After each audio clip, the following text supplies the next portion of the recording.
I'm fine. Yes. In fact, I had expected you to have greeted on entering this house. You came and you were just standing without knowing what to do. I'm very sorry for that. The mic wasn't coming, so I'd have to start by greeting. Come again? I said the mic was off. No, you don't need mic before you can greet, is it? Okay, I would have to do that. Right. Okay. Okay, good morning, Honorable Chairperson and members of the vetting committee. Good morning. Okay. You may please take your seat. Thank you so much. You are welcome to the vetting panel. I'll take this opportunity to introduce myself and my colleagues to introduce themselves to you. My name is Ransford Donko. And I'm the chairperson. I'm the Speaker of the Senate, and I'm chairing this morning's vetting. So feel free, express your view when questions are posed to you. Right. Thank you very much. I am Ajay Brefo, and I'm Human Resource Management Regular Final Year Course Rep. Hello. I'm Perpetua Medu. I'm the Judicial Chairperson, and I'm acting as the Secretary for this panel. Okay. Hello, my name is Anthony Kakari Boatin, a third year biochem student and also University Hall President.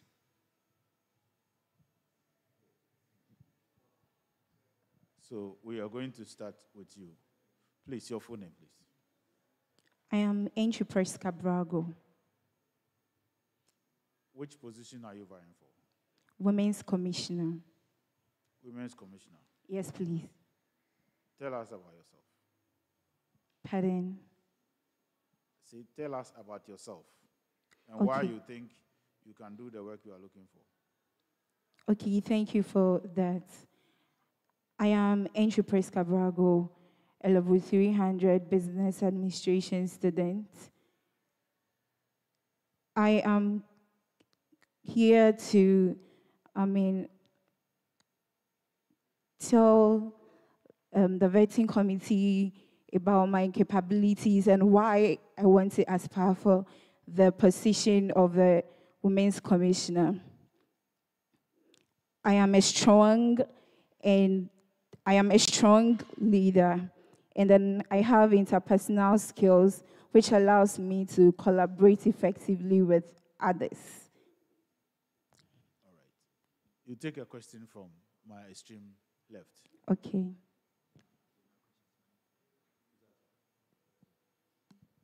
Thank you very much once again. Your name again, please. Andrew Presca Brago. Please, where do you stay? Feyasi. Okay. Please, can you tell me your take on illegal mining? Thank you very much. Since the name goes illegal, then it means it is unlawful to, put yourself into such activity. Okay, so what do you think the government should do about those engaging in illegal mining? If you are to meet the president today, what is the one best advice that you give to the president? Okay, then there should be education on illegal mining. Yes, please, that is what I would say. In what sense? That's the best advice you could give to the president? No, please. So tell me the advice you give to the president. Okay, thank you for the question. So I'll tell the president that people are still engaging in illegal mining, and then they should take serious steps to, address the situation or the problem. I want the advice. You stated that the government should take steps to do that. So what are the steps that you think the government should do? Give me the particular advice you give to the government. Okay, enforcement of law. Okay. How are they going to do that, please? How are they going to do that? They should set people that would go through and then look for those into illegal mining and then do whatever they need to do to correct that. What do you want them to do to those engaging in illegal mining? That's the question I'm asking you. Okay, so those people can be fined. Illegal miners can be fined. Yes, please. And after that, they continue doing the illegal mining. No, please. So you want the government to stop illegal mining? Yes, please. So they will be fined and it would serve as a deterrent to others. So, and they will stop doing that. you think that when illegal miners are fined, they will stop mining illegally? Do you think so? That is my point of view. Okay, thank you very much. Okay, thank you.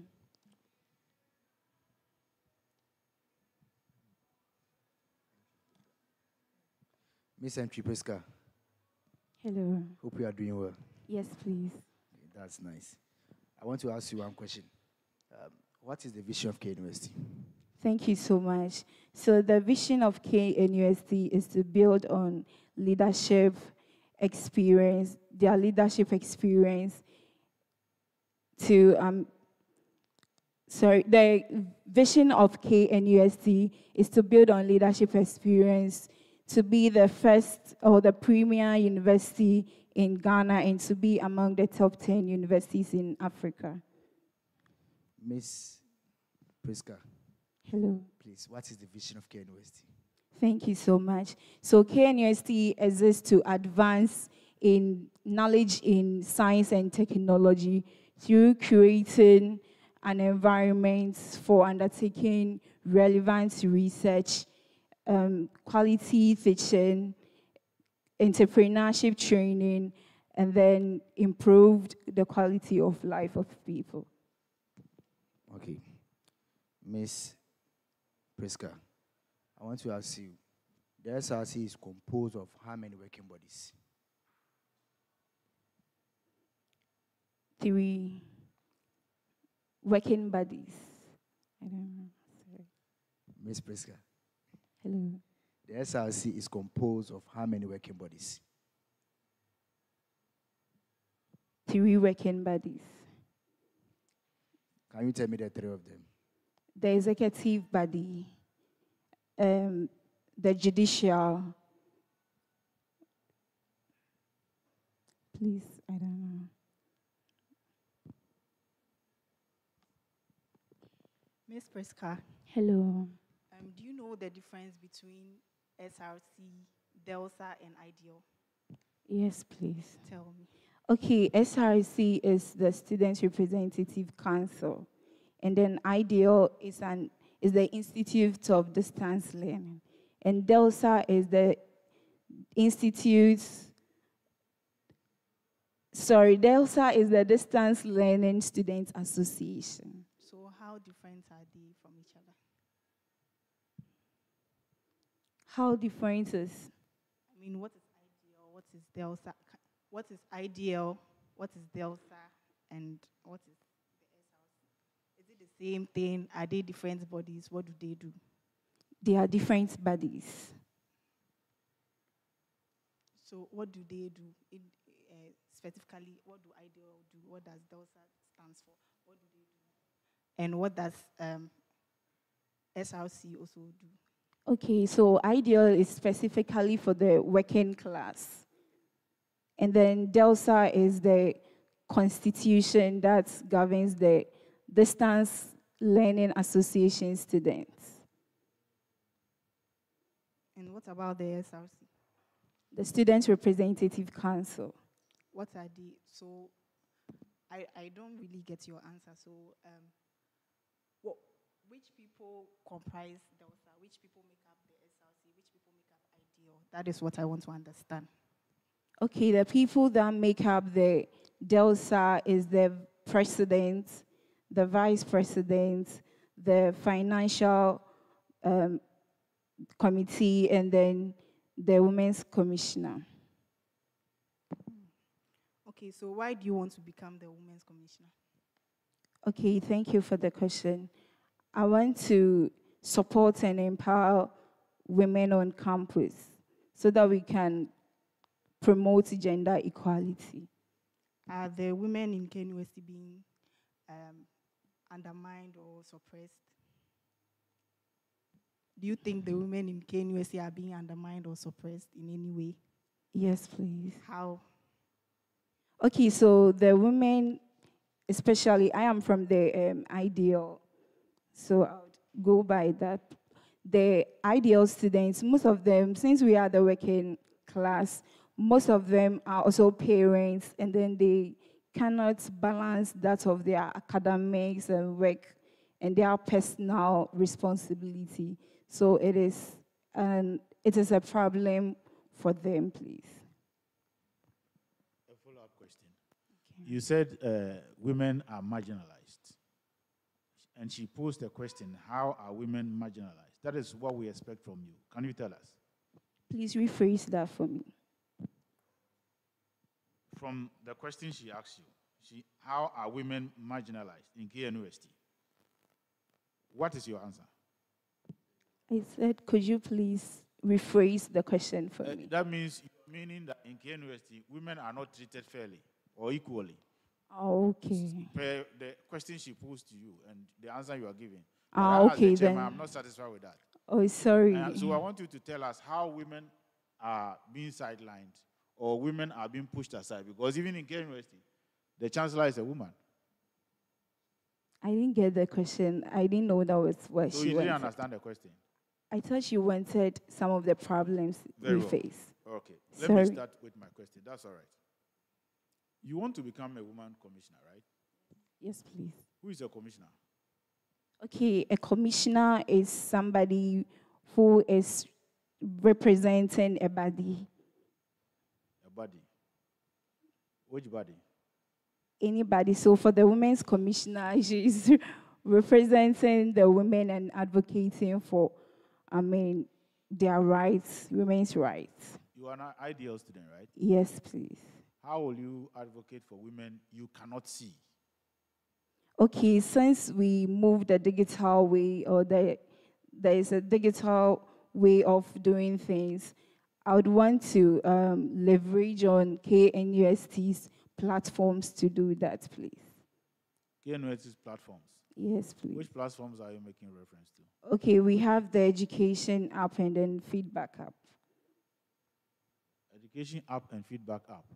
Yes, please. In KNUST? Yes. What is the name of this education feedback app?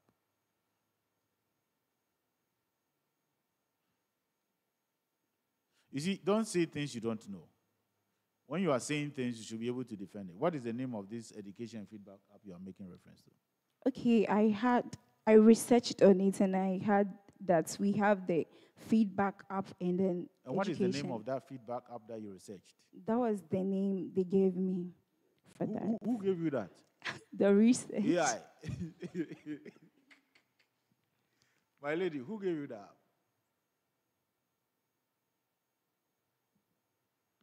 Or is it guesswork? Are you guessing? Are you guessing? Pardon? Are you thinking aloud?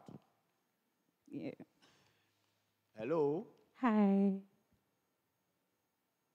Look, as somebody who wants to be representing women, you should have a strong spirit. It's like the small shaking I'm shaking you, you are breaking down too quickly. You understand? Feel free and withstand the questions. I don't know. Which program are you doing? Logistics and supply chain management. Business administration and then department, logistics and supply chain management. Do you know your CWA? Yes, please. What is it? 64. 64? Yes, please. Do you think that you can become women commissioner and still sustain your safety in your academic work? Yes, please. You are very sure? Very sure. So as women commissioner, ideal, what do you hope to do for women in KNUST? Okay, thank you for this question.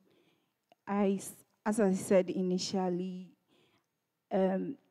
women in the ideal, most of them are lactating mothers. Yeah. Yes. Are you sure? Do you have statistics of what you are saying? This is my lady here. She's ideal student. Are you a lactating mother? most of them, like 40%. So are you going to form a crèche or something to take care of the babies or what? What are you going to do? A child support. So a child care support. Yeah, tell us how you do it.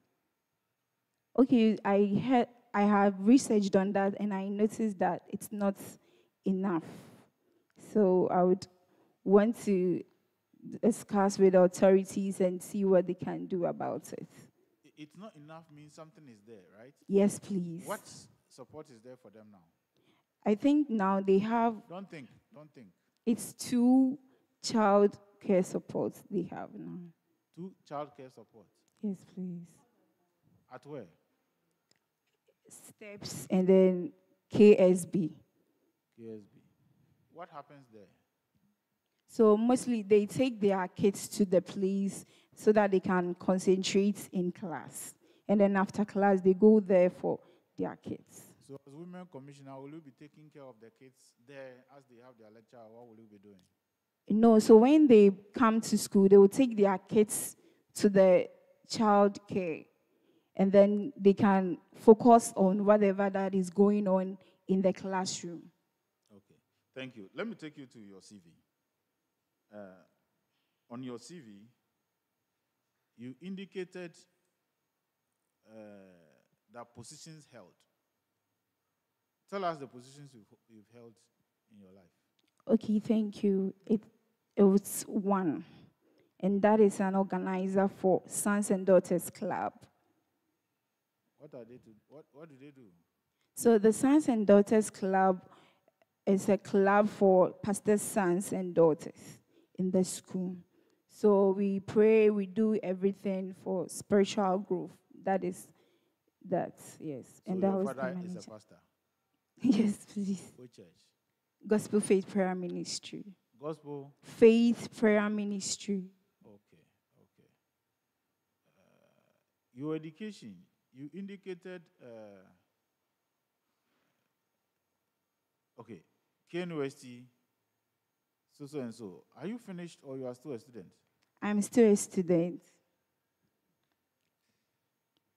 Did you prepare the CV yourself or AI Yes, prepared it for you? please. I did it myself. Are you sure? Please let me share this, please. I started level 100 here, and it was a diploma course. And I am doing a top-up. That is 2 years. You see, you started KNUST, Kwame Nkrumah University of Science and Technology, Kumasi. You didn't indicate the year.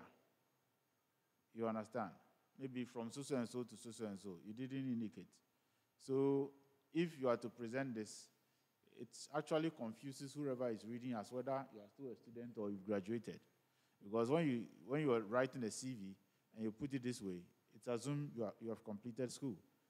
Okay. Undergraduate, again, you have undergraduate, okay, that means the program you are running. Okay, you wrote enrollment January 2023, September 2026. Yes, please. So that is the time you finish. Yes, please. Thank you. Okay.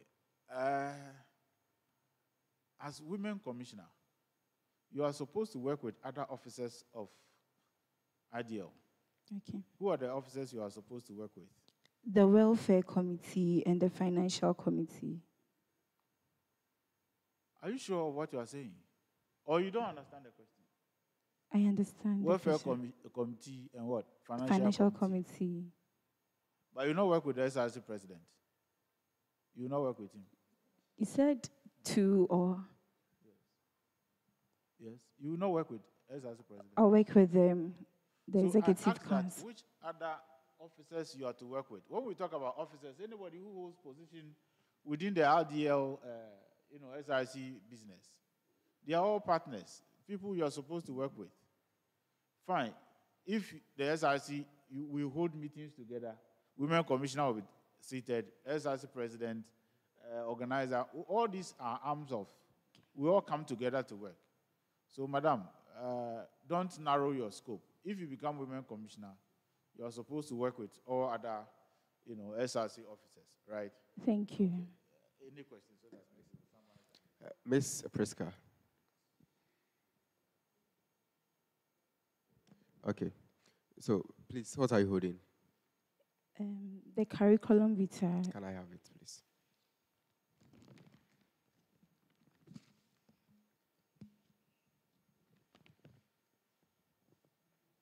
Thank you very much. Yes, please. Sure. This is Ms. Priska. Please, you want to be the next Women's Commissioner, right? You want to be the next Women's Commissioner? Yes, please. How many women are on KNUST campus? Please, I don't know.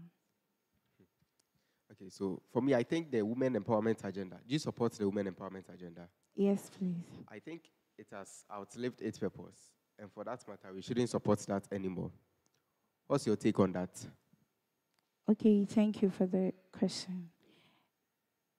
The women's empowerment program, or what you talked about, we still need to empower women, because when you even think of the some political representation in Ghana, we know that we have 275 members that represent every constituency. When you go to the parliaments, you have only 40 women that are MPs, meaning that we still have to empower women to take leadership roles and then try to let them unlock their potentials. Fair enough. But okay. then, for the first time in history, KNUST has had its first ever female SRC president, right? Do you agree to that? Yes, please. KNUST has also had its first ever female vice chancellor. Do you agree to that? Yes, please. And then Ghana has also had its first ever female vice president. Yeah. And so the vice president swears the oath of presidency, because if the president is not there, the vice president is there. Okay. So what else do you think we have to give to women to show that we are really empowering them? Because all the leadership positions, the top positions, they've occupied those positions. So why should we still empower them? Okay, for the leadership position, the percentage globally for, let's say, the parliamentary side is only 26%. So still we need to work on that. Is it a research backed by data, or you are guessing? A research, I made a research on So that. come again, what do you say?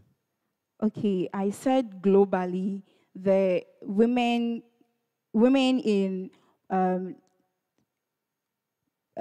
parliaments globally is 26%. Okay. Yeah. So we still need to work on that. Okay, thank you. Please, do you know that the first ever vice president of Ghana, Prof. Nana Jane Opoku-Agyeman, when she was in UCC, she became the first ever female vice chancellor, right? Because it was out of her own merit that she contested for the vice chancellor's position, and then she won. So it is not as if someone empowered her. She empowered herself, and then she empowered herself and won the vice chancellor position in UCC. So what makes you think that when we empower women, they can achieve more and then acquire top positions? Okay, thank you. When we empower women, they unlock their potentials. And then sometimes, according to George Herbert, he said social relations also shape people and then their self-concepts. That is what he said. So it could be that it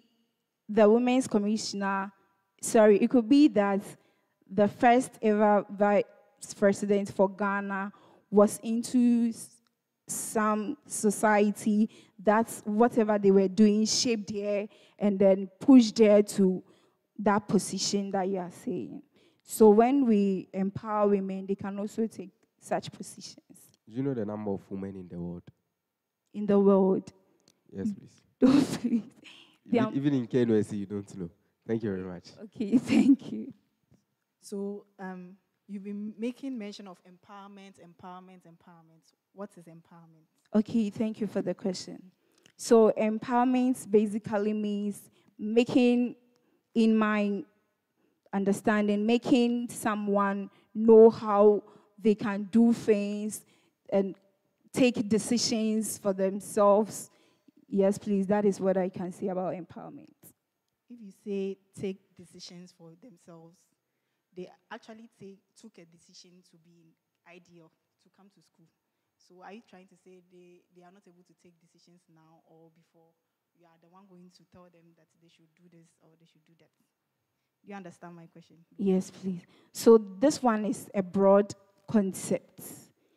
So when the empowerment is not only about the decision, but it's also makes them unlock their potential. They can know what they are supposed to do as women. Okay. So, in your CV, in your policies, you mentioned that you were going to provide mentorship, right? So, Yes. how are you going to get credible mentors to support that? Okay, thank you for this question. So it's going to be a collaboration. I would collaborate with the stakeholders of the school, and then through them, they can bring out the best for us, and then try to look if they can get us good people that they can be our mentors, please. So, if a female student faces harassment, what are you going to do about it? Faces harassment, what are you going to do about it? Okay, so the first thing I'll do is to investigate on that and then try and advocate for her and then report to the judicial committee. Okay. Yes, please. Miss Priska, Hello. I want you to tell me the clear dichotomy between empowerment and capabilities. The difference between empowerment and capabilities. Yes, please. Okay, so if your capabilities are like what you can do, and then empowerment is what we put so that you would know what you can do. Okay. So on your CV, you said the language, you can speak French. Yes, please. So I want you to describe yourself in French. Ok. Je m'appelle Priska, j'ai 24 ans. Je suis gagnante de la KNUST. Mon plat préféré est ragoût avec poisson et mon animal préféré est chien et chat.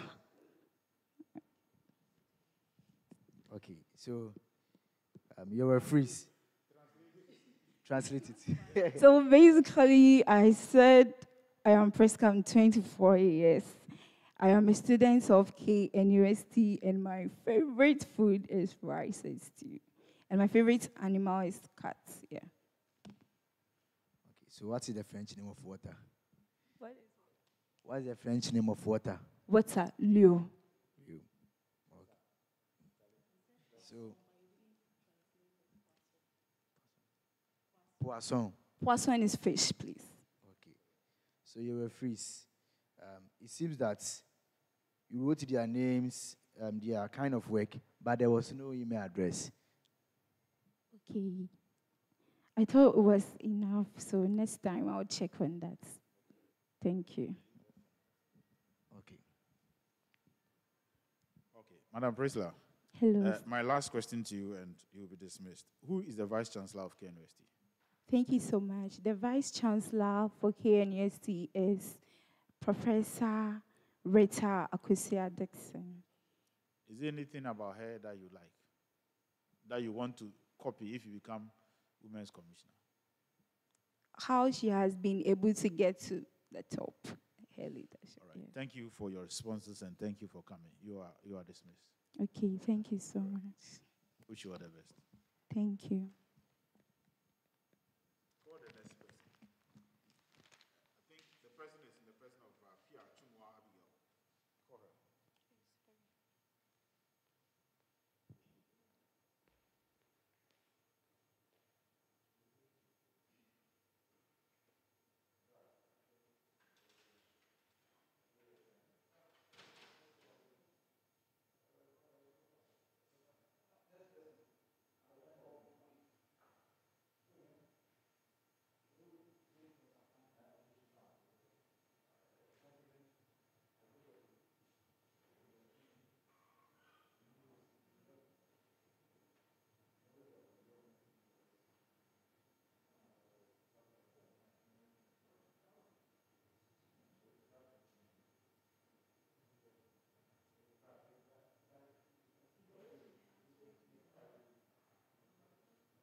You may be seated, please.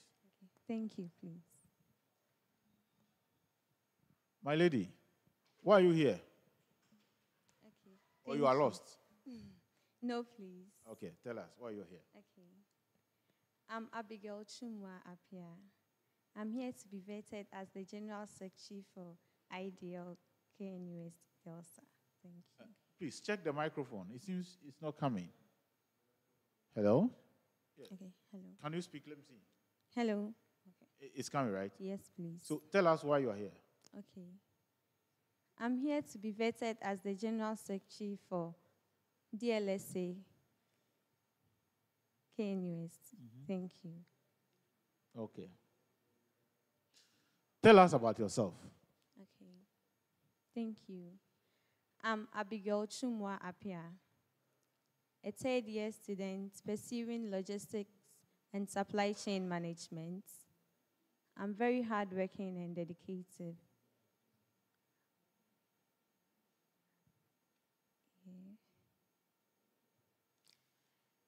I'm able to coordinate. Secretary, you have to tell us about yourself, and you are fumbling too early. As somebody who is going to be the scribe of the association, you should be somebody who is very sharp. So please, don't be shaking too early. I'll give you the opportunity again. Tell us about yourself, fully and confidently. Feel free.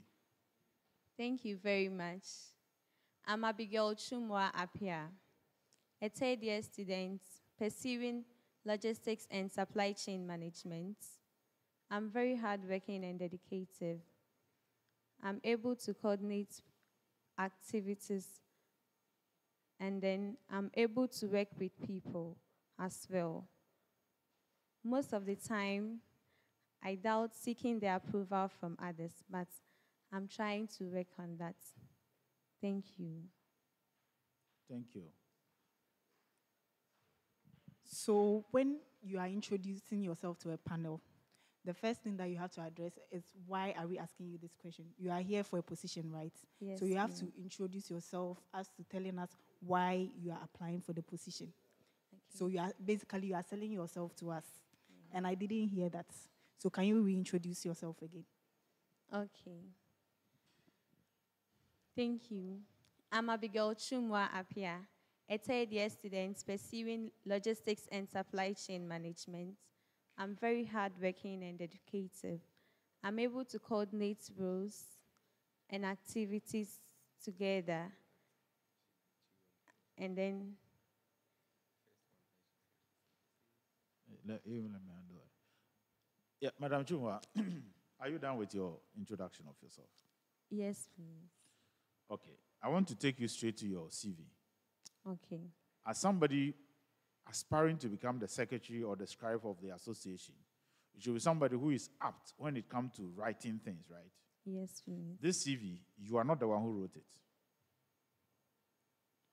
Why do you do that as somebody wanting to become a secretary? You should be somebody who is good with a pen. But this thing is a very shoddy job I'm seeing. Yes, please. I thought it was supposed to be precise. Yeah. Yes, but what I'm saying is that this CV that is before me is a bogus CV per where I see them by my experience. No. You see, we are going to score you on these key things: your eloquence, your composure, your confidence, ability to withstand pressure. So it's not that I don't like you. I'll be good, I'll be calm sometimes, but I'll be forceful or I'll be strong sometimes. Yeah.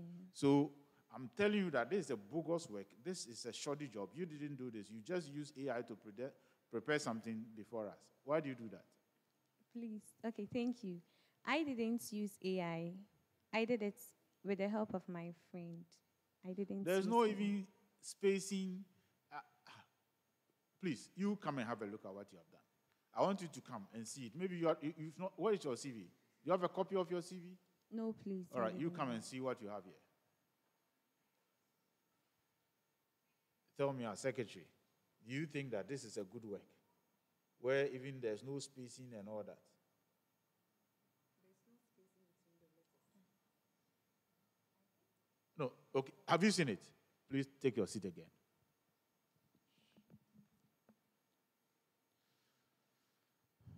So, do you think this is a good work? No, please. In your honest opinion? No, please. So, somebody who wants to lead students. Student is an academic body. And when you go to the academic institution, we should do things, at least that should be of standard. And you present such a bogus CV to become secretary of distant learning. Do you think you have been fair to us? No, please. Honestly, I did a lot. The CVs, I'm even wondering why this one. I had different ones. I think the same thing, but it was being spaced up. I don't know So why. it means that you are not meticulous. You are a lazy person. As secretary, you must be somebody who is meticulous, somebody who takes time to look through documents before he or she signs or send it out. I'm putting it to you that you are very inefficient for the office you are aspiring for.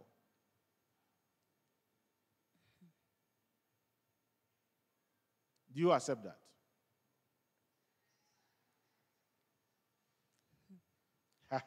My lady. Hello, Dad. Yes. I'm saying that you are very unprepared for the position you are aspiring for, my lady. Do you concede that? Yes, please. Yes, please. Right. In fact, I will allow other panel members to ask their question before I handle you again. Thank you. So if he asks you to step down, are you going to step down? Are you? Because of the CV that you presented. He said, yeah, because you've already confirmed that you are not capable. Okay, thank you very much. We are all humans, and then we can all commit mistakes. And then once you commit a mistake and then you are being prompted, you have to admit to your fault and then take the right step and move ahead. Thank you. So what you should have tried to do was convince us that you deserve the position, but it was a mistake that you did. You shouldn't have said you are incompetent. Okay? Okay, So thank you. My next question is, why do you want to become the secretary? Okay, thank you very much. I want to become the secretary of DLSA because I have experience. I'm experienced, and then I'm able to coordinate roles together. Yeah. So what's the role of the secretary for DELSA? Okay. The role of the secretary is to take accurate minutes and then reports. And then also act in correspondence with the national president to convey results and then seek on behalf of the students' body of DLSA. So how are you going to make communication inclusive for the distance learning institution? Okay, thank you very much. We are having emails and then we are having through emails, WhatsApps, and other through emails and WhatsApp. Yeah.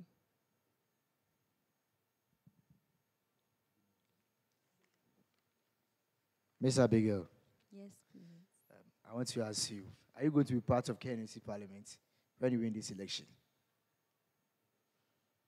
Yes, please. So, on that note, who is a parliamentarian? Okay. A parliamentarian is a person who had been elected by the people to be on their behalf. Miss Abigail, tell me the difference between ad hoc committee and a standing committee.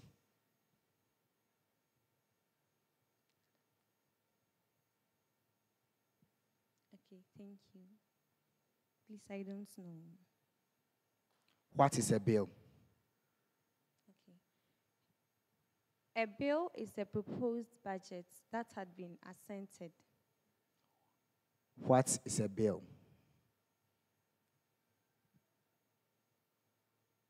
A bill at the parliament. What is a bill? A bill is a proposed budget.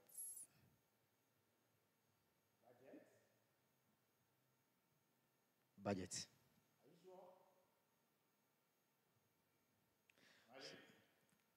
The Bill is a proposed budget. Is that what you're telling me? Okay, so, what are the processes that parliamentarians will pass through to approve a bill at the parliament?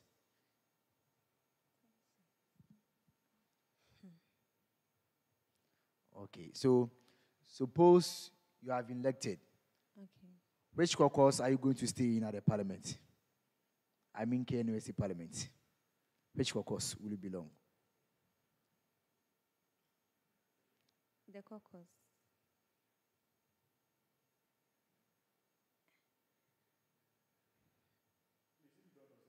Please, I don't know. Okay, so I want to ask you, an ideal secretary, be part of the non-residential caucus. So, who is the current caucus head of non-residential caucus, UNRC, Union of?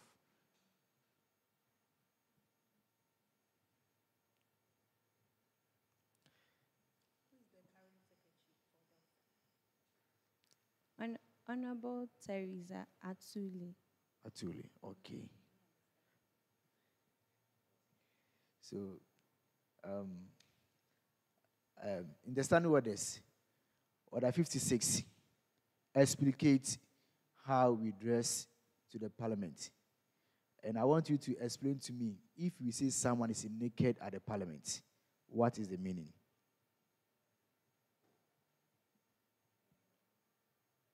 Naked at the parliament.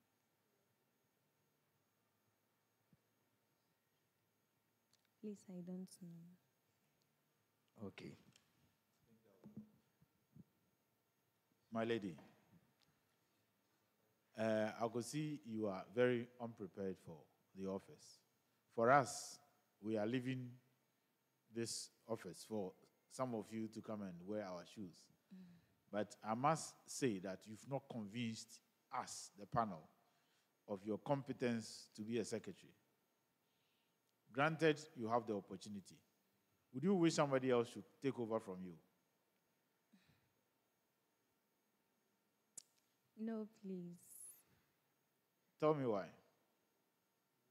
Okay, thank you.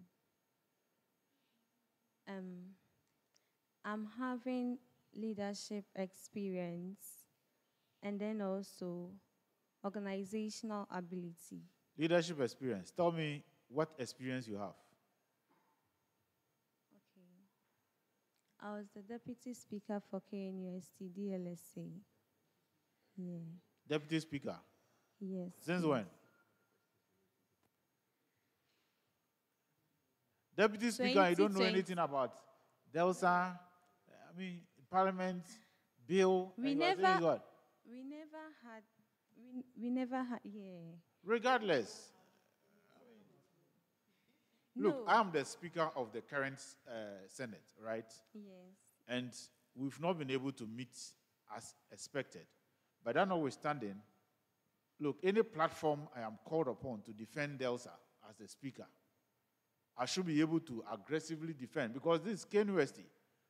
If you are not of standard, we are lowering the flag of the KNUST. Let's say that you happen, if there's a program, a joint program, and you say, oh, KNUST Vice DELSA, what? Speaker, come and represent KNUST. You go and you goof like this. My lady, which program are you running? Logistics and supply chain management. It seems you have never held any position before, because your confidence level is 0. It's like you are even panicking when I'm coming with my questions. Oh, no, please. Look. Me, from my experience and from where I sit, maybe I don't need to outline the various experience I have as I sit here. But having a teacher from primary school, I have taught private schools, I have taught in a senior high school. And so when a student or somebody sits before me and you are panicking, you don't need to tell me. You are panicking. It's written all over your face. Dr. Opon will say, there's a big gap on your forehead. Eh? Very well. What I would say is that, look, you've not been able to convince us. I have to be blunt with you. But that notwithstanding, we will know how to handle your issue. Okay. And we are almost done with you. I think I'll give one opportunity to my colleagues to ask final questions, and we will let you go. I think that would be all. Yes. So your last question. Let's start. Thank you very much. Okay. Abigail, please tell me the difference between a memo and a minute. Okay, thank you. Memo follows a standard principle, whereas minutes explains about discussions of a meeting. Come again with the memo. Okay.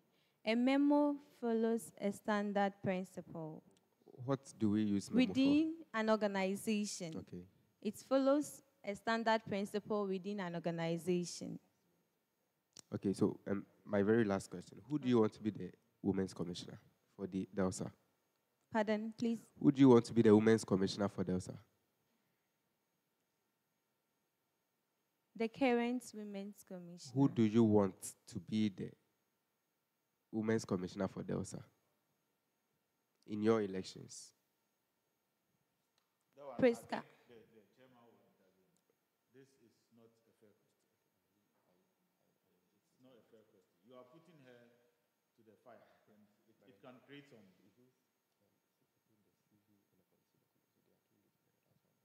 No, but that one. Okay, thank you very much. So I have a policy document here as well, and then I can see the Office of the General Secretary on the policy document. Are you the General Secretary for DELSA? No, please. So why do you put on your policy document the Office of the General Secretary? Did you copy from the current General Secretary? No, please. Okay, thank you very much. If you cut and paste. No. All right. Your last question. Frisla, I think you have a lot to learn. You have a lot to learn. So I don't have a question for you, but I have a suggestion for you. Okay.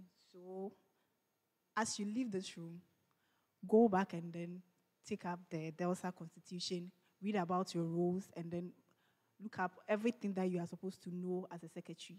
Okay. Before we see your face again. Okay. Okay. Miss Abigail, I don't want to ask you any question again. I also encourage you, as far as you're also going to become KNUST parliamentarian, I will urge you to also scrutinize through the standing orders, ESA's constitution, and as she said, the DELSA constitution and your rule, right? But, you know, let me ask you this. When a secretary writes a document and there is CC, what is the meaning of that CC? Carbon CC. copy. Yeah, what is the meaning of CC? CC. Suppose you have written something to director of students, right? And you have sent it the same thing to other departments as well. And you have written CC. She said carbon copy. You didn't hear that. Thank you.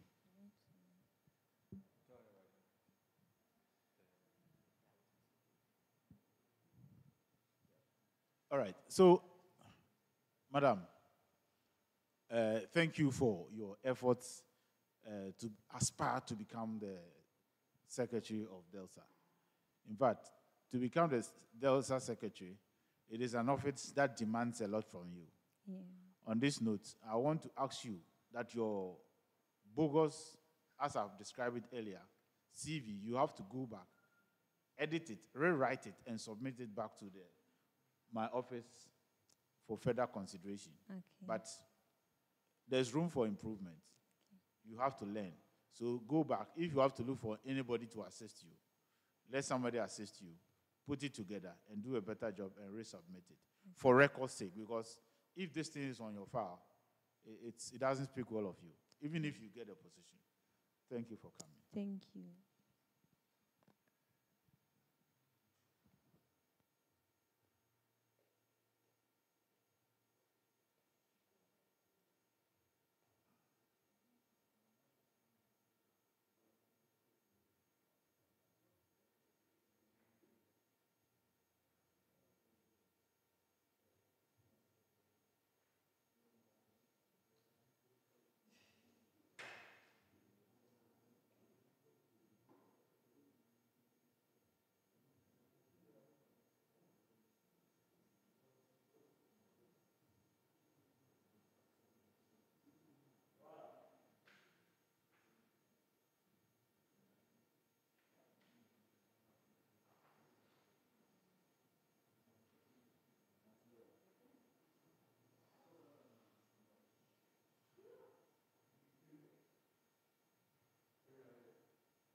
Please, pick the microphone.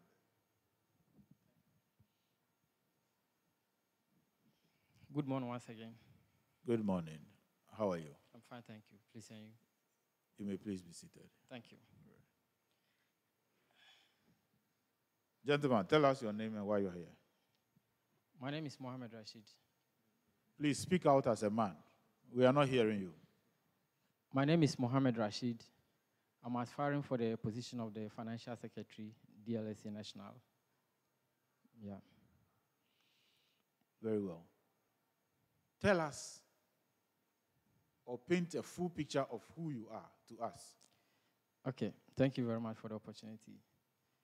I have worked with Barry Callebaut. That is a world-leading cocoa chocolates in the world.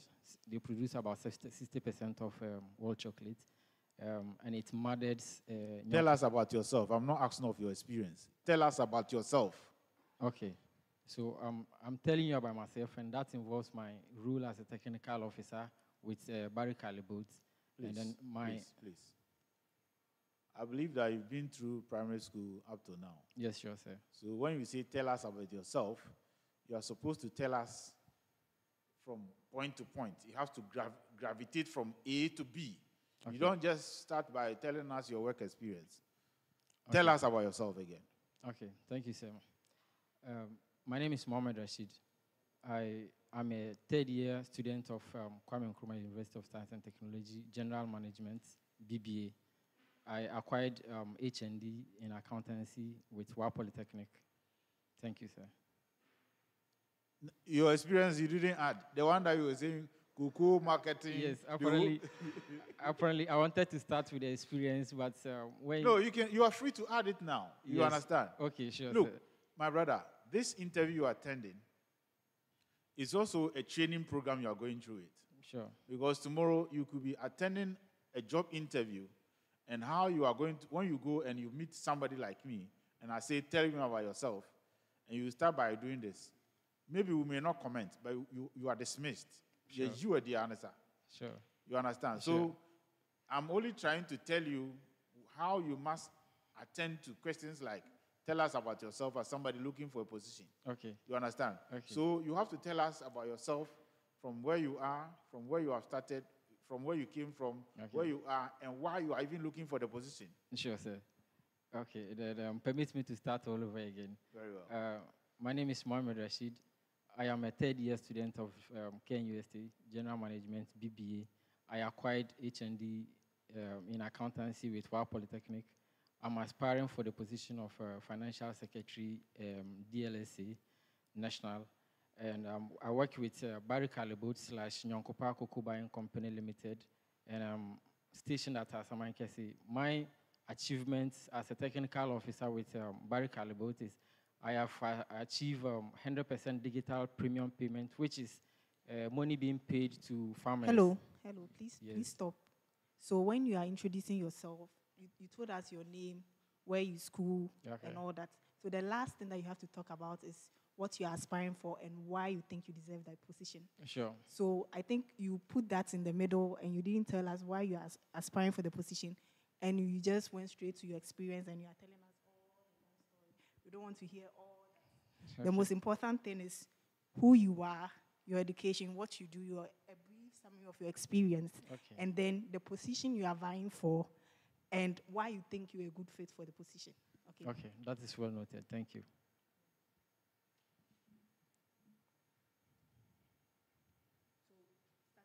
Okay, my name is Mohammed Rashid, a third-year student of Kwame Nkrumah University of Science and Technology, General Management 3.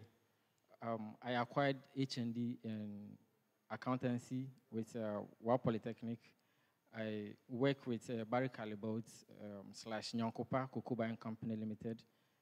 I work as a technical officer, and through that, I was able to achieve 100% premium payment through digital for farmers. And I'm aspiring for the position of Financial Secretary, DLSA National. Thank you. Okay, with checking my records as a technical officer with Nyonkopa, I was able to manage the district accounts and also disburse funds for purchasing clerks to buy cocoa for the company. Yes. Okay. Mr. Rashid, right? Yes, sir. You have given us about your education, KNUST. Which program are you doing? General management, sir. General management. Yes, sir. You are aspiring for which position? Financial secretary. Have you held any financial position before? Not directly, but with my current position, my current role as a technical officer, I manage district funds and also I manage sustainability activities that goes on around the company in that specific district. Who is the Chancellor of KNUST? His Royal Majesty Otumfuo Osei-Tutu II. And who is the Vice Chancellor? Professor Rita Akusua-Dixon. Very good. Convince us that if this position is given to you, you'll be able to manage the DELSA students' money well without embezzling it or, causing financial loss to the organization. Sure, sir. Thank you so much for this opportunity. As I mentioned earlier on, my role as a technical officer not only include the technical knowledge I have about cocoa producing, also I have knowledge in receiving funds on behalf of the districts from the company. I disburse it to about 82 purchasing clerks, which they buy cocoa from about 1,877 farmers. And through that, I was also able to manage the premium payment. Premium payment is a money being given to farmers after there is no cocoa. What is life after there is no cocoa? So that amount of money. So what it means is every month I handle about 3 million Ghana cedis in the district account on behalf of my company to purchase cocoa for the company. And I've always been zeroing. If I say zero, zeroing means no debts, and then we only make profits. Thank you. Thank you very much. That's quite a very nice experience. Please, who is the finance minister for Ghana? Honorable Atufosin. Okay. Who is the financial secretary for current SRC, KNUST? Honorable Collins. Who is the current financial secretary of Knust SRC? Kenya, sir. Please, I have no idea about that. Sorry. So who is Honorable Collins? Honorable Collins is a financial secretary for KNUSC DESA. Okay. Who is the principal signatory to the account of DELSA? Principal signatory. Principal secretary. Yes, please. To the Principal signatory. signatory. Yes, please. I am a principal signatory. As if I win, if I come into power, I will be a principal signatory. The financial secretary is not the principal signatory. Do you agree to that? Come again. The financial secretary is not the principal signatory to any account. Do you agree to that? Well, I don't know about that. Okay. So you are wrong on that. What is a miscellaneous in a budget?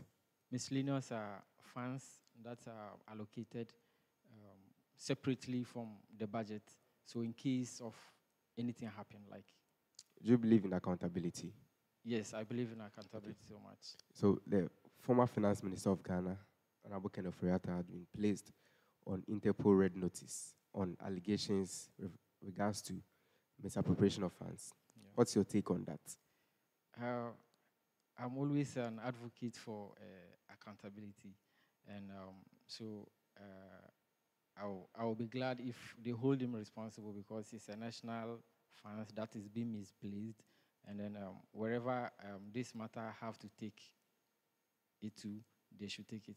The current sitting president can also take it, because it will serve as a justice for the current financial officer not to misplace national funds. Okay, so who replaced Honorable Kenneth Ofori-Atta when he was out of office? Please, I have no idea about that. Thank you very much.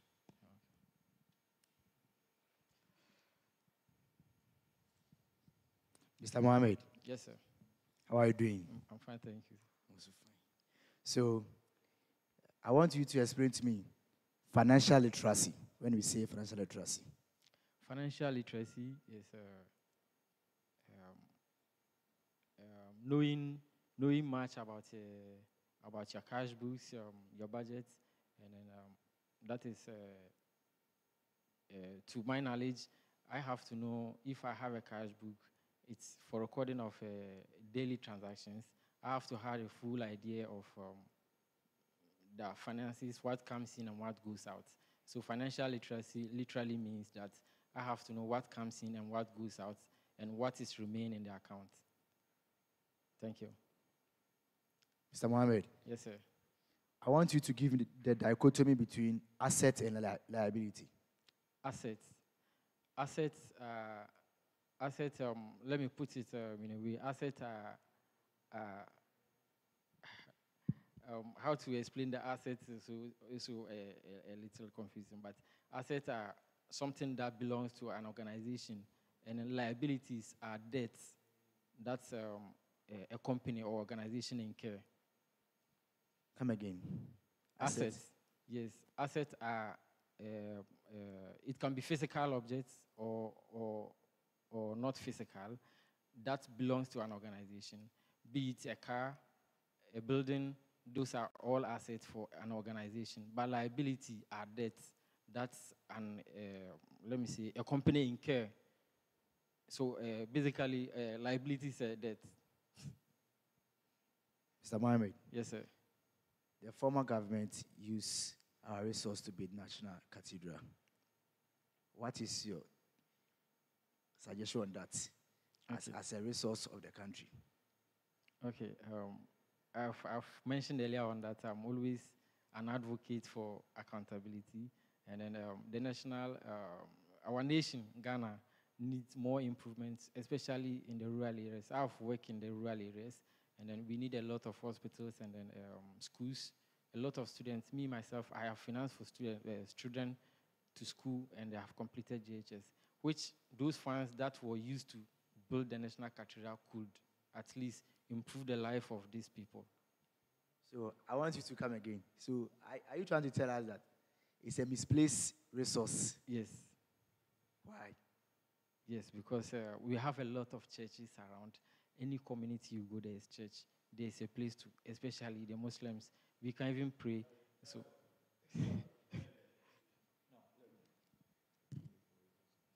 I only have one question. So in your policy, you stated that you are going to provide financial literacy seminars. How are you going to fund that? Are you going to, because you are the financial secretary, you are just going to take money from the office and use it to fund your plan? Okay, apparently, one of my weakness is I do things out of my way. I overdo things. I'm a very good philanthropist.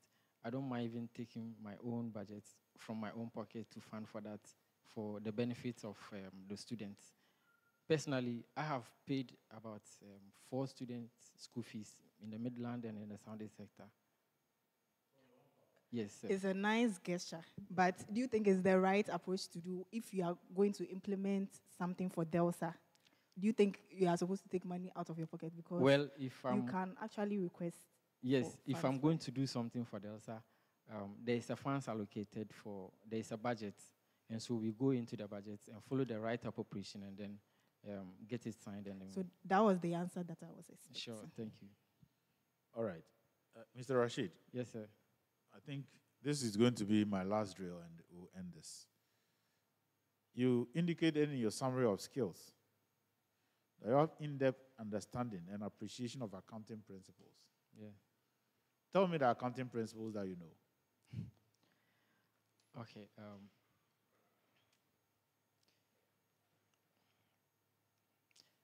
Sorry, sir, that might have taken me by pressure, so let me just relax a little bit. Relax.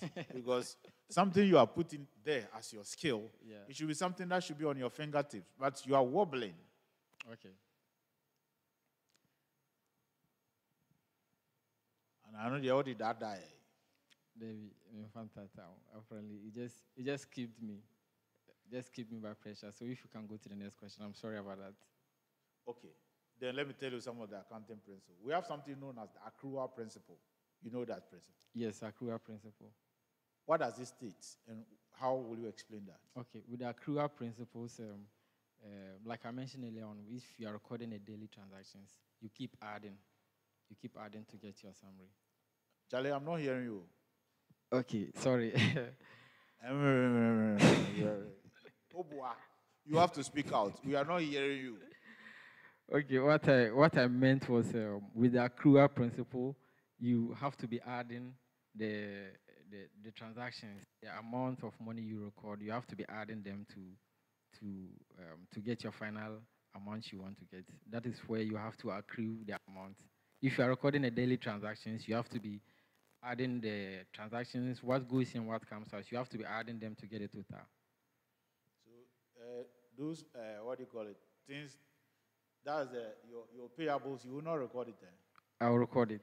So, Charlie, the all kind of tell us again, what is the accrual principle? Because you told us that you have in-depth. When we say something is in-depth, it means that to the bottom, you did there to the top. So, tell us about the accrual principle.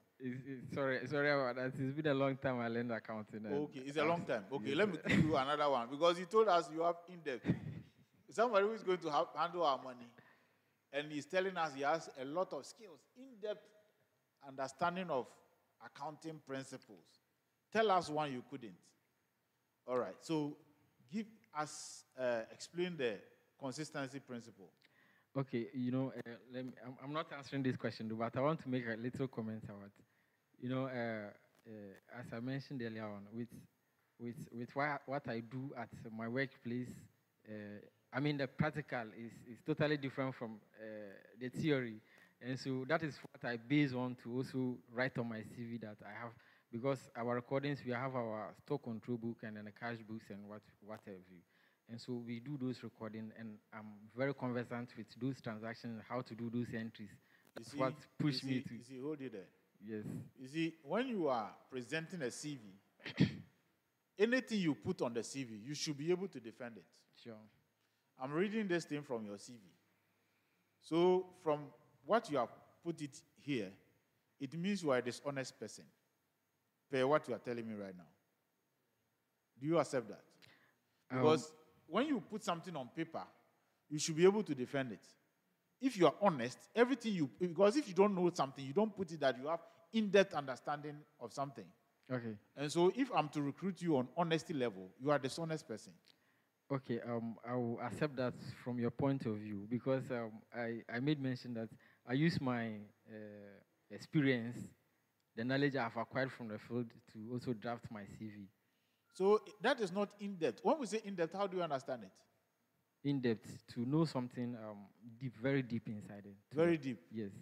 So if you tell us that you know something very deep, you said in-depth understanding and appreciation of accounting principles and concepts and their application. And you didn't even end there. So, concept and their application. And tell me about accounting principles. You are telling me it's a long time you studied. Okay, I was able to tell you about the application, how I applied it with my work, but the principle there you don't know. Theoretically, I can't just say it from my head, but I can tell you. All right. Experience. In fact, it's a good one. You've tried. So far, I'm impressed about your ability to withstand my pushing. You've done well.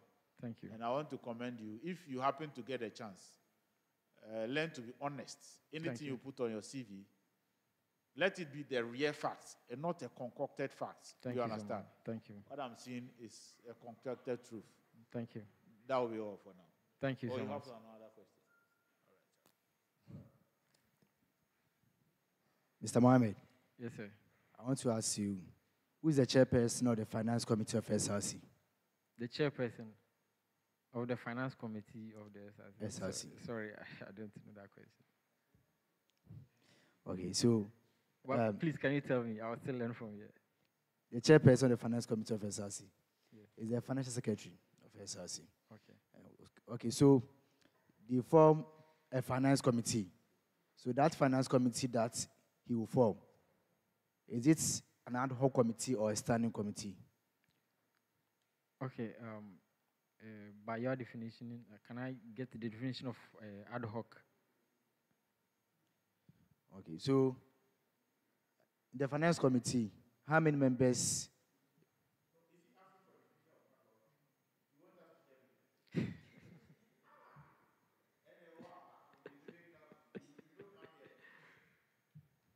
How many members form the Finance Committee? I don't know about that. Thank you very much, Mr. Mohammed. Thank you, sir. In your TV, you said you like playing soccer, right? Yes, sir. And you're also a singer and a rapper. Yes, sir. That's the reason you have held the microphone this way. Please, what year did Asamoah miss the famous World Cup penalty? Come again. What year did Asamoah miss the famous World Cup penalty? I don't get the last word. What year did Asamoah miss the World Cup penalty for Ghana? That was South Africa I think it was 2010, right? Thank you very much. All right. So on this note, we want to thank you for coming and wish you all the best. Thank you, Honorable Chair. To become the Financial Secretary. Thank you, Honorable Chair. Thank you, panel members. Thank you very much.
You are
Hello? You greeted good afternoon. What time is it? Please speak the microphone. Speak the microphone, please. What time is it? Please, 11:36. Do we greet good afternoon at 11:36? Sorry? I said, do we greet good afternoon at 11:36? No, please. So why do you greet good afternoon? I didn't check my time. Sorry. What's your full name? I'm also Jachi Johnson. All right, please sit down. All right, thank you, Mr. Chair. Owusu Jechi Johnson. Yes, please. Why are you here? Yes, I'm here to be vetted for the position of Financial Secretary for DELSA. Financial Secretary for DELSA. Yes, please, and share my ideas and address your questions. Okay. Tell us about yourself. Okay, my name is Owusu Jachi Johnson, a year 3 banking and finance student in the southern sector, Kwabinya campus. I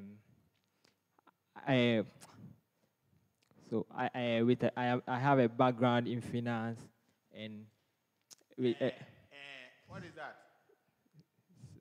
that? Young man. Sorry. Or you think we are joking here? No, please. And what is this? I have a background in finance, and I was the financial secretary for Apostolic Students and Associates. Aposa. Arise and Build. Oh, okay. All the same.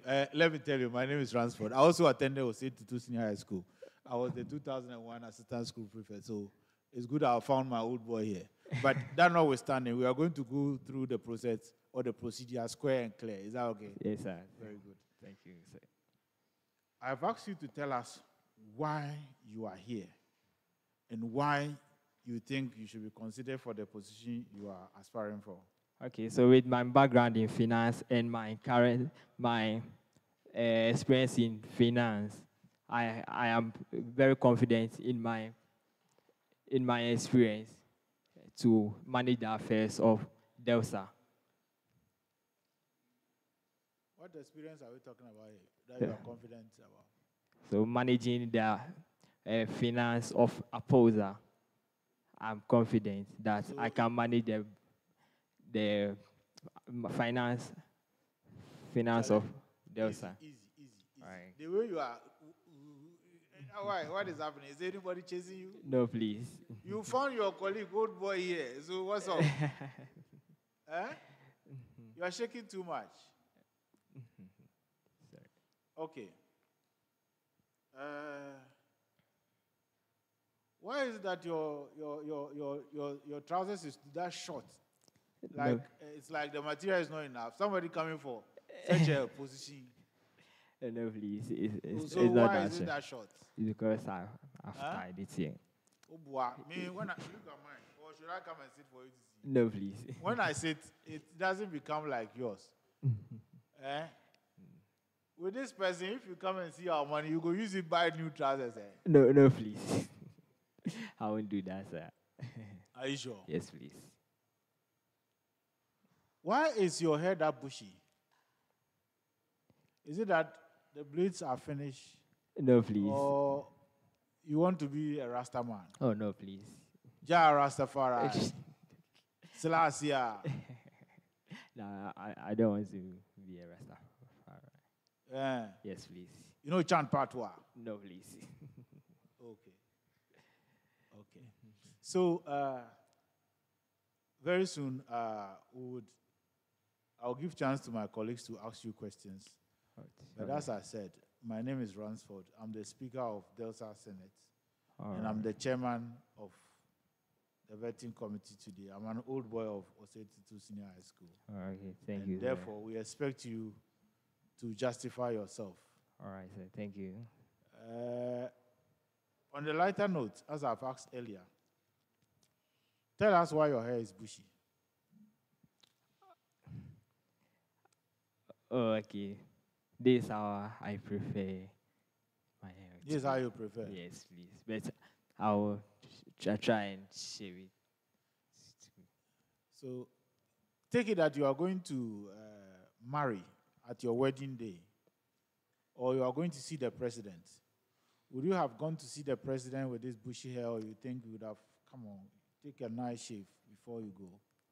So please, I would have shaved it. You would have shaved? Yes, please. So what prevents you from shaving to look smart before coming to us? So please, I left Accra very early yesterday. Yes, and I thought the vetting would be online. If I had known it earlier, I would have shaved my hair before coming. Okay. And I didn't come to Kumasi early. That's I see. why. Are you working? Okay, I do my own stuff. Like I'm into manufacturing of liquid soaps, parazones, yeah, and afterwash. Oh, okay. And which program are you reading? Banking and finance. And banking and finance, and you are doing soap? For now, that's what I'm doing. But as time goes on, I'll combine the banking aspect, then manufacture my soap too. So, are you a Christian? Yes, please. Where did you learn the afterwash and those things from? Through YouTube. Say again? Through YouTube. Through Social YouTube? media. Yes, please. It's not that some church group came to teach you how to make those things. No, please. So through YouTube and you made it. Yes, please. So now you are selling it. Yes, please. Making some money. Yes, please. Is it getting you good money? We are trying so not yet, but Not yet. yes, please. That means you are hungry. I'm not hungry. You come to No, say I'm not hungry. wow. Yeah, I'm not hungry. So if you become financial secretary, don't you think that because you are not getting good source of income, you would abuse our funds? No, please. By using it to also satisfy, because nipa yemwa. No, so for my doctrines in church, I am not taught to embezzle funds of people. Yes, please. Have you heard this proverb? Abruche to him suffer no God. Yes, please. So sometimes condition can force somebody who is a Christian to steal money. Don't you think so? We've had ministers who are not honorable people, but when they are given the position, they sign and put some zero and steal the money. Oh, okay. So I not to that extent, please. What like will be the guarantee that when you are given the opportunity, you will not abuse students' funds? Okay, so the Bible as my guide and the teachings, I won't. Bible as your guide. Can you Yes. quote any scripture that says you shouldn't steal money? Okay. For now, no. But I know Philippians 4:13. It says, "I can do all things through Christ who strengthens me." I ask of a quotation that says we shouldn't steal money. Okay, so the 10 Commandments say, "Thou shalt not steal." That shall not steal. Yes, That's a please. good one. Yes. This one, I'll commend you for that. That's on point. Right. On this note, I would like other members to also ask their questions. Okay, thank you, Mr. Chairman. Mr. Johnson. Yeah, hello. Mr. Johnson, I said Ketia, response to the nickname General Mosquito. What's your nickname? Okay, some people call me J. Yeah. Okay, so J. Yes. What languages can you speak best? Sorry? What languages can you speak best? Chi and English. Okay. But I did French, but I can't speak. Okay. What's the true name for political party?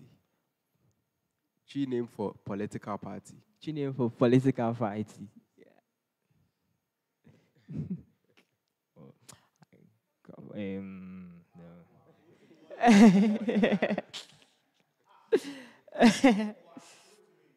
Political.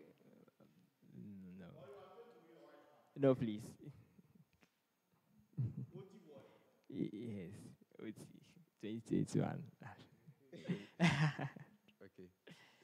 I'll come back to you. Okay, thank you. Mr. Johnson, Hello. you look very tense. Sorry. You look very tense. Relax, okay? Okay, all right, thank you.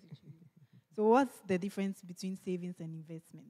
Savings and investment. So savings means putting money, putting money, putting money into, putting money down for the future, for future use.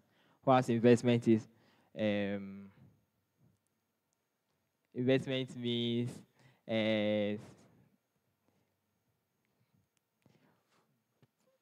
so with investment, you can gain an interest for putting your money down. So this one you give it to a facility, either a bank or an investment. Yeah, an investment bank. I don't like your answer. Anyway, what is a stock? Okay, so a stock it's the same as shares. Shares. So yeah, it's the same as shares. You are reading banking and finance, right? Yes, please. So these things should be at your fingertips. Yes, please. So why are you not able to answer them?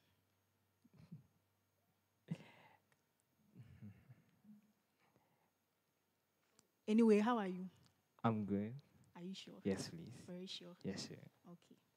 So why are you here? So I'm here to be vetted and address your questions. Do you know my name? No, please. You didn't ask. Anyway, I'm Perpetual. Anymedu. All right. Thank you. Mr. Johnson. Hello, sir. How are you doing? Please, I'm doing great. I'm also fine. All right, thank God. Mr. Johnson, from your speech, I heard that you are into liquid soap production. Yes, please. So can you tell me the difference between liquid soap and shower gel? Okay, so liquid soap is used for washing, cooking utensils, cars, then washing the hands. But shower gel is used for bathing only. Okay, you said you're a Christian. Yes, please. So when you are doing the liquid soap and shower gel, yes, do you actually check for the pH? Sorry? Do you check for the pH of the soap? For now, I don't have the equipment, enough equipment to check. But as time goes on, as we are improving, I assure you that. Because if you don't check it, in fact, you are forming radicals on the skins of people. I'll try and address that. The person will look older, but the person is not old. So you need to check on that. Okay, thank you. So the liquid soap and shower gel. Yes, please. Can you tell us something about concentration of the salts?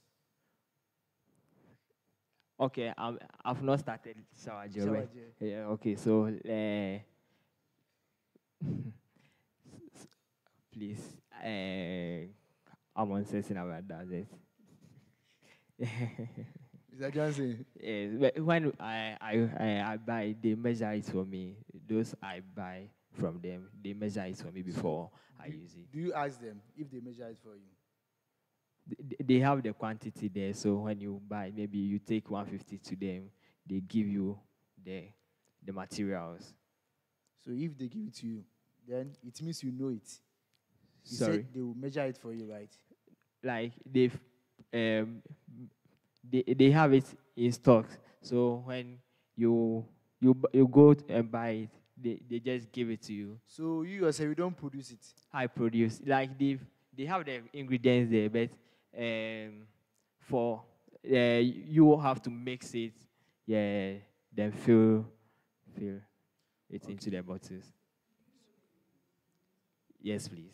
So tell us the names of the ingredients. Okay, so salt, base, thickener.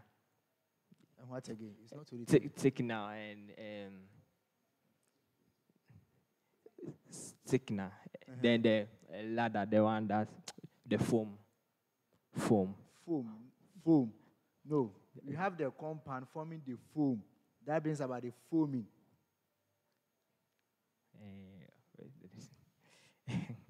So, okay, God bless our homeland Ghana and make God bless our homeland Ghana and make our nation great and strong, both to defend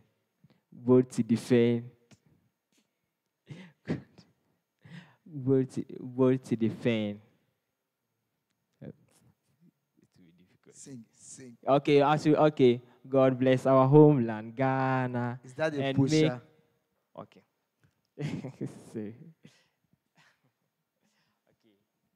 God bless our homeland, Ghana, and make our nation great and strong, both to defend forever the cause of freedom and of right.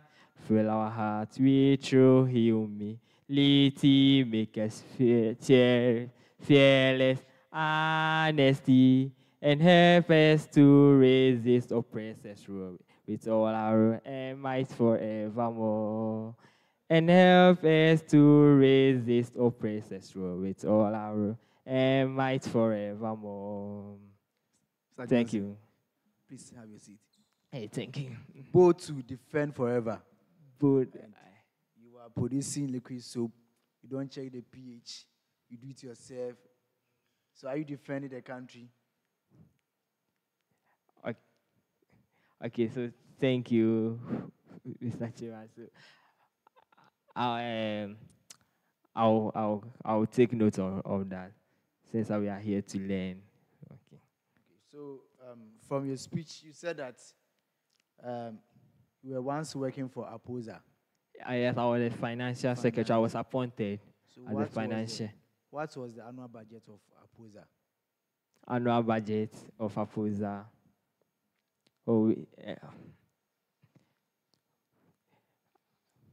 Okay, so we were dealing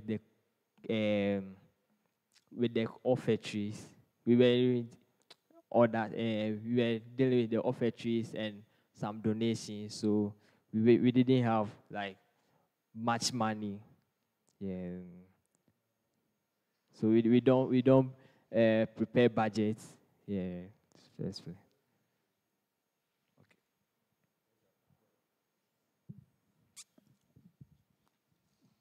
Gentlemen, your full name is?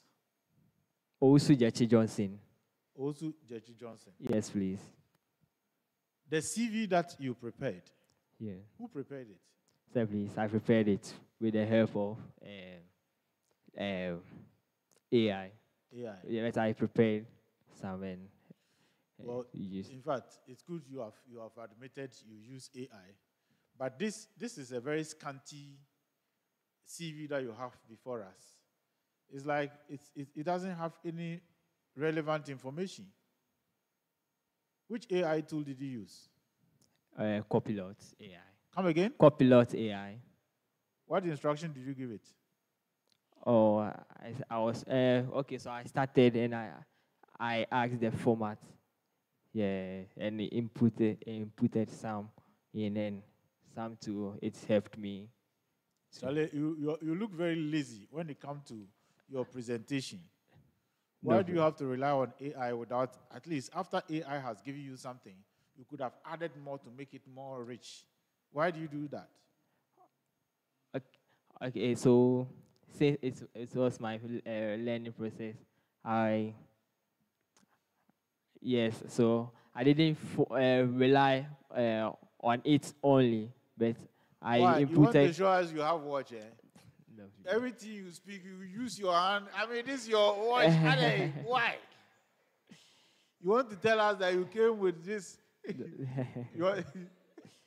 Why? You went to do boxing and they gave that one as your award? No, please. A story is told of a madam who has not worn a watch before. When she came to class, they said, "Good morning, children. Good morning, children." The same thing is what you are doing. Why do you have to be flaunting your watch in that manner? Watch in the class and you're there. It's like it's not yours. It's too big for your hand. Can't you see? Whose watch is that? So I was given by someone gave it to me. So. To come and impress us? No, please. For a long time ago. Oh, okay. In fact, as I said, your CV is very shallow. It's very shallow. Tell me your objective in becoming a financial secretary. Okay, so my objective in becoming I want to leverage on my business administration knowledge. What did you write as your objective in your CV? So to leverage on my business administration. If you don't know what is on your CV, you are beating about the bush, young man. So that's what I wrote. No, it's not what is there. Is it what? To leverage on my business administration knowledge to provide to improve student welfare. Young man, please. Student welfare. You didn't sleep in the car, I or you want some sleep before we should continue? No, please. We should allow you to sleep before you continue. No, please. Are you sure? Yes, please. Good. What did you tell us is your objective in your statement, your CV? So to leverage on my my business administration knowledge to improve the welfare of the students' well-being, to improve the welfare of the students, and providing and improve. Simply, that's what I wrote. What is administration? Administration. So okay, sir, please give me time to relax. What is administration? Okay. You say you are pursuing, which course are you doing? Now I'm banking and finance. Banking and finance. Yes. And you have written as your objective is what? Use my business administration to whatever. So I'm saying that what is administration? Okay, so managing the affairs of something. Administration is managing affairs of something. Of something, yes, please. Okay. And what is your mission? So to ensure prudent financial management and planning, and to support student well-being, student welfare, student initiative. So please, okay. So my mission is to ensure Okay, so my mission is to ensure prudent financial management and planning. Oh, that's okay.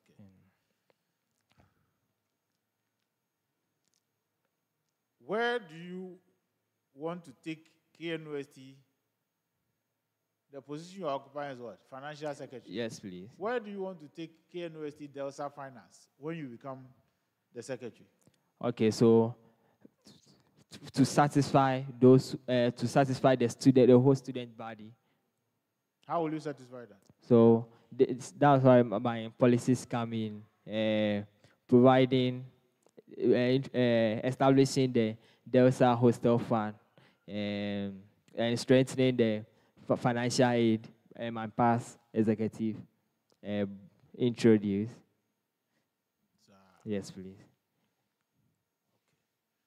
I think I'll give the chance to my colleague here. Thank you, Mr. Johnson, once again. All right, thank you. Mr. Johnson, please, when it comes to issues of vision statement and mission statement, whenever you ask that question, you have to answer precisely what you have provided. Okay. Just as you can answer what is your name. So your mission statement, you should answer it precisely. Okay. All right, thank you. Thank you very much. Who is the current finance minister for Ghana? Honorable KSL Atoba Forcing. Who is the current financial secretary for SRCK University?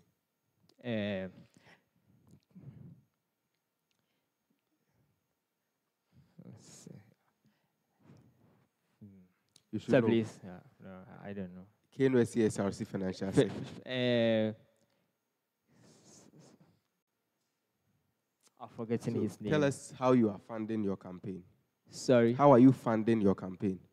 So, how I'm funding my campaign. So, through my money, yes, I'm using my money. So, how are you going to get that money back when you win the elections? Oh, that's not the Or you think we are case or something? Oh no, please, I'm not. I'm not going to take the money from KNUST. So you just want to lose your money? Oh no, that one is for personal improvement. Like me funding myself is my personal for my personal improvement. Okay. Yes. Okay. So, do you know what pre-financing is? Yes, please. What is it, please? Okay, so it's where one uses his or her money to do something. Then after after maybe the money after the money is in, they give it back to that person. Okay. Will you do that in your administration? Because many a time in student leadership, the funds are not being approved early because of the approval of the budget from DOSA. So in an instance when there is supposed to be a program, but then funds have not been approved from DOSA, how are you going to fund that? Are you going to also, engage in pre-financing? Okay, sure. So I think, thank you, Mr. Chairman. So I think we have, we can take overdraft also, overdraft and maybe loan. But I think I would prefer overdraft. I don't get your answer. Like, yes, I'll pre-finance. You would pre-finance? Yes, please. Do you know pre-financing is illegal in KNUST?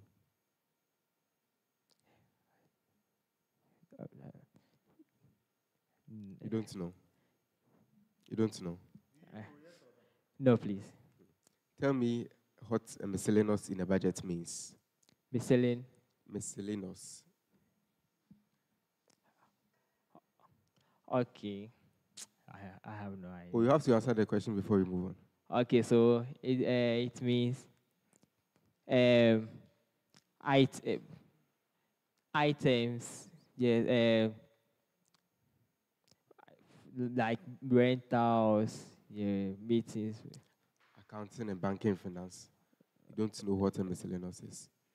What is a budget? So a budget is management of money. Management of money. Budget. Budget is a what? Okay.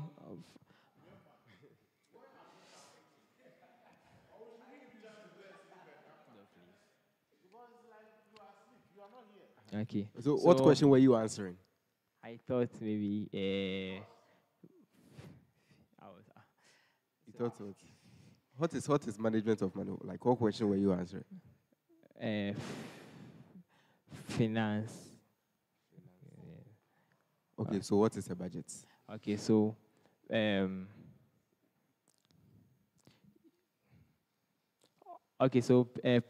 it's a financial plan. So a budget is a financial plan that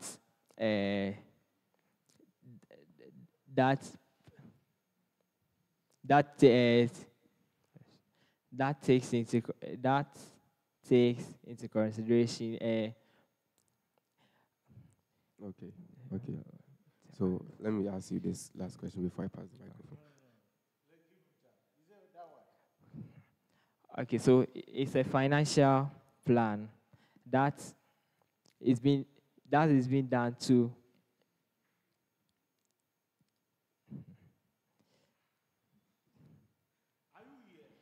yes, please. Accounting. Banking and finance. Yes, please. Yes, please.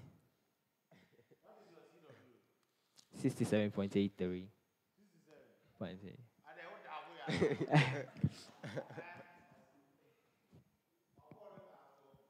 No, please.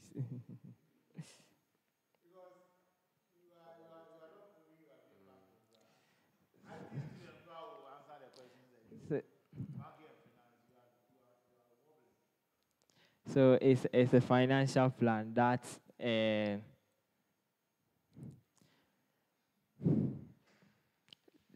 that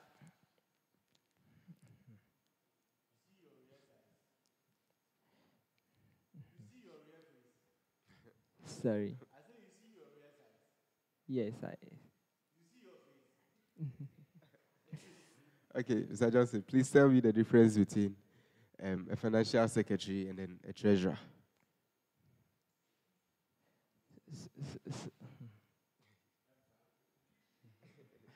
Okay, so a financial secretary, I know a financial secretary, but I don't know the treasurer. But when you were in OT, you were treasurer of APOSA, right? Financial secretary. Financial secretary. Yes, please. Is there any difference between a financial secretary and a treasurer? No, please. Because I know that OT, the financial secretaries are also referred to as treasurers. But I was a financial secretary. You didn't have a treasurer? No, please. Did you attend SU? Yes, please. SU, you have a treasurer, we have financial secretary, right? Yes. Huh? Yes, please. So what was the difference between the two of them? Okay, so the financial secretary manages the funds, prepare budgets for the organization, while the treasurer only takes the income. Also. Okay. Mr. Johnson, do you want to take some 5 seconds break to breathe? You can stand and then turn your back and relax and then sit down. Okay, please, I'm okay. I'm okay. You're okay. Are you sure you're okay? Please, yeah. Okay, then let's go on. So, who inspires you the most and why? Sorry? Who inspires you the most and why? Okay, so my mom inspires me the most. Okay, so because of her hard work, as a widow, she has been able to bring me up. She inspires me the most. And in terms of finance, who inspires you the most? In terms of finance, okay, so that's the current finance minister. What has he done that inspires you?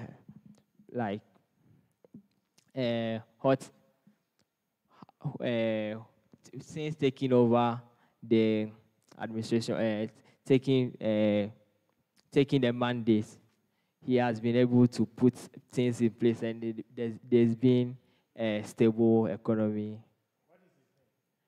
Honorable Keso Ato Fosin.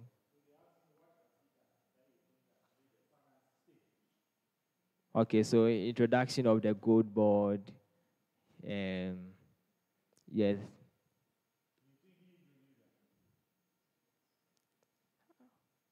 Yes, please. I think he is the one who introduced that. Okay. So if you had the chance to change anything about Delsa, what would you change? If you had the chance to change anything about Delsa, what would you change? Do you know Delsa? Yes, please. Do you know IDEO? Yes, please. Do you know SRC? Yes, please. So tell me the difference between Okay, so I think Delsa and SRC is the same, but IDEO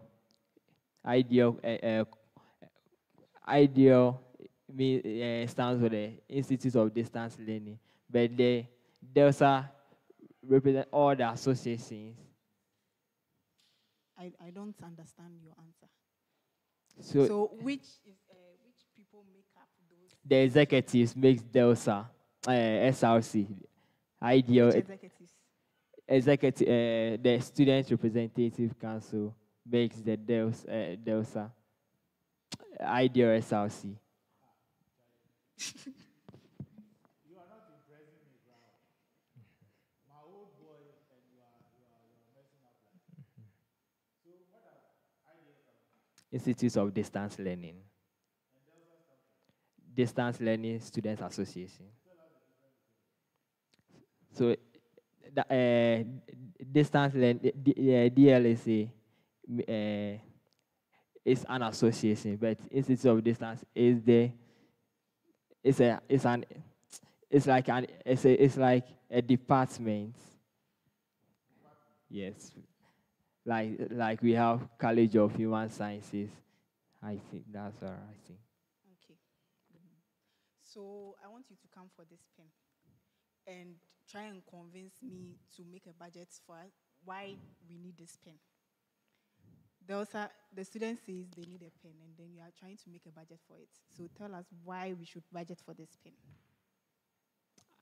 I should convince you. Okay. Yeah.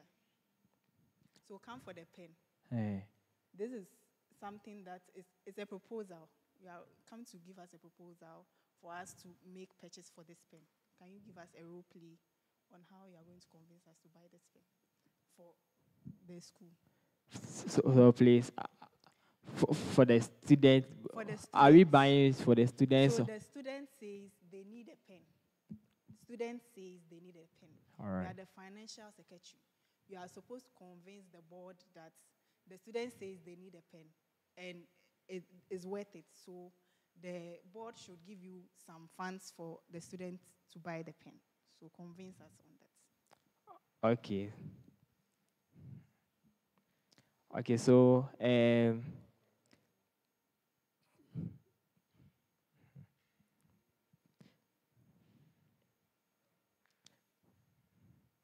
okay, so since a pen is and is so it's essential for writing, the students would need it.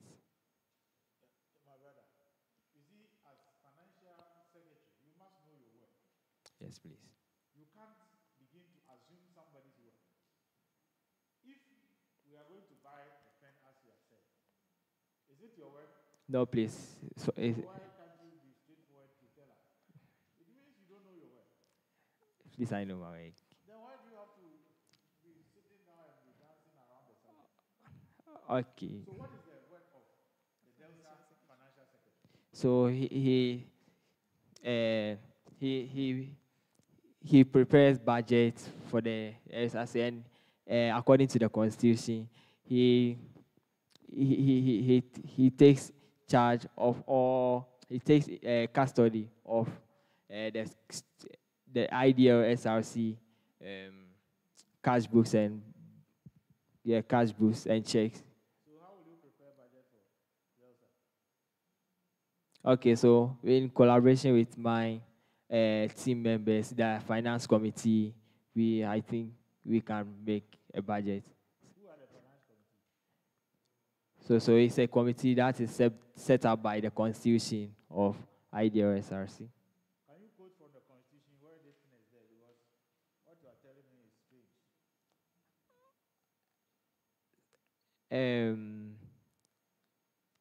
I think so. That financial secretary, and the president, the national president, They make up the financial secretary. and other members. I think some appointed, maybe. Are you speaking from the constitution or you are guessing? No.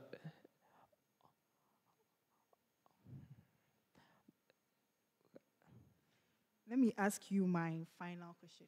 So we've asked you a couple of questions which you have fidgeted in answering. So I'm giving you a last chance to redeem yourself. So redeem yourself, yes. Tell us something that will convince us to make you continue the race. Yeah. Okay, so I think I have the ability to run the financial secretary, and I'm very confident that when I'm being elected, I can do the job. You have the capability. What capability? So if you are introducing yourself, you have to tell us that I have this skill that will help me achieve this. I have this that will help me achieve this. But if you say I have the capability and I'm competent, you have not said anything. Okay, so due to because of my past experience, I can do the job, and the Constitution, I think Article 5, Clause 5, to say all ideal offices, SRC and offices shall have a working document. So I think with this, I can go. So what job are you coming to do for us? Sorry? You said you can do the job. So I'm asking you, what job are you going to do for us? What job? Are you going to do for us? Okay, so bring my my ideas on board. So I was expecting you to say that which role are you vying for? So financial secretary. Exactly. So you have to talk about financial secretary. But if you say I can do the job, I can do the job. There are a lot of jobs. So what job are you talking about? Okay, so national financial secretary. Right. So this is an advice that I'm going to add so that I can sign up. So next time when you are going for an interview, make sure that you are prepared, very fully prepared, and make sure that if you don't have an answer to a question, make it clear to the panel that you do not know the answer. Don't go beat about the beach and give answers that do not relate to the question that being asked. It makes you look like you don't even know what you are talking about. Okay. All right, thank you. Mr. Johnson, Hello, how are you? yes, I'm doing great. Okay, so I want you to explain to me the meaning of invoice. Invoice. Okay, so there it's a receipt that is being given to someone who has bought something. What is the difference between invoice and receipt? Okay, so invoice, they are the same.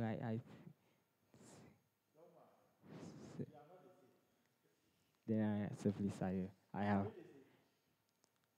When I did see.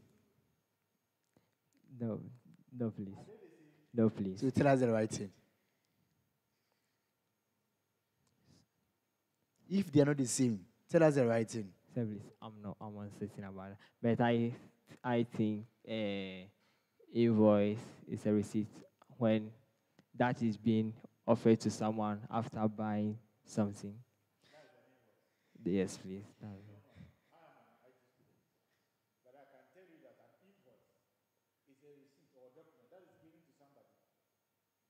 During which the payment has not been made. The receipt is when payment has been made. If you make payment, you receive a receipt. But if you have not made payment, you are given an invoice. An invoice is an itemized bill of things that you are intending to buy. So it's not what you are saying. And somebody who intends to hold our money or take our money, you will knowledgeable. You are zero. Mr. Johnson, is there any difference between VAT exclusive and VAT inclusive? Please, I have no idea. Please, I have no idea. What do you know about GRA? Jerry, so they are in charge of the revenue collection for the government. What's the full meaning of VAT? Value added tax. What do you know about VAT? So after you bought something, a good, goods. So they are levies on goods and services. So if I purchase an item like a metal, what is the VAT on it? Okay, so I think 15%. Mr. Johnson, Say, what is PIT? PIT. Please, I have no idea. How many signatures do you have? How many signatures do you have? Please, one. One. Why? Please. Mr. Johnson. Okay. So what is the annual budget of DLSA? Please, I've not made it. Okay. Have you taken a risk before? Sorry? Have you taken a risk before? Okay, so I think yes. Yes, please. Tell us something. Okay, so I after diploma, I I wanted to do my national service, but I didn't have knowledge about it. So instead of filling the form, I told them I was working, but I wasn't. It was my business. So I thought maybe after being posted, I will be paid, but I wasn't paid. I was the one who was to pay them 10% of their administrative. Um, I was the one to pay them, which made me stop. Mr. Johnson, See, what is a closed check? please, I have no idea. Open check. No, please, I don't have any. What is a check? So it's a receipt that is given to someone to withdraw money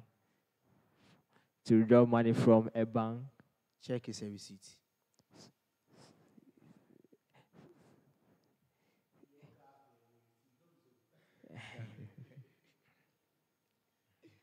Okay. So, Mr. Johnson, Same. what are you going to escape pre-financing in your term of administration?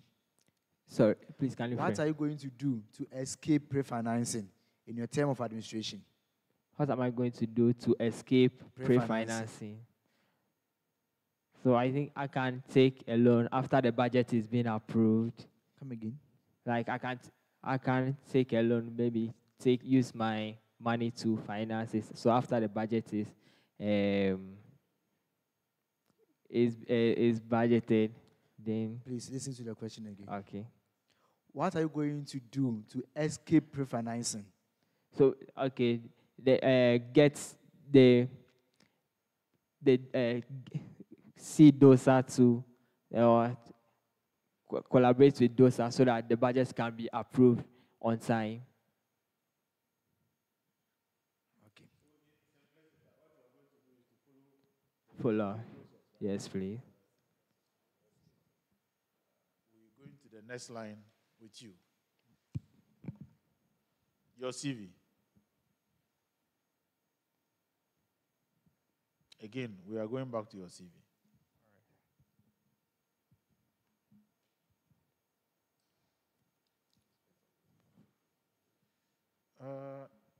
Your CV. Can you tell us, in summary, what we are supposed to find there? Okay, so in my CV, you are supposed to find my mission, vision, objective,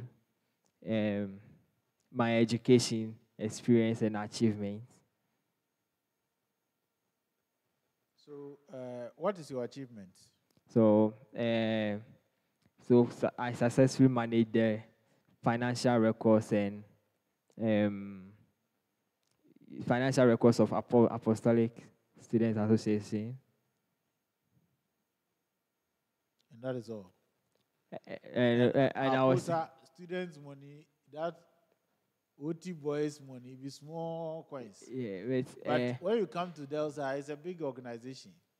How are you going to manage this big organization's money as an ideal student? This one, that time you are there physical, but this one, you are far, far away.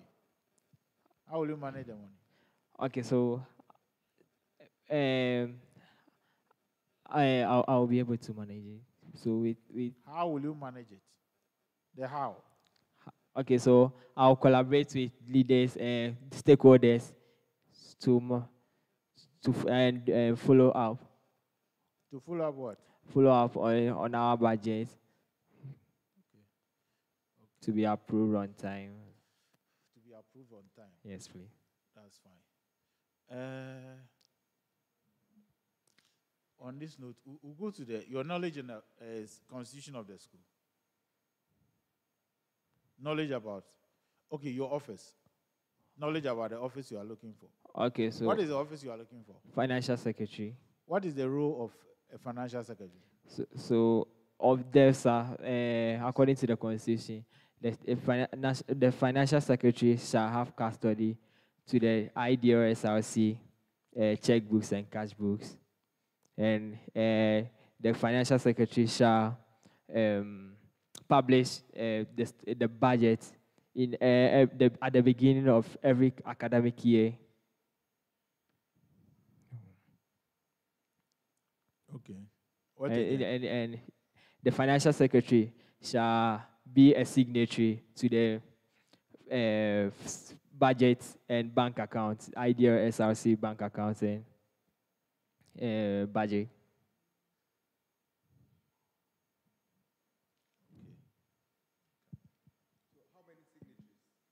Two. Financial secretary and the president. The financial secretary. According to the constitution, Who are the principal signatories? Principal. Please, if you can rephrase the principal. So when we talk about principal, we are talking about the main people. The main. Yes. Okay, the financial secretary and the president. So according to the constitution, what is the code of conduct of financial secretary? So the code of conduct, all members of the ideal SRC shall not be in a position where they shall conflict their conflict of interest. How do you define conflict of interest? So, in this instance, maybe you are going to buy something and you want to procure something, and you want to procure something, maybe and you see, maybe, and maybe the person, the one coming to buy, the one offering it to you, be your friend or something. It's conflict of interest. it's conflict of interest. Yes. Okay. Thank you. Who is the current SRC president of KNUST? Okay, so Honorable David Armstrong Donko. KNUST SRC. Can you, Shakiro Isaac. I'm asking the question again. Who is the current KNUST SRC president? Honorable Kane, current KNUST or ideal as Delsa. KNUST is Honorable Kane. Okay, His Excellency. His Excellency. Nana Francis. Okay. All right. Okay, sure, thank you. What position are you aspiring for? National Financial Secretary. What is National Financial Secretary? So, according to the Constitution, it's what is National Financial Secretary? So of he's what association? Of DELSA, the KNUST, Okay, DLSC. So who is the current Financial Secretary for DELSA KNUST? Please, I've forgotten his name.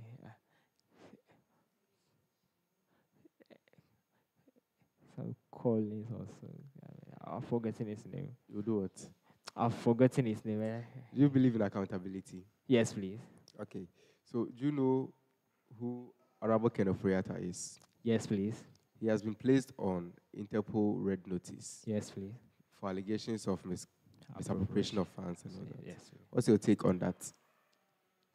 Okay, so since it's a matter of court, the court should be the best person to interpret, to take on that.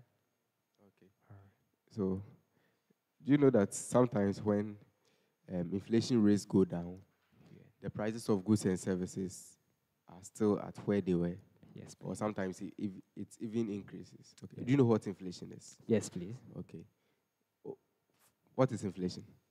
Okay, so where prices of commodities goes up.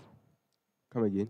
Where prices of commodities goes up or increases. General prices. General prices. Okay, so what happens? What is the reason when the price of goods and services remain at where they are, but rates of inflation drop? Do you get a question? No, can you? Okay, so inflation's rates can be around 30%. Yeah. But when inflation rates drop to about 25%, prices of goods and services are at where they are. What is the reason? Because of future expectations. Yes, please. Okay. I think future Okay. because of future expectations. Okay, so tell me your take on the 1 Ghana cedi per a liter of fuel. 1 Ghana cedi. Can you rephrase your question? So do you listen to news? Yes, please. Okay, fine. So I hope you are aware that the government has introduced 1 Ghana cedi per liter of fuel that you buy. Yes, please. Okay, so what do you think about that? Okay, so since it's not in percentage, I think it's a good initiative by the government. Okay, fine. So if it was to be in, a percentage, since our currency is not all that stable, Thank you. because the last question is a follow-up question. All right. How about VAT? VAT is in percentage, so is it not good for the country? VAT is but to the consumer. Thank you. My brother, that is Jechi Usu Johnson. Yes. In fact, you've answered several varied questions. In fact, I will ask you my last question, and I think we would let you go and have your piece. As a financial secretary, what bodies in Delsa are you expected to work with? So the president, the secretary, and the women's commission, and Okay. all. So if the secretary, the president wants to withdraw money, but he is able to speak to you, but it has not been approved by the general, these three bodies, that is all the, but all the executives, but he manages to reach out to you that it's urgent and we have to withdraw this money to do A, B, C, D. What will you do as a financial secretary? Oh, so since it's not approved, I can't.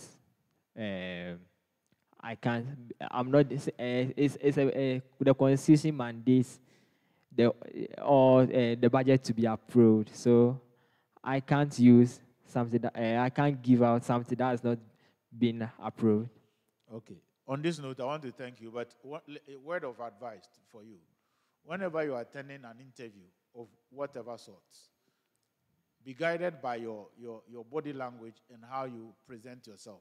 Right. Your left hand was moving disrespectfully and unacceptably. As a Ghanaian child who knows culture, when you are speaking to elders, you don't need to be throwing your left hand about, especially with this your wristwatch and throwing it about, showing us a watch kesiaba. That thing must stop. Okay, thank you for coming. Thank you for your words of advice. And now, I would also like to add one last thing. It's about your CV, and it's very, very important because you are going to go out there and apply for other things.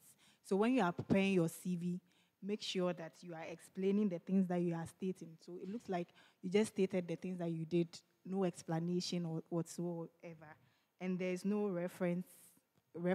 So there's nobody for us to call. There's no referees for us to contact and see if whatever you wrote was right. And your mission and vision is not necessary in your CV. Okay. All right. So go and work on your CV and then resubmit it. Okay. All right. Thank you. Okay. Thank you for your advice. Okay.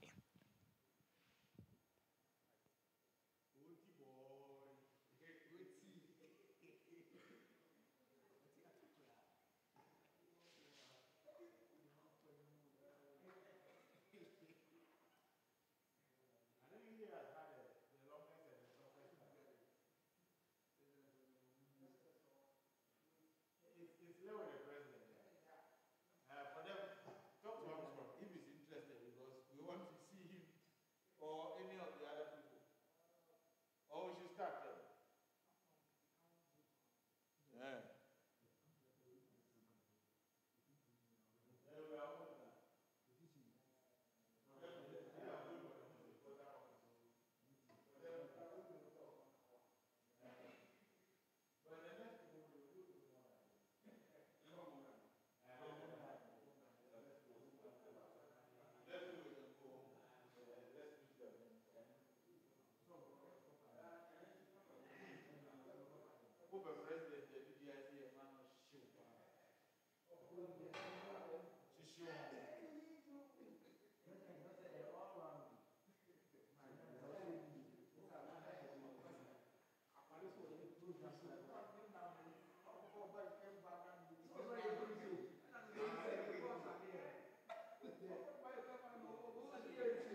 Please take the mic. Thank you, Vice Chair, for the opportunity. Take the seat, please. Thank you, Vice Chair, for the opportunity. All right. Tell us your name. My name is Shadrach Opoku Ansa. On your CV, I see pastor. Are you a pastor? Yes, please. Which church? It's a denomination. I have not started my church yet, but it's a fellowship. What is a denomination? It's an association whereby we gather together to pray, but it's not registered in the name of a church. Then you are not a pastor, are you? I am an ordained pastor. Of which church? From Koinonia. Koinonia. Who is the founder of Koinonia? Apostle Joshua Selman. I see. He has ordained you as a pastor. For which branch? That's why I said I have not started any church yet. But an ordained pastor must be in charge of a church. It's not always to be so. You can be ordained and be a pastor without starting a church. So you are like a freelance pastor? Yes, please. For now, at the moment. How old are you? I am 28 years old. Are you married? No. All right, tell us fully about yourself. Who are you? My name is Shadrach Opoku Ansa. I am a third-year business management student. I'm vying for the position of the Delta National President. I am a good communicator and a leader by practice. And over the years, I have been working under, and I have been working and serving under academic and administrative roles, of which I have learned service and teamwork, which has compelled me to vie for this position. As a pastor, why don't you concentrate on your pastoral duties other than this office you are looking for? Yeah, I believe in great leadership by service. And as I was saying, I have learned service, and that is why I want to use what I have learned and my experience to serve in DELSA. What have you learned? I have learned teamwork and service. What is teamwork? Teamwork is working together with people in an association or an organization. How many organizations have we worked with? 3. 3. Name them. KNUST. You are a student, so you are not working with KNUST. I have worked with KNUST before. As what? As a security guard. Okay, proceed. And I have also served as a teacher in Royal Treat Academy and AFOS. Very well. You are vying for which position? The National DELSA President. What is the role of the National DELSA President? The National DELSA President is supposed to be the leader and the chief spokesperson of DELSA students. Go ahead.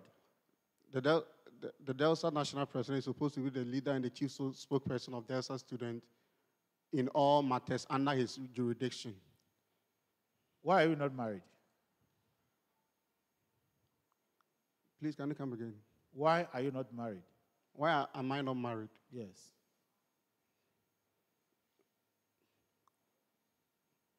I think that's my personal decision. In the scriptures, it is written, he who takes the office of a bishop has taken a good work, and he must be a husband of one wife. Why are you not married, but you say you are a pastor? And also, the same Paul, who wrote that, also stated that if it will be possible, everyone should be like him, and Paul didn't marry. Are you by telling us that you are not going to marry? That is my personal decision. No, it's not your personal decision. When you are vying for a public office, certain things must be made clear. You can't tell us it's your personal decision now. I will marry if I find a good wife. Why are you telling us that? The various KNUST ladies, you've not found any. Since becoming security guard of KNUST and being a student up to now, you've not found any lady, or you are inconsistent when you see the ladies? Oh, I have found some ladies, but when I speak with them, they are not in alignment with my vision. So what are they falling short of? Some of them, the way they talk, some of them they are dressing, and some of them also they are thinking and their decision making. Okay. Are you working? Are you a worker apart from being a pastor that you are telling us? At the moment, I am only pastoring. Pastoring without a church. And how are you saying at the moment you are pastoring? I host online services. Online services? Yes, please. That one is a scam. A lot of people are on they call it TikTok Live. Oh, good morning, everybody. This morning, God is going to bless you, and that kind of thing. See me in chambers and all that. Is that not what you're doing? Yeah, I think online service being a scam is highly dependent on the person. So how do you do your online service? Oh, I do it on Clubhouse. Clubhouse. Clubhouse? Yes, please. What is Clubhouse? Clubhouse is a software or an application whereby many people gather to convey a meeting. So it means you send a link to your converts or your church please. members. Is that the case? Yes, please. Do you pay for it or it's free? I pay for the Clubhouse application usage. No, you don't pay for it. You only pay for your data. Yes, please. I see. On this note, when you preach on your Clubhouse, do you take offering? No, sir. So how are you sustaining yourself? I'm sustaining myself by the grace of God. No, grace of God don't work here. Grace of God, we are all Christians. As I sit here, I'm a priest myself. I'm sustaining myself by the help of my family. So it means your father is still feeding you? No, it's my sister who is still feeding me. Who is still feeding you? Yes, please. Then it means that you are still immature. No, I think even though she is feeding me, but she's a caterer, so I work along with her sometimes. What do you do along with her? I help her to cook. What do you do? Sometimes I help her to, I fry the chicken, and also I cook the rice, and or any other food that he commands me to cook. Okay. As somebody vying for the office of the SRC president, you should be versatile, right? Yes, please. Tell me the various departments in K University that you know.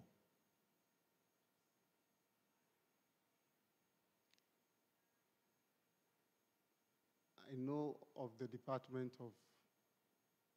You did your campaign. You went to classes to try to appeal to people. Let me even bring it close. What are the various classes or departments under DELSA that you are going to work with? Maybe you know this department. What are the departments that under DELSA you think you're working with?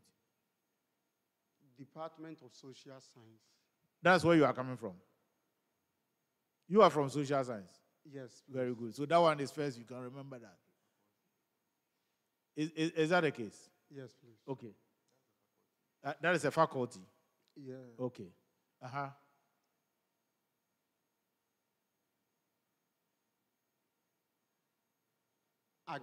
Agric department.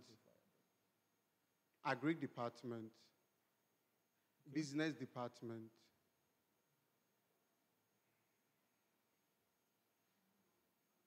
Is there any difference between faculty and department in K University, or they are the same? They are not the same. Okay, so tell us the difference. The department is under the faculty is under the department. Hallelujah. Oh boy.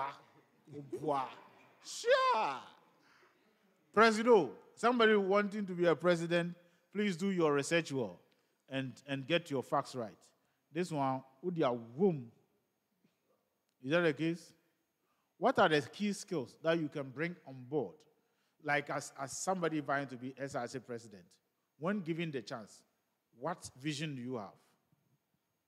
My vision is to create a central hub whereby I will amplify the voice of every student and also to improve the academic excellence of every student. And I do this by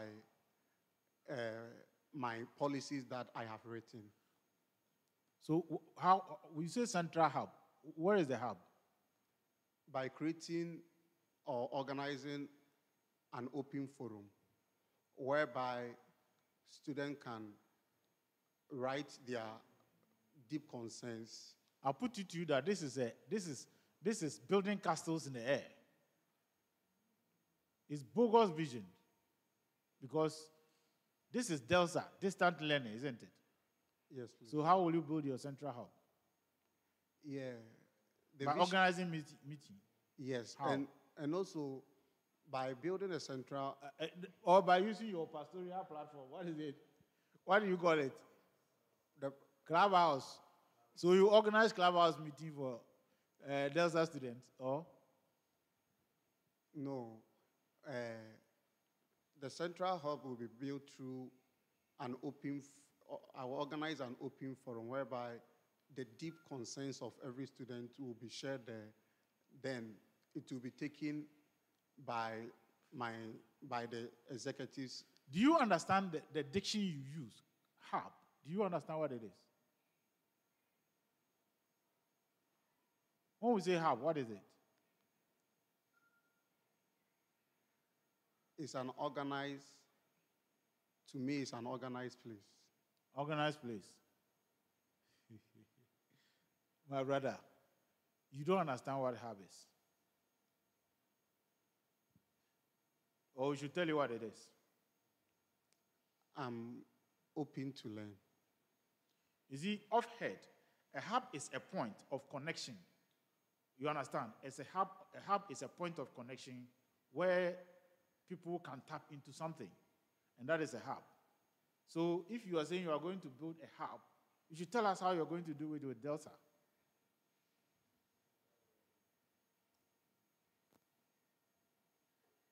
Now, a hub in context, was it a centralized control?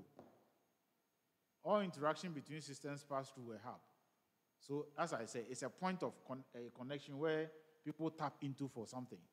So, that's why I was even trying to give you a leading question, but you are still beating about the bush. The leading question I gave you was, are you going to use your pastoral platform, or how are you going to do it? Of course, if you have said yes, I wouldn't have had much problem. Because as somebody who is vying for the position, it means you are going to bring something as a platform to get students to be on, to air their views. So I was asking how you are going to do it as an ideal president. How will you do that? If not, as I've explained to you, how will you do it? Okay. I will create a centralized platform. Great. You are IT guy, eh? You are IT man. I'll organize a centralized platform. Okay. Whereby students will bring their deep concerns or write their deep concerns there. Like, for example, maybe an WhatsApp platform, LinkedIn or Facebook. Jesus Christ to say, when you came, there are other hubs or other platforms that are available. Why don't you look for a way to make the platform better or to improve upon what your predecessors have built already? What are you bringing? Anything? What new thing are you bringing on board?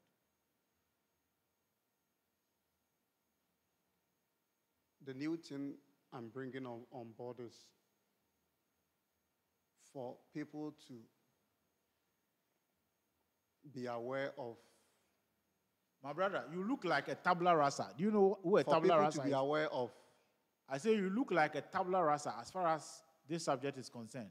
Do you know who a tabula rasa is? No, sir. It's like a complete slate, an empty space. Do you know what you are talking about?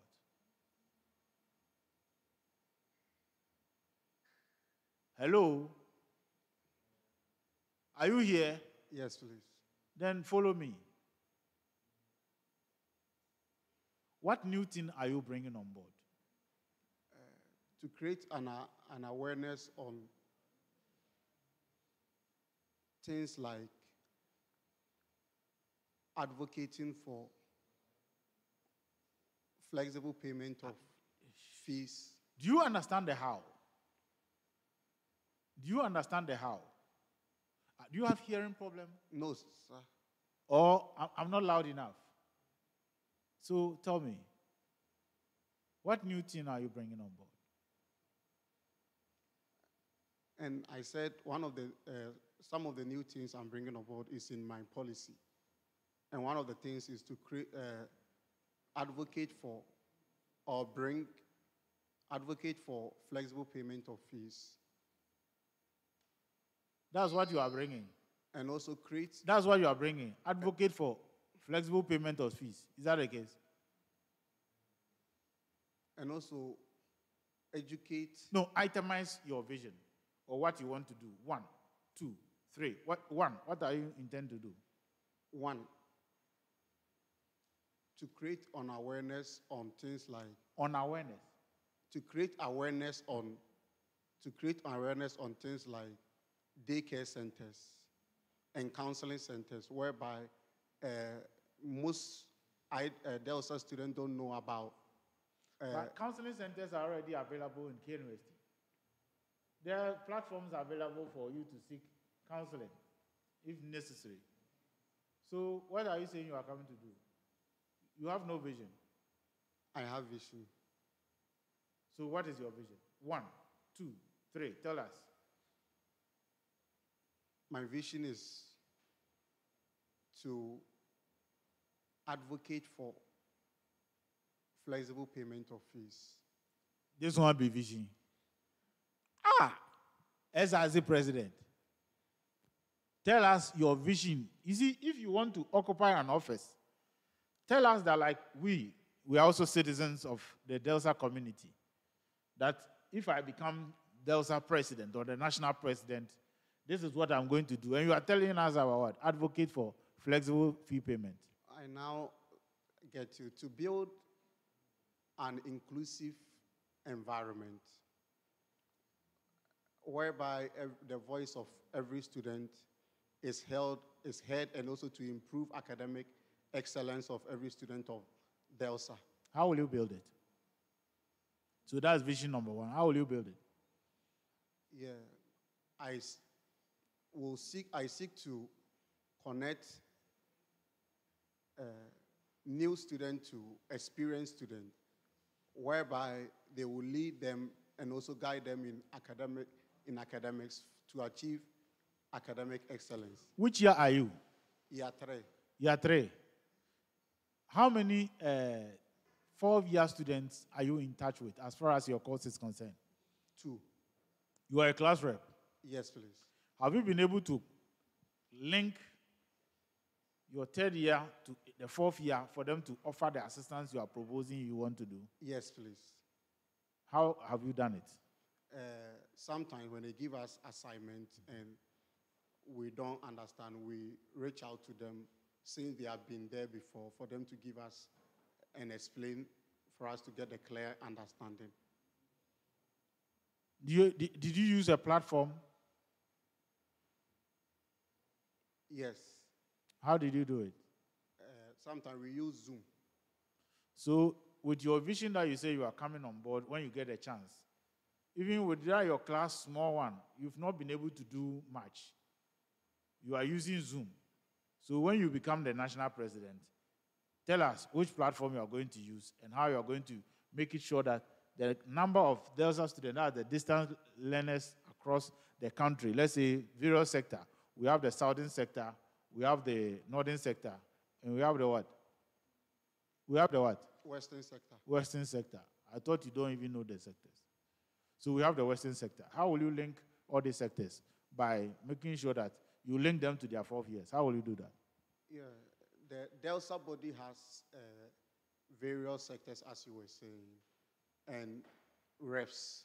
So I will coordinate with the reps and the sectors to help me achieve this vision. Very well. I think I'll give you some break now. Allow my colleagues to also ask you questions. I'll come back to you again. Thank you very much, Mr. Chair. Mr. Shadrach, good afternoon once again. Afternoon. My name is Ajay Brefo. Please, before I start, can you give me one Bible verse that I can use as a favorite?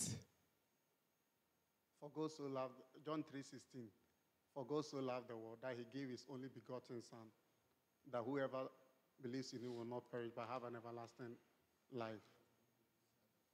Thank you very much. My chairman is telling me to ask you a question. I will come back to that. Okay. Can you get us 10 quotations as a pastor? Please, can you come again? 10 quotations. Can I? Get us 10 quotations. 10 quotations from the Bible. Yes, please. As a pastor. John 11:35, Jesus wept.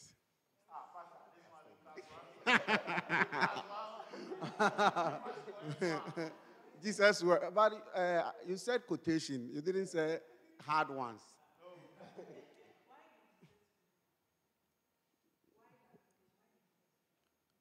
Jesus wept because of the death of the brother of Mary Magdalene.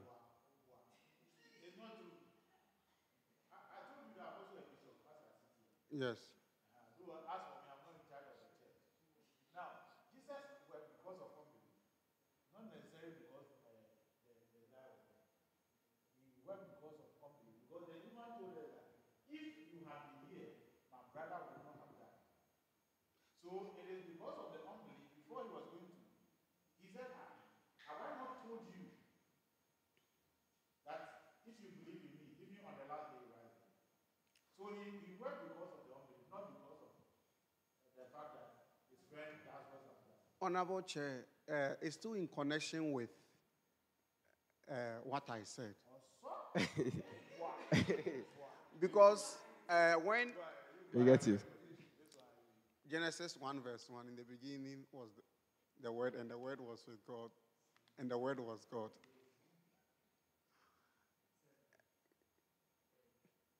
Genesis 1 verse 2, and the Spirit of the Lord was hovering over the surface of the deep.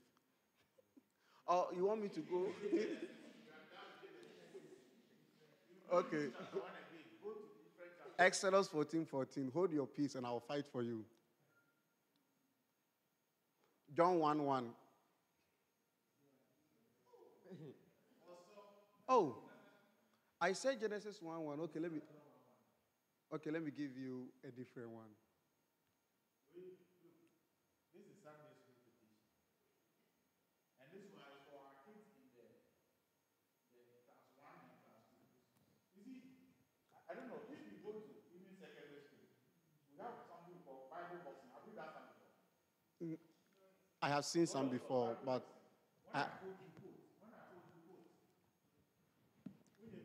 so I think you should have asked me the question in that way, whereby I will be saying, because whatever drops into my mind is what I Okay, say. so thank Since you. it's a verse. Give me 5, solid Bible verse that you think someone who is not a believer, someone who is wondering, someone who is very sorrowful, it can touch the person.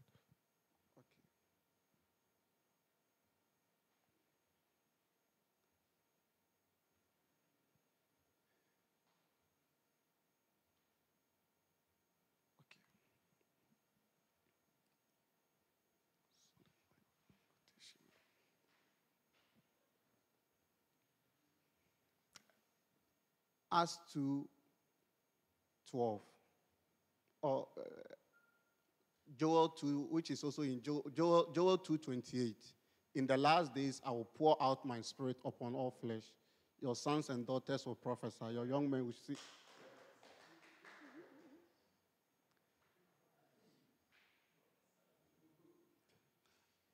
John 10:38. Jesus went about doing good, healing all those who were oppressed. So, John 10:38. Jesus went about doing good, healing all those who were oppressed.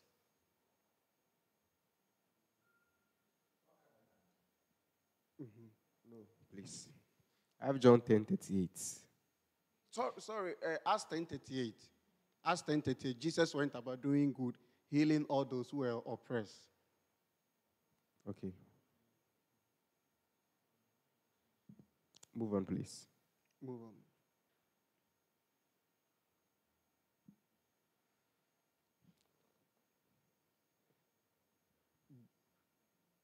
Genesis 4:10. Sin lies at your door, and its desires is for you, but you must rule over it.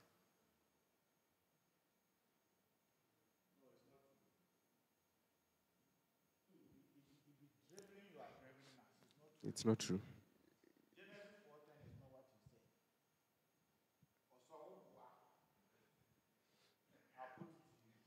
Genesis 4:10 says, the Lord said, 4:7. What? Check 4:7 for me. go on, 4:7. read the 4:7. Sin lies at your door, and its desires is for you, but you must rule over it. Sin lies at your door, and its desire is for you, but you must rule over it. You have said some line in there, but it's not what you quote. We say quote. When we say quote, the difference between paraphrase. Or you don't understand the word quote? I understand. Quote, when you are hearing that quote, put it in bracket, right? So it should be what is there, it's not what you think. Or we should read it for you, so that you know that you are good. No. What Bombay? So I think there are also other versions. That's why sometimes. No, then you can call out the version you are using. Then we'll make reference to it. Thank you. Talk to the microphone, please. Okay, I don't know the version that you are using, but I mostly quote from the King James version. Yes, I'm also quoting from King James version. This is King James version live. Me, I even like the King James and many other. Okay. Okay, please. So before we continue, my chair was asking you to mention some departments. And I would want to brief you on that. We have colleges, 6 colleges, and under each college we have faculties. That's where we have the Faculty of Social Science and the College of Humanities and Social Sciences. We also have the Faculty of Law. We also have the Faculty of, Knust School of Business, and that's faculty. And under that Faculty of Knust School of Business, we have departments. That's where you get the Department of Human Resource and Organizational Development, Department of Accounting, and all that. Okay. So please tell me the difference between leadership and management.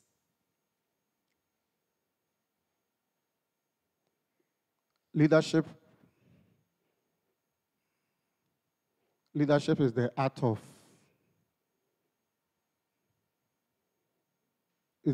leading a people or an organization. And management is the process of coordinating an organization. Okay, fair enough. Please, can you mention some leadership styles that you know? Democracy,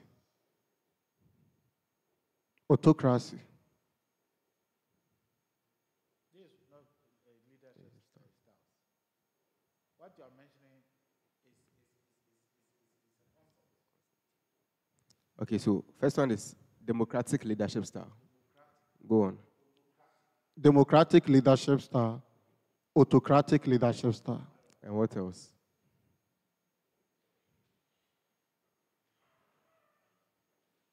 That's what I know. Okay. We have. Yes, please. It's a leadership style, but I don't know the meaning. I have heard of it.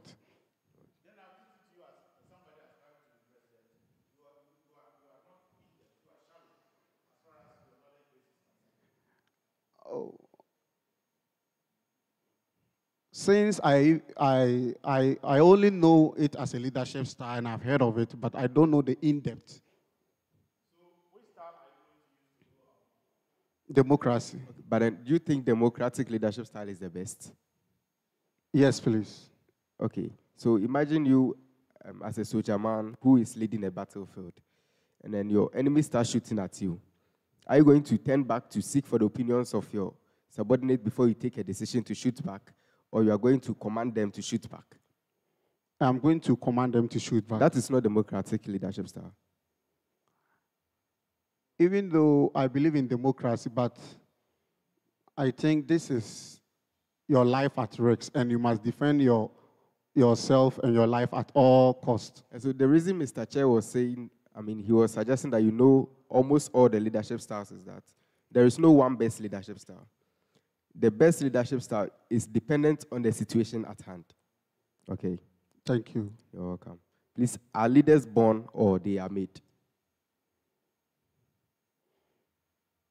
The question is subjective. A leader can be born and he can also be made. Okay, fair enough. Please tell me your take on procession as a pastor. Procession, Konti procession, Katanga procession. Your take on it as a pastor. Konti?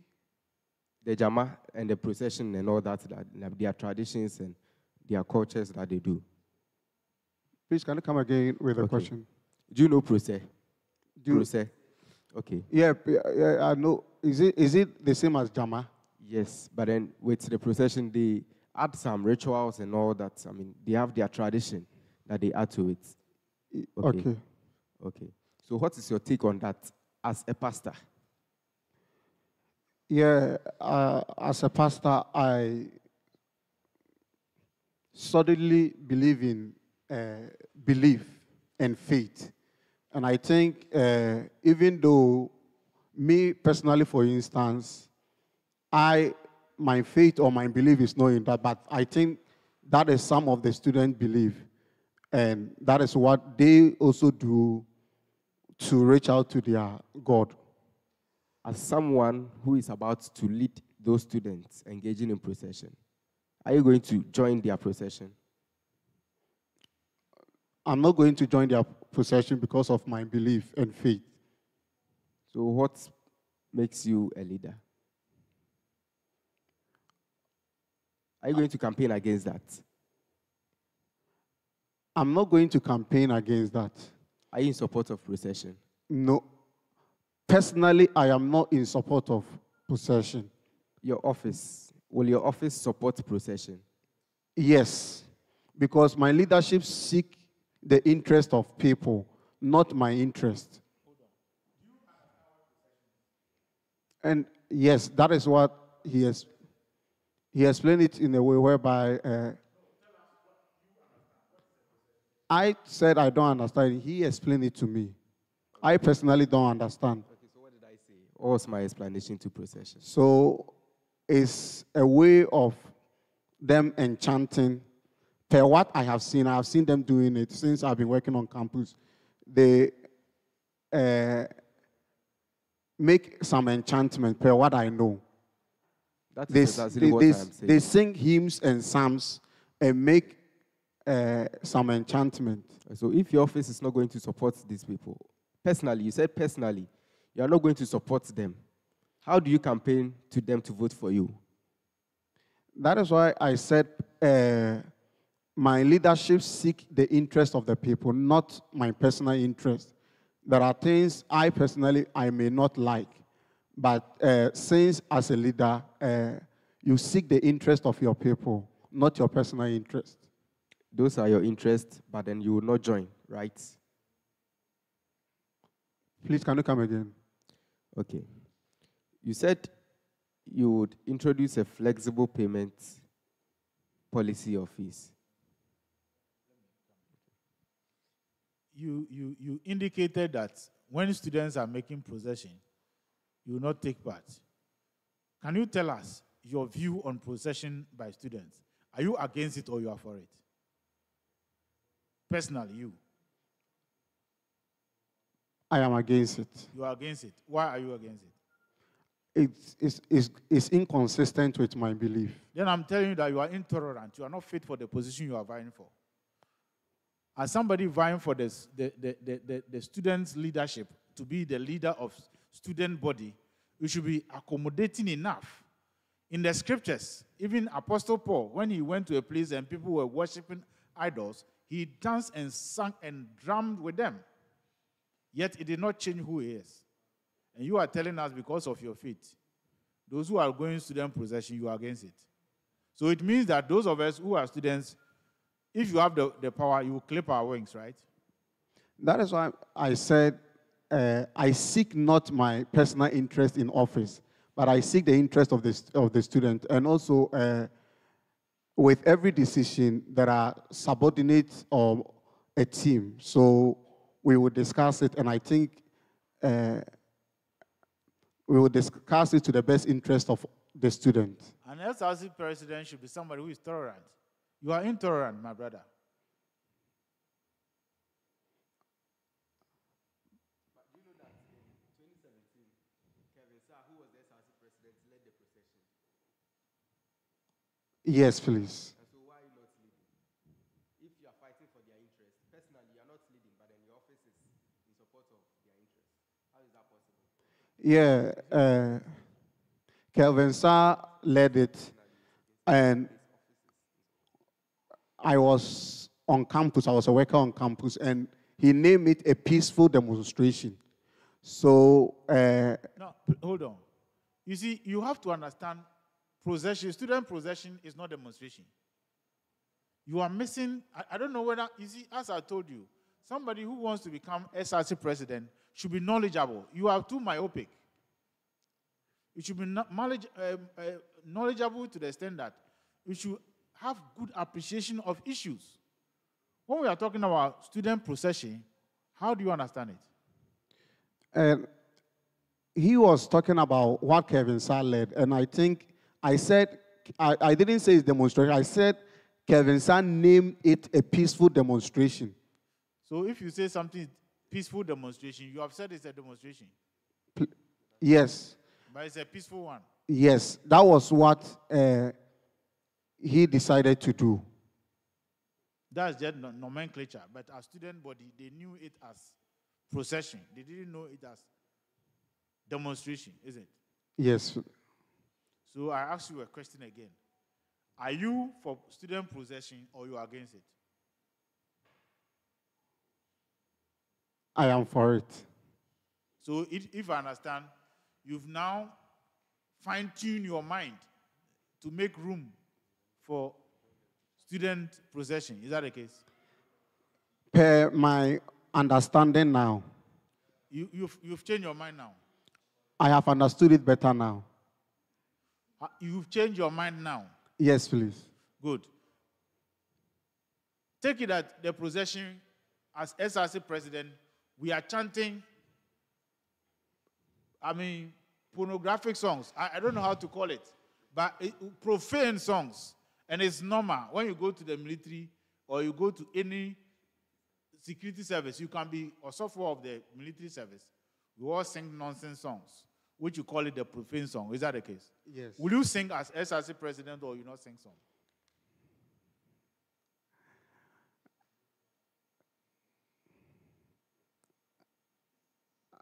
Can somebody give me some granny and chantment?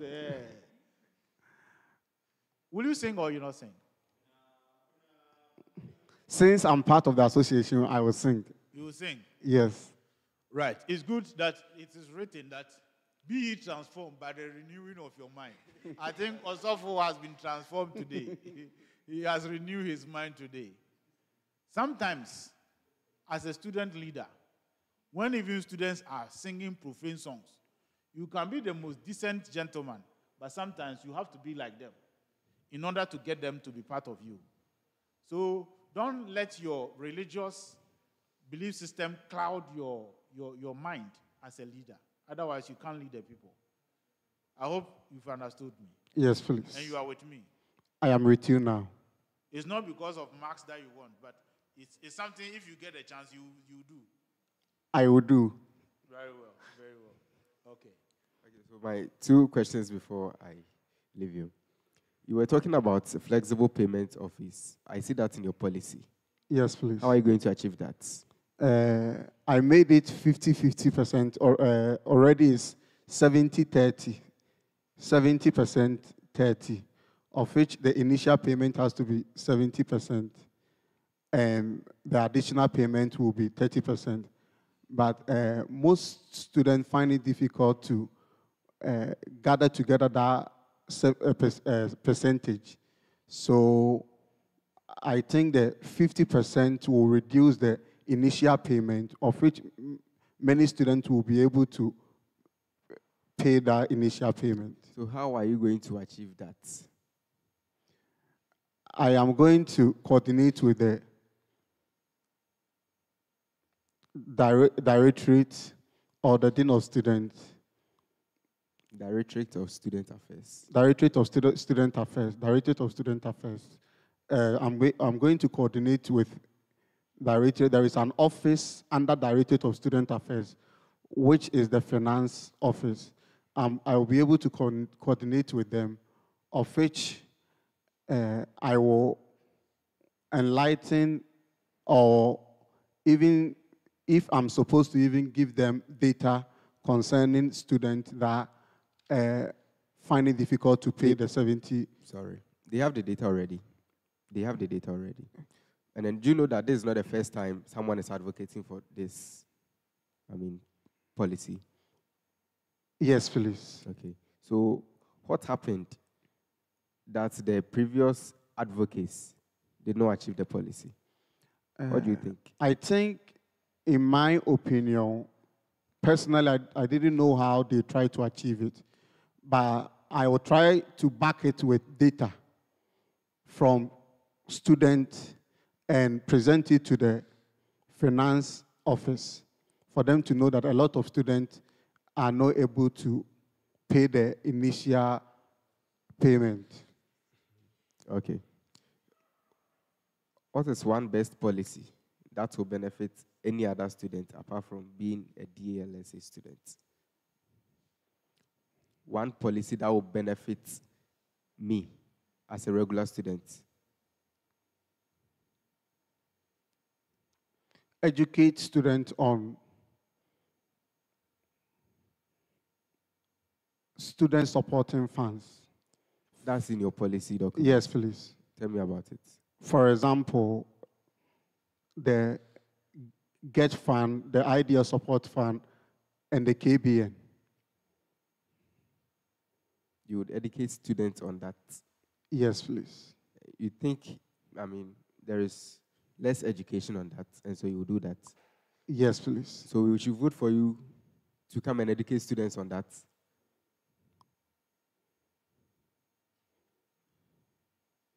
Not only to educate students on that, there are other policies. Okay, so NPP administration had free SHS as their key policy. NDC is also having 24-hour economy as their key policy. What is your key policy?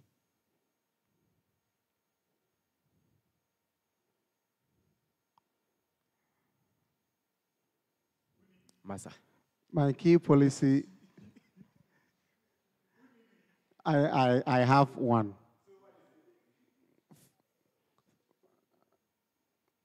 Flexible payment of fees.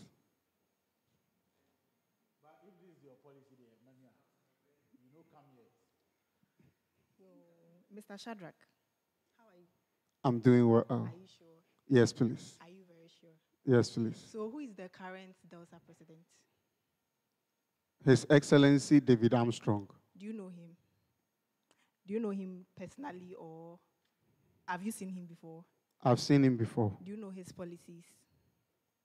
No. Do you know his achievements, what he has done so far? Yes, please. What has he done? Some of the things that he has done is by initiating the Ideal Support Fund. So you are aware that there is a support fund that is targeted to helping students pay their fees. So why are you not trying to improve that, and you are trying to advocate for 50% payments and all that, whilst somebody has already paved the way for you? It's already ongoing. And are you also aware that he also advocated, as of this sem, if you're a first-year student, you pay 70/30. But if you're a second year or a third year or final year students, you pay 50/50. So what you are trying to implement is already in existence. I'm not aware of the second years. Since you are vying for the position of a national president, I believe that you are supposed to abreast yourself with all this information before you come here. So now that all those things are being implemented, what new thing are you going to bring on board?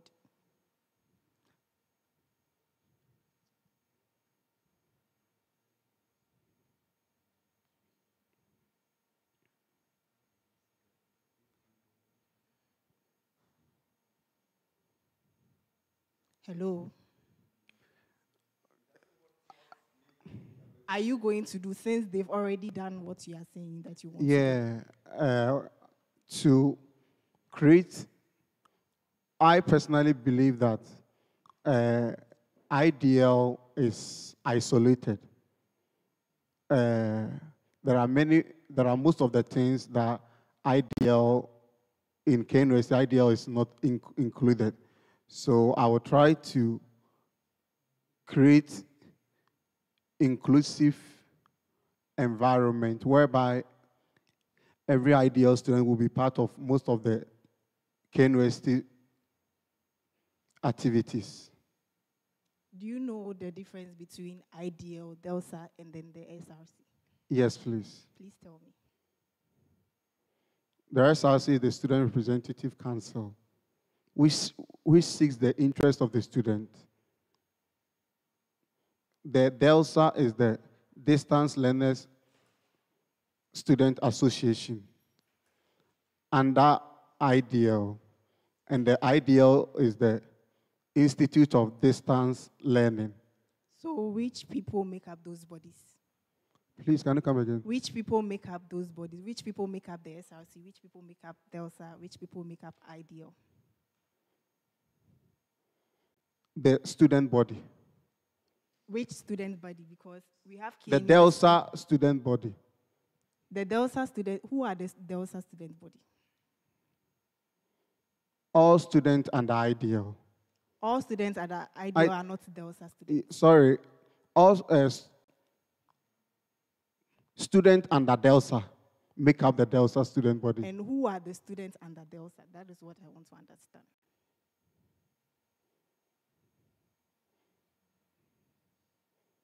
Are you aware that they are sectors?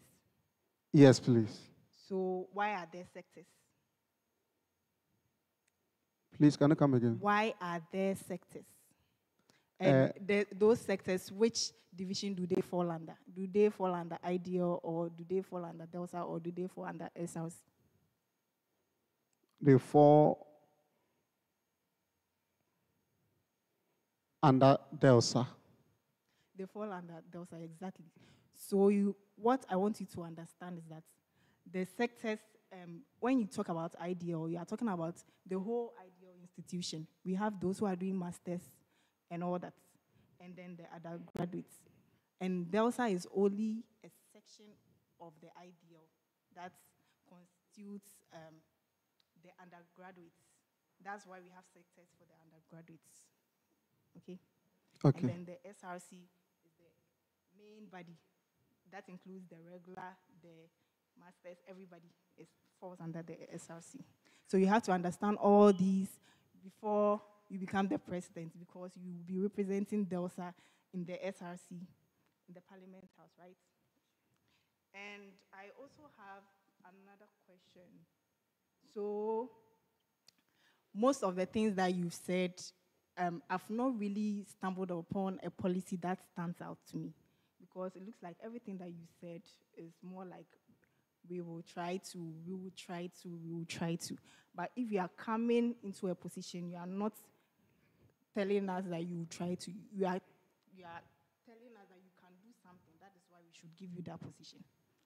And the Bible says that since you're a pastor, I'll quote from my favorite part of the Bible, which is from James. So from James, when you read James, it talks about faith and works. So faith without works is dead. So if you have the faith that we will do this, we will do this, we will do that, and then you don't have a plan for it to make it work, then those things are not going to be achieved. So this is a personal assignment that I'm giving to you. If you want to proceed with this office, go and sit down, restructure your policies, think about what you want to do for DELSA. Look at your predecessors. What are they doing that stands out to you? Are they doing a good job? Analyze everything and then put them together, and then come out with a solution that will move DELSA from where it is to a new height. Okay? Okay, thank you. So that is what I have for you. I'll give it to my colleague to continue. Mr. President, are you not the president? Please, can I come again? Are you not the president? No. Okay. How are you doing? I'm doing well, by the grace of God. Okay. So, do you read? Do you read? Yes, please. Which book? Which book so far have you read? Many books. Many books. Tell me one. The Bible, Rich Dad, Poor Dad. Rich Dad, Poor Dad. Yeah. And School of the Spirit. I mostly read spiritual books. Rich Dad, Poor Dad. Yeah. So it means you know more about financial literacy. Not really. So in Rich Dad, Poor Dad, what inspired you to manage your finances from that book? Yeah. One of the things that inspired me in Rich Dad, Poor Dad was that it helps you to know your class. There are people that are in the upper class, middle class, and the lower class. So you don't spend beyond your income. You have to know your class, whether you are in the lower class, upper class, and the middle class. So in Rich Dad, Poor Dad, if you are working and getting money, are you going to use that money to buy a car, or you are going to use your profit to buy a car? Yeah. In Rich Dad Poor Dad, it stated that when you are doing, even if the business is for you, you have to pay yourself. That's why the book stated. So the business money, even though the business belongs to you, but the money belongs to the business, whereby you are going to use a portion of the money to pay yourself and the rest to do investment. So in that book, I want you to explain to me the meaning of column asset. Column asset. I don't understand. Okay. So, have you ever read a poem? Yes, please. Which poem? A lion. A lion has a tail. It has a big head and a very small waist. Okay, so when you were introducing yourself, you said you are a communicator. Yes, please. So how are you going to communicate with your other executives? Yeah. Since some of the other executives are going to be in different sectors, we are going to create a central place whereby every communication will be done there through maybe technological tools like WhatsApp. We can create a WhatsApp group whereby we are going to share ideas and also decision making. What about in person? Ideal, or IDL mostly deals with distance learners. So it will be difficult for you to get your executives in person. So it means everything is going to be online. Yeah, most of the meetings is going to be online. Okay. So when you were introducing yourself, you said you were one security guard. Yes, please. Okay, so I want you to tell me the link between the Director of Student Affairs and the Security Services of K University. The link between the Director of Student Affairs and the link between the securities of K University, right? Yeah, the link between these two departments. They all seek to achieve one purpose, and that is the safety of the student.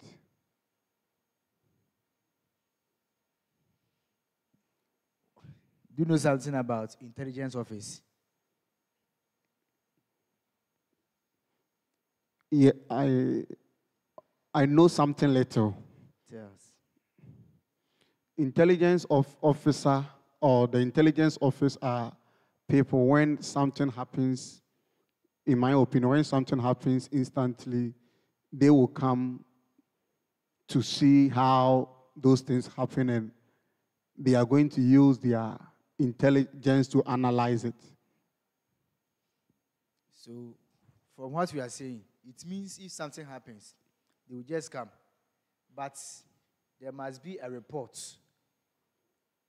before you go and write an official statement. So, per what I'm saying and what we are saying, I want to know the dichotomy and the profound understanding. Yeah, that's why I say each time something happens and any student makes a report to the university security, the intelligent officer will come and look at the issue and analyze it with his or her intelligence. Okay. Mr. President, what is intelligence? Intelligence is using the knowledge that you have learned to apply to your decision making. You say you are not a security person. Yes. So that is not intelligence and security. I want you to tell me, as somebody who has been in the security agency, what is intelligence? Intelligence, in my opinion, is using the knowledge that you have acquired to apply to the issue on board. If you don't know, say you don't know. What you are saying is completely zero. If you don't know, say you don't know. Okay, thank you. Okay, so when you were a security guard, I wanted to know how you're working with the chief security of K University.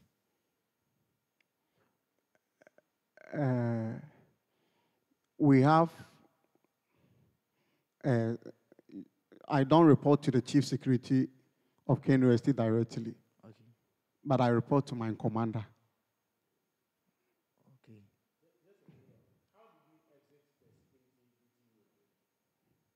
I left to a different nation for my Bible school. I resigned. I resigned. No, sir. Mr. President, tell us the difference between power and authority. Power and authority. Difference between power and authority.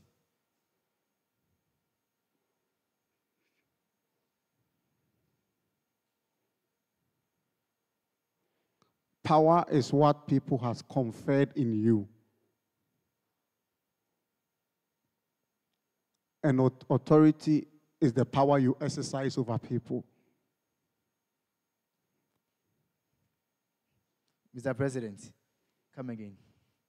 Power is what people has Are you the president? Yes, please. Are you the president? No, no, sir.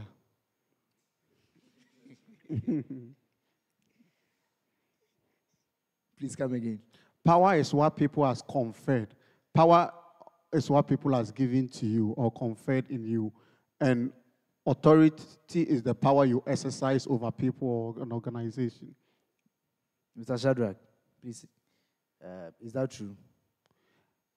According to my opinion, what I have learned, power needs to be given to you. For example, I can be given power through voting, and I can exercise authority through the power that has been given to me. So, God is very powerful.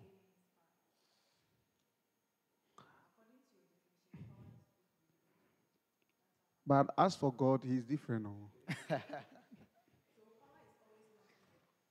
Please, can you come again?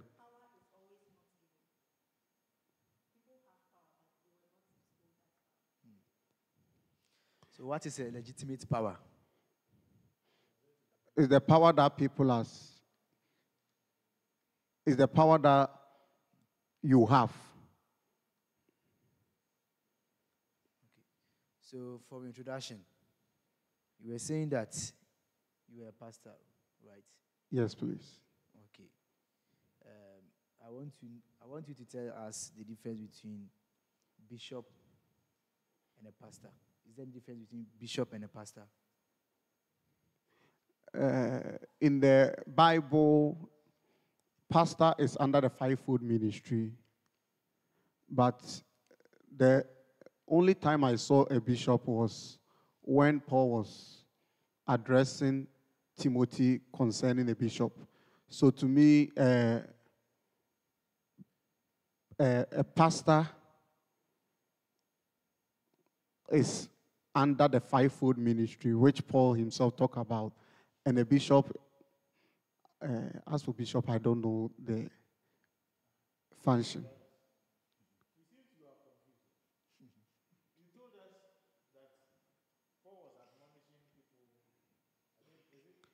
Timothy. And he was addressing Timothy as a bishop. So I know, but you know, as for the fivefold ministry, that is the certified, what is certified in the Bible school, whereby every man can be ordained, whether to be a pastor, a prophet, an apostle. But for a bishop, yes, please. Yes, please. Yes, under homiletics, bishop is not under the fivefold ministry, but pastor is under the fivefold ministry, which comprises of a pastor, a teacher, a prophet, an apostle, and then also an evangelist. But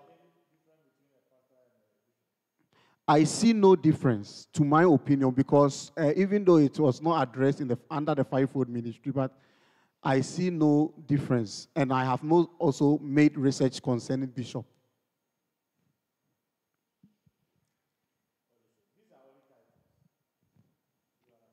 Mm-hmm.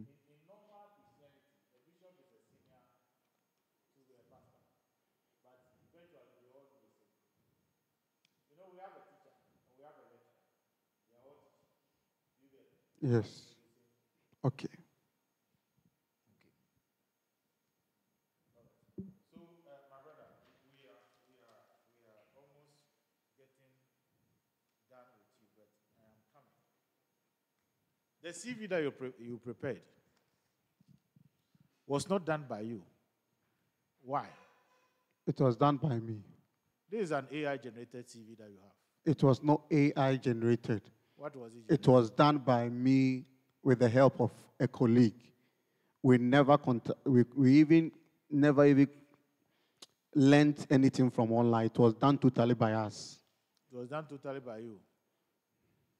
Okay, so what is your experience per your CV?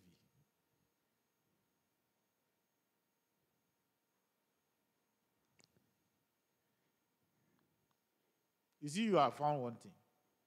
If you do something, you know what you have written there. You see, you have found one thing. Yes. So this is an incompetent SRC aspirant. seeking to become a president, national level. Tell us your experience per your CV, and you are saying what? Sir, please. Yes. Because I did it myself. No, if you did it yourself, then you should know what is on your paper.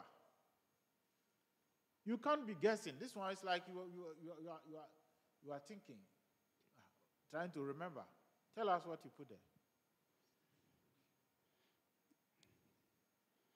I had no session. You have no section known as experience on your CV. Is that what they're telling me? It was. Oh. My experience. Oh. As. That is what. Please, or it was it. See your CV so was that you see that you put experience there. Yes. If. Please come around. Come and see your CV. You see experience here. No be your experience with this. Oh. No be you be that. No. Sure. Sir, Wow. the issue here is, even though it's experience, but I was thinking of maybe your experience in work. My brother, I made reference to your CV, and I asked what is on your CV as far as experience is concerned. And you are here telling me stories. My brother. My experience in, I was thinking whether in work or leadership. You are misfit for this position. I was thinking whether in... You don't take particular attention to what you are sending out, do you? I paid attention. So if you pay attention, then you should know what is there. What are the skills that you possess per your CV? Tell me some of the skills you possess. Teamwork, leadership skills.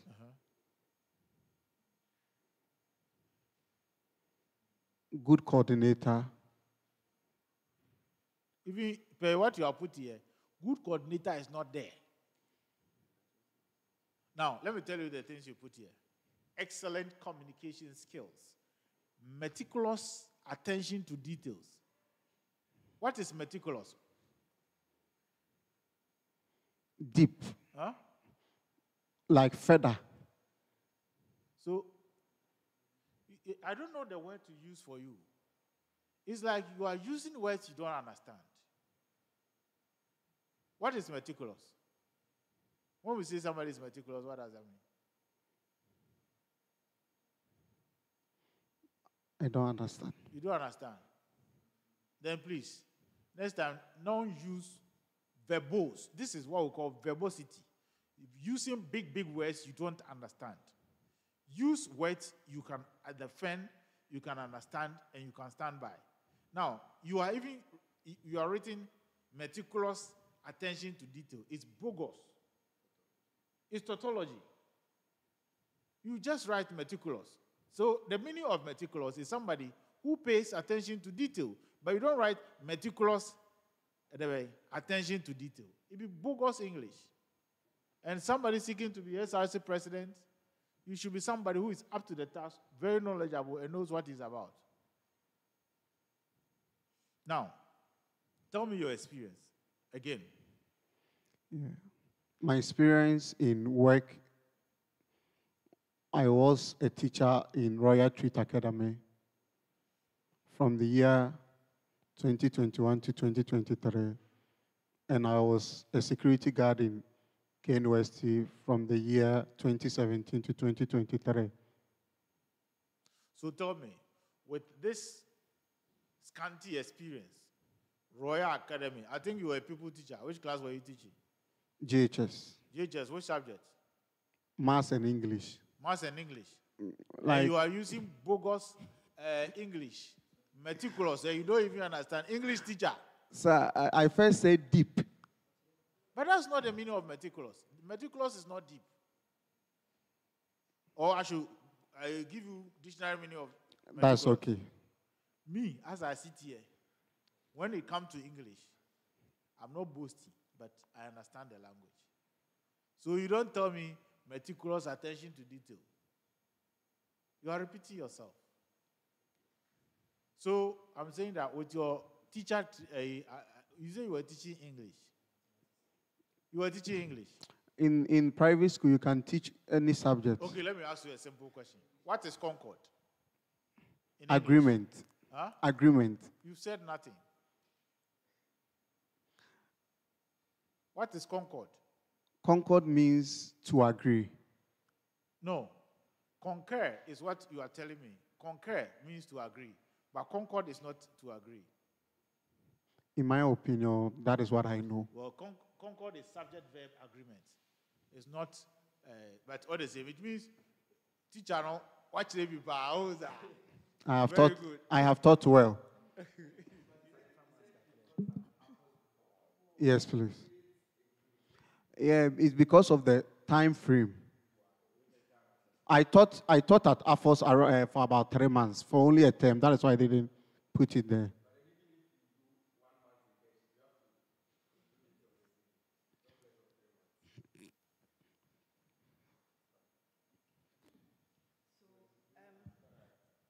For your CV, I only have one question for you. So you indicated your date of birth on the CV. Did Yes. we ask for it? Did we ask for it? That's the question. Did we ask for your date of birth on your CV? No. Okay. So since we didn't ask, it's not necessary for you to put your date of birth on your CV. Unless requested. If it's not requested, don't put it on it. Please, let me do an intervention. Writing date of birth on CV is a vital requirement. That one, I will not discount that. I, as a chairman and per my experience, writing date of birth on CV is very necessary. Reason is this. When somebody is going to recruit you, your age is very necessary. So it will help the people who are reviewing your CV to know the kind of person they are going to deal with. If you are an old man, you are out. So please, writing your CV, always ensure that your date of birth is there. Sometimes even your marital status is necessary. There are some work without, if you are not married, no, they don't need to. I would disagree with you because I work as a freelancer. And with freelancing, I apply for a lot of jobs. And if you are applying and then you are giving detailed information, some people even go to the extent of putting their picture on their CV. And in a way, somebody can see your face and then get angry, and then your CV will be rejected without the person going through it. The person can just open your CV, and then the first thing that the person sees is your date of birth. And the person will disqualify you right away before they even go through your experience or anything. That is why I'm saying that if it is required, put it there. But if they don't request it, don't put it there. Okay. It's not necessary. You see, when you are applying for a job, they won't tell you what you are supposed to put on your CV. Now, on every CV, we have what we call personal information. The personal information are one, your name, your date of birth, your hometown, your marital status, your email address, and your contact number. These things should be even the number one thing, followed by your education. From your education, you go to your work experience and your skills and whatever. Those things is something you must always watch. For me, as somebody from my experience, please, if we are recruiting and you are writing CV, your personal information are necessary. Only classify it as under a subheading, personal info. We have resume and then we have curriculum vitae. So resume is where your personal information, everything long. But now CVs, we do 1 to 2 pages. 1 to 2 pages, and it's very concise. That's the journalistic, your own. Yeah. So now when you are applying for a job, they don't ask for resume, they ask for CV, curriculum vitae. And it's curriculum vitae, we don't write a lot of things on there. So it's just 1 to 2 pages. But make sure that you are providing the experience that they are looking for. Make sure that they are there. And if they don't request for your age, don't put it there. Normally they limit the personal information to your name, your location, your contact number, unless required that add your age. Mr. Shadrach, Please tell me your interest. Watching football. So, in your CV, I have watching football games. I'm saying this verbatim. Movies and music. And music. Reading and researching. So, what research have you done so far?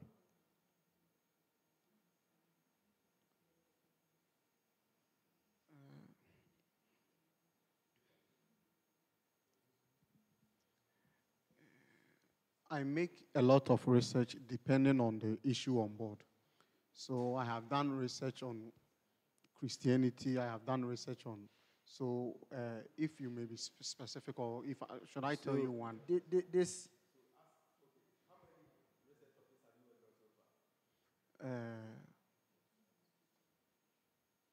I have done a lot of them. So tell us one. Yeah. Your research that you have done so far.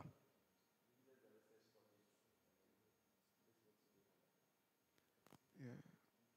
I research on Christianity. I have also researched on Muslims. I have also done some brief research on First World War and what brought about the First World War. So I want you to tell us about the research you did on Christianity. Yeah. I wanted to understand Christianity more. So I researched on what brought about Christianity. And it explained to me that it's a word that the apostles of Jesus Christ received at Antioch in the Bible. But I think what you are saying is found in the Bible. So what is the speciality about what you did? Yeah, I wanted to understand the basis of Christianity, how it started. So I realized that it started from where? Antioch. Mm-hmm. And I later found it in the Bible. Yeah, I think this is a history. Please, can you come again? They are the followers of Christ. When the people, okay.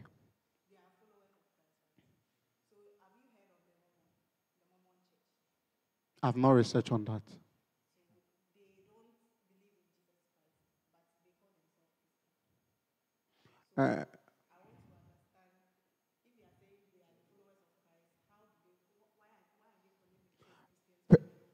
Per my research, those I don't know how honorable. I don't know how you also made your research, but per my research, I didn't see them under the category of Christians, Mammon.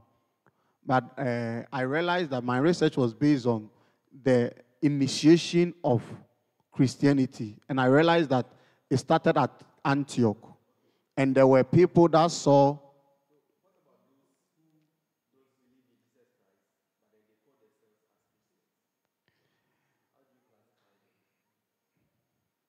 They don't believe. I classify them as not Christians. Per my research. Please, can you come again? I don't have the power, but that is my classification. Now, I'm making some intervention based on what we've already said. Now, when we mentioned that is the Mormon Church, they are known as Church of Jesus Christ of Latter-day Saints. They believe in Jesus Christ, but their belief systems are different from regular Christians. They don't believe in the Bible as the only book of Christians. They believe that the best book to lead them to Christ is the Book of Mormons. So their belief of the second coming and other things are different, but belief in Christ is there. But how they believe in Christ is different from what the regular Christians believe. So that is something I want us to get it straight. Again, with issues of CV and resume is a short description of yourself as far as looking for job applications are concerned. But when we are talking about CV, let me read. In fact, earlier I explained off head, but I want to use what do you call it? Maybe AI tells what a resume is. Or say in simple terms, I think it's just here. In simple terms, resume is short, tailored, and snapshots. But CV is detailed, full record for academic research or in regions where CV is standard. So when we talk about CV, it's a detailed thing. It must contain a detailed thing, as I mentioned, personal information, education. So with education, you have to tell us where you started, where all the certificates you are holding. If you are holding BECE, we talk about BECE, SSCE, you would give the school the year, until you reach your current level. Then you leave it there. Then from there, you go to work experience. Then the work experience, you tell us maybe from 2002 to 2004, I was security assistant. From 2000 and so to so and so, I am maybe a lecturer at K University. This is detailed thing. So anybody who wants to recruit you, when he takes your CV, he can actually appreciate the personality he's going to deal with. Is that the case? In fact, as we are doing the vetting, we are also what? Learning. So let's educate ourselves and make sure, because I believe that this is a recorded issue. Let's get things right so that even if our professors watch it, they will see that, yes, that's a very good panel and that's a very good interview that has taken place. Thank you. Thank you, Mr. Chair. Mr. Shadrach, you said something here. Surfing the internet to explore new ideas is your interest. So I want to know the new idea that you have brought to help the community. Please, can you come again? In your interest, you said that surfing the internet to explore new ideas. And I want to know the idea that you have brought out to help the community. Through the internet. Okay. Some of the internet also serves as a place whereby we can learn. And I have learned many things through the internet that has helped the community. And one of the things that I learned through the internet is making research for concerning leadership skills, and also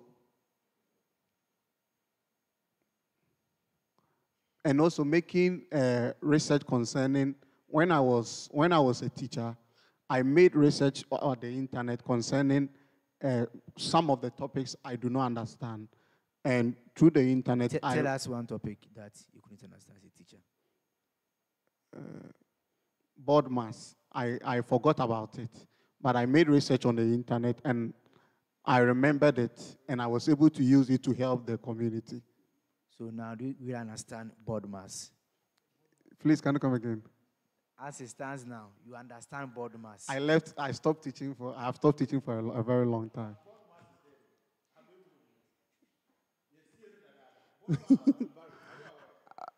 Maybe when I was teaching, it was still alive.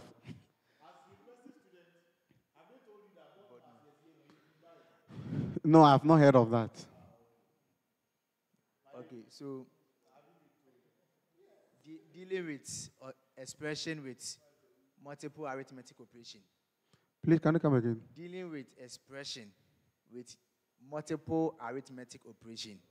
Mm-hmm. So if you have a division and a bracket, which one are you going to do first?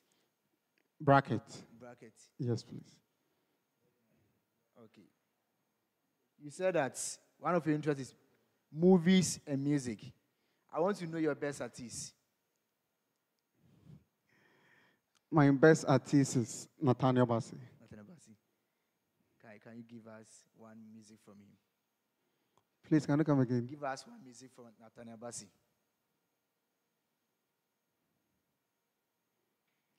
One song from him.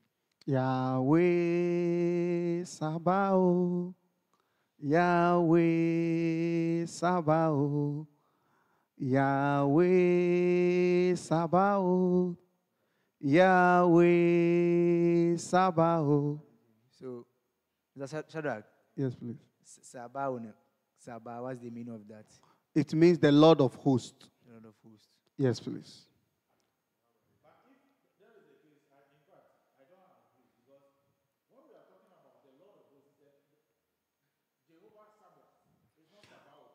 Then the mistake is from Nathaniel Basi, because he was the one who wrote Yahweh Sabaoth into bracket, the Lord of hosts. Yes. Please. I think yes, Yahweh Sabaoth is in the Bible, in the book of Samuel, and I think the meaning, that was what he wrote. The meaning is the Lord of hosts. So you can also make your research. Sabbath.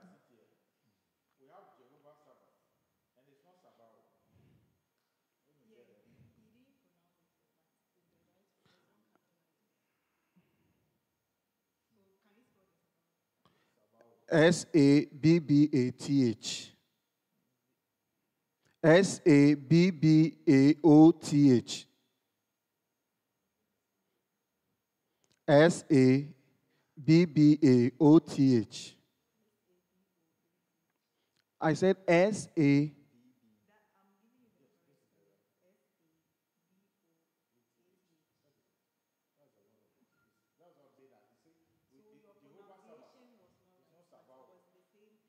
Okay. Mr. Shadrach, you watch football? I watch football. That's my most favorite thing on earth. Okay. So, which team do you support? Manchester United. United. Okay. So, last year, who was the best young player? Last year, who was the young best player in the world? In the world, Lamine Yamal.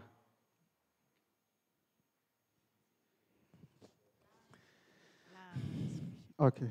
So the current Delta president, have you had any interaction with him?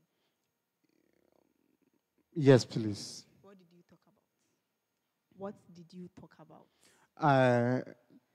I told him I want to aspire for the position of the Delta national president. That's all? Yes, that was what we talked about. Okay.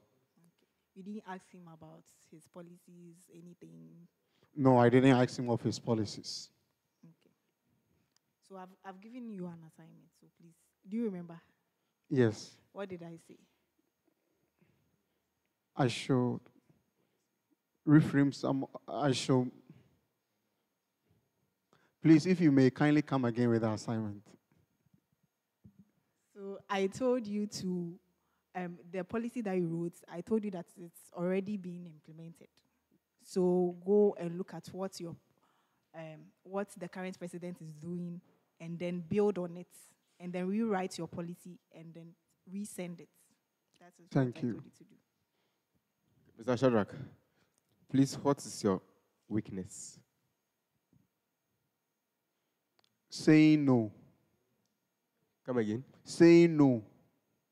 How do you explain that to me? Sometimes when people ask me money, I find it difficult to tell them no. If you have difficulty in saying no, then you are a misfit for an opposition. I was specific. I was specific on money. On money? Yes.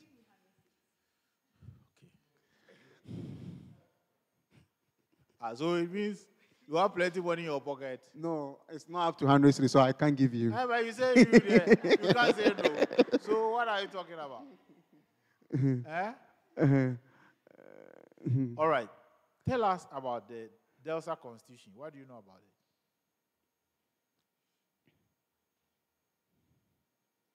it? Tell us anything you know about it. The Constitution seeks for everything, for every aspirant. The Constitution seeks for every aspirant to be vetted under Article 92.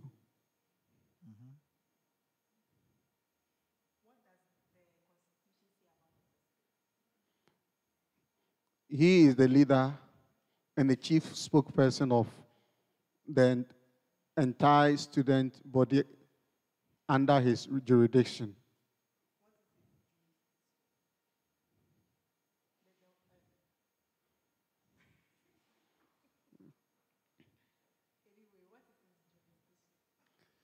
Within something you can do within your means.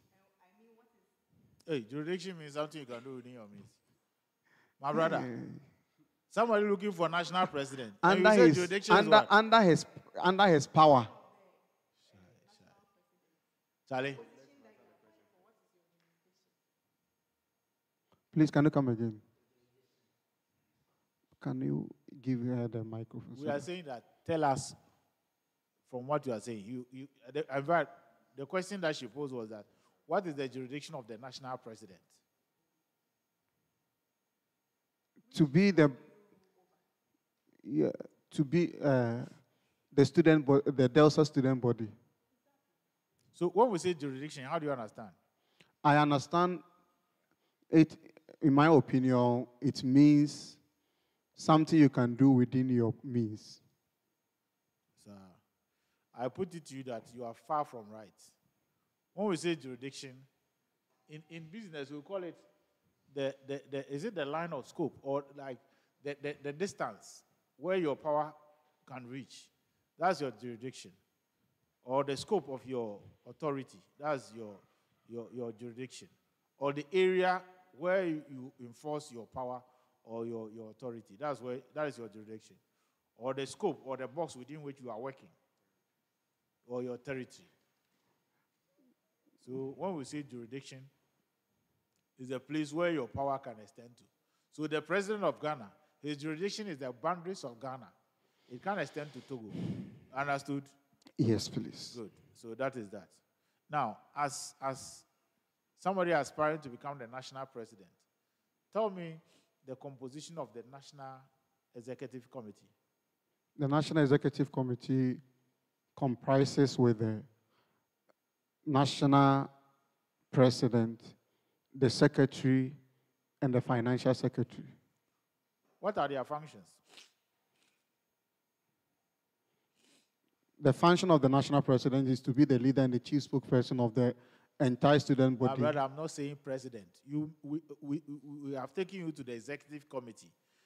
I made you mention the members, which you have done. And I'm saying that what are their functions? You are saying the presidents are. So please, are you talking about the executive committee?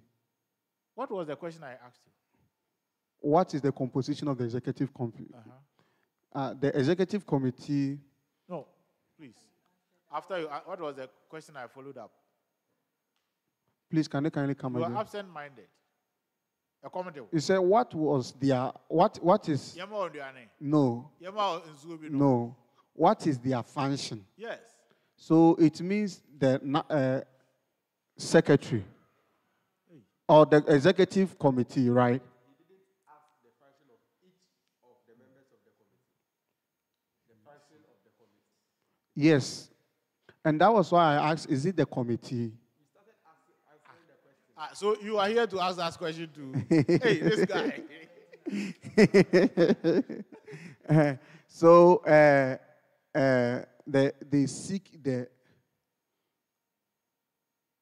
executive committee is supposed to be they seek the interest and the welfare of the entire student. If you don't know, say I don't know.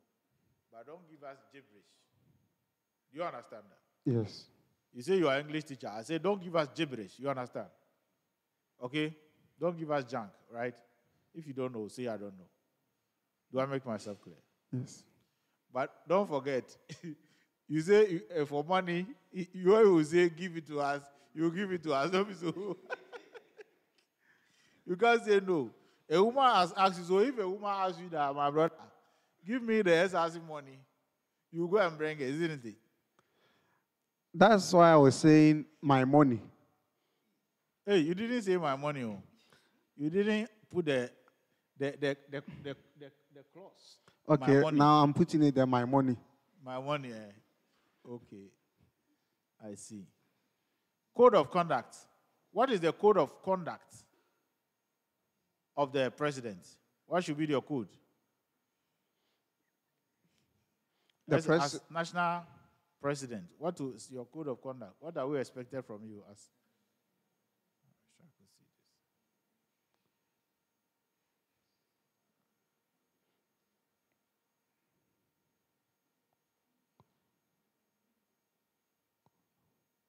The president is supposed to swear an oath before he gets into office.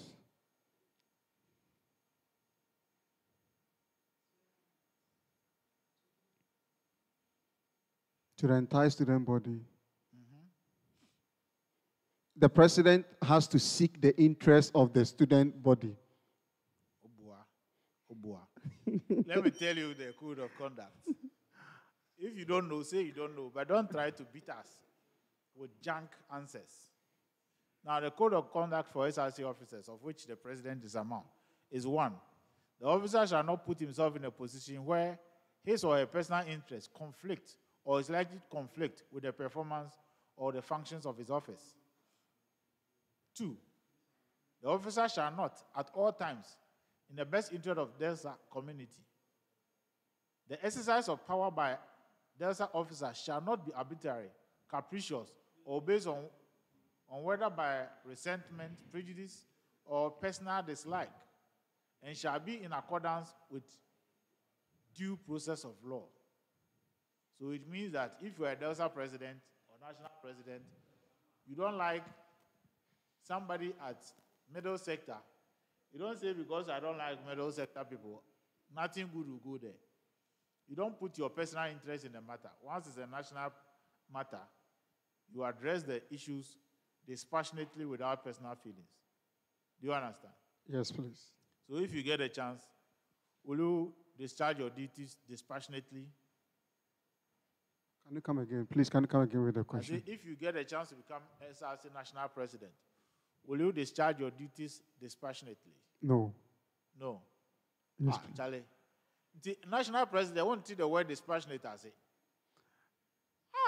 When you're young, national president, you go for a pension, and we ask you this question as SRC president, KNUST distant learning. You will not discharge. You discharge your duties dispassionate. Say no. Do you understand dispassionate? I don't understand this. You don't understand. You have to go and learn more. Yeah. Okay? Yeah. When we say dispassionate, is to do something without putting your personal emotions into play. Do you understand? Yes. So that's why when you are swearing an oath of office, he said, I will administer the powers of my office without fear or favor, without ill will to anybody, or ill will or hatred for anybody. So if you come into office, you discharge your duties without putting your personal feelings into place, but you do your duty in the supreme interest of all. Is that the case? Yes, please. Good. I think I will rest here with you. If anybody has questions to ask, otherwise we'll draw the line. Okay, all right. Mr. Shadrach, I want to ask you a few questions about the SRC. Who is the head of SRC appointees? Who is the head of the SRC appointees? The president. Are you sure? Who is the head of the SRC appointees? The principal head of the SRC appointees? The executive committee. Who is the chief of staff?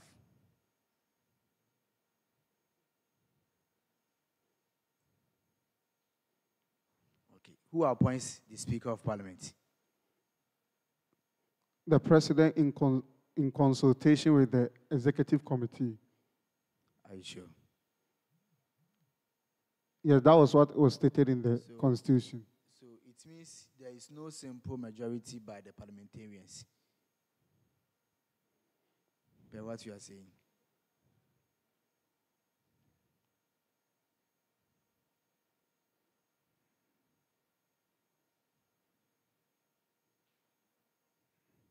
Please, I'm listening to you. No. Are you sure? Yes. Mr. President, what is the difference between ad hoc committee and a standing committee? Ad hoc committee and a standing committee. I don't know. Please, I don't know. Mr. President, Mr. Shadrach, Aye, Honorable Aspirant. So, what is a bill?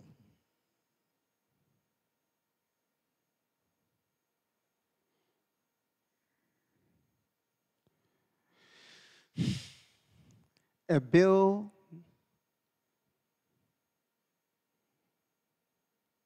is a budget that I've already told you, if you don't know, say you don't know. Don't give us, I don't know. useless answers. I'm just being harsh because I expect better things from you as somebody looking to become president of this association. This is a serious institution. And therefore, if you want to become a national president, you should be somebody who is learned. It's not somebody, it's not easy. SRC president, national president, it's not for everybody. It's for people who are serious with their academic life, who are serious with student life, and want to represent the students to give a good image of the institution. But if we ask you, what did you say? A bill, and it's a budget. Bill, it's a budget. Please, can you come again?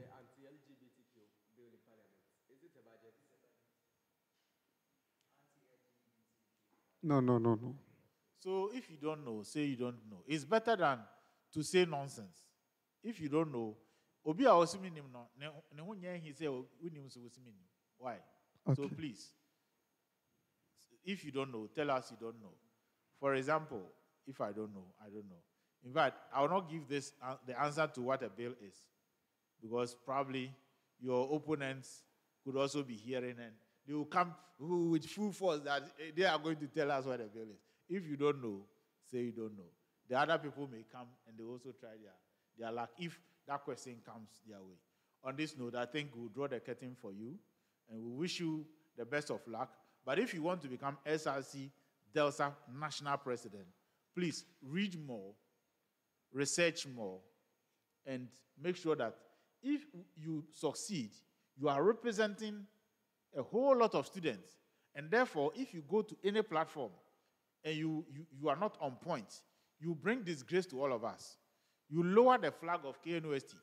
You see, when you go to the community of schools, and every school, Legon, their flag is flying, KNUST flag is flying, and you lower the flag. That means we be like something that brings disgrace to us. It affects the image or it lowers the flag of. In fact, I'm speaking when I talk about flags in security terms. Flags are highly respected. What do I say? So when your flag is lowered, just say you defeat you. And so if you are going to compete with any school, we must make sure that people who represent us are the best. So please, I don't know what will come after here, but in case you succeed, make sure you make it a point to research more, to read more. And when you go to platforms that you don't understand something, it's better not to comment than to comment to disgrace us. Thank you very much for coming. Thank you, Honorable Chairperson.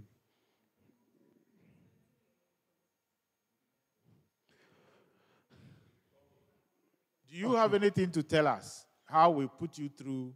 Because sometimes we have to put your feet to the fire. We don't have to treat you with kid gloves.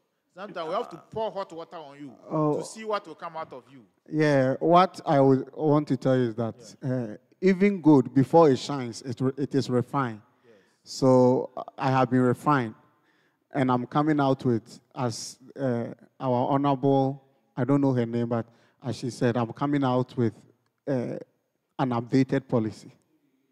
So, I think it will be a good policy for us to see. yes. Thank you. Thank you. Right. God bless you.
Gentlemen, you didn't greet, eh?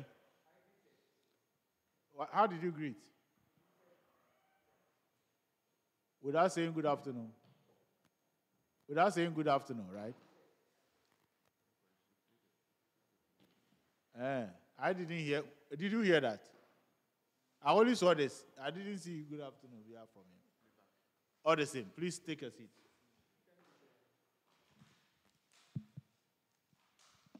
Tell us the relevance of all the things you brought to this room, all the encumbrances you brought to this room.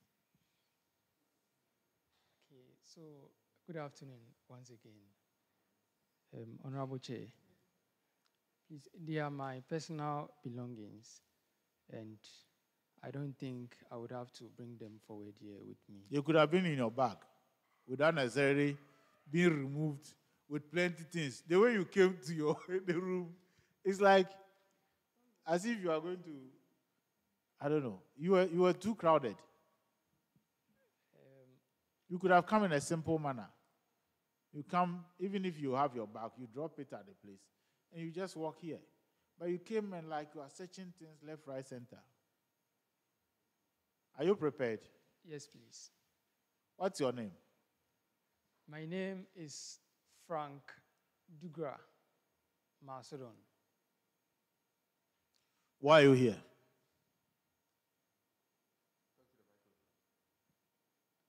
I am aspiring for the position of Distance Learning Students Association National President. And I am here to assist the panel to fulfill the constitutional provision of Article 11, which enjoins the EC to set a panel of 5 to review the competencies of anyone who seek to occupy office to serve in the association. Are you competent? Yes, Honorable Bezra. What competence do you bring here? Why? Do you have problem in hearing? No, please. Do you have to give you hearing aids? No, please. Because I'm speaking in a microphone. If I'm speaking even without any microphone, you should hear me loud and clear. Sure. So tell me, what do you bring here? I bring innovative ideas. I am visionary. I am easily accessible. And I am human-centered. That's fine. Tell us, if you become SRC president, what is your vision?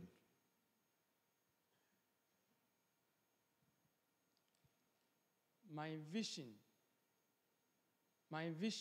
is to serve Please speak in a microphone. My vision is to serve as a mouthpiece and a tool to steer student affairs in a manner that enhances academic excellence, to promote students and the welfare of DLSA. How old are you? I am 25. So it means you are too young for the position you are looking for. I am not too young, sir. Tell me why you are not too young. I believe that the metrics which are used to measure the competence of someone is not about age. You use. The measure you use or who use?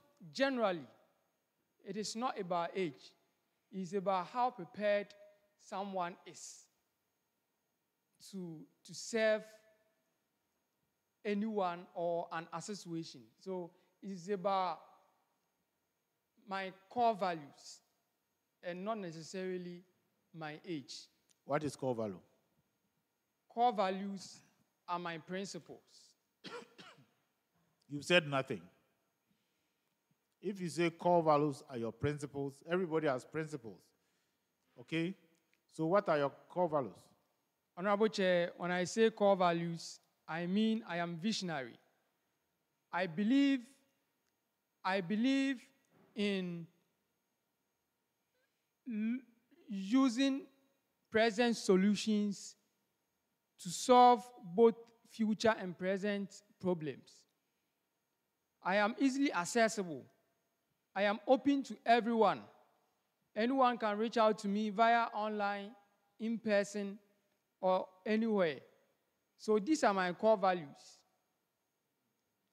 So if you become DELSA SRC president, you have core values, which is accessible and what? Student-centered. Is that the case?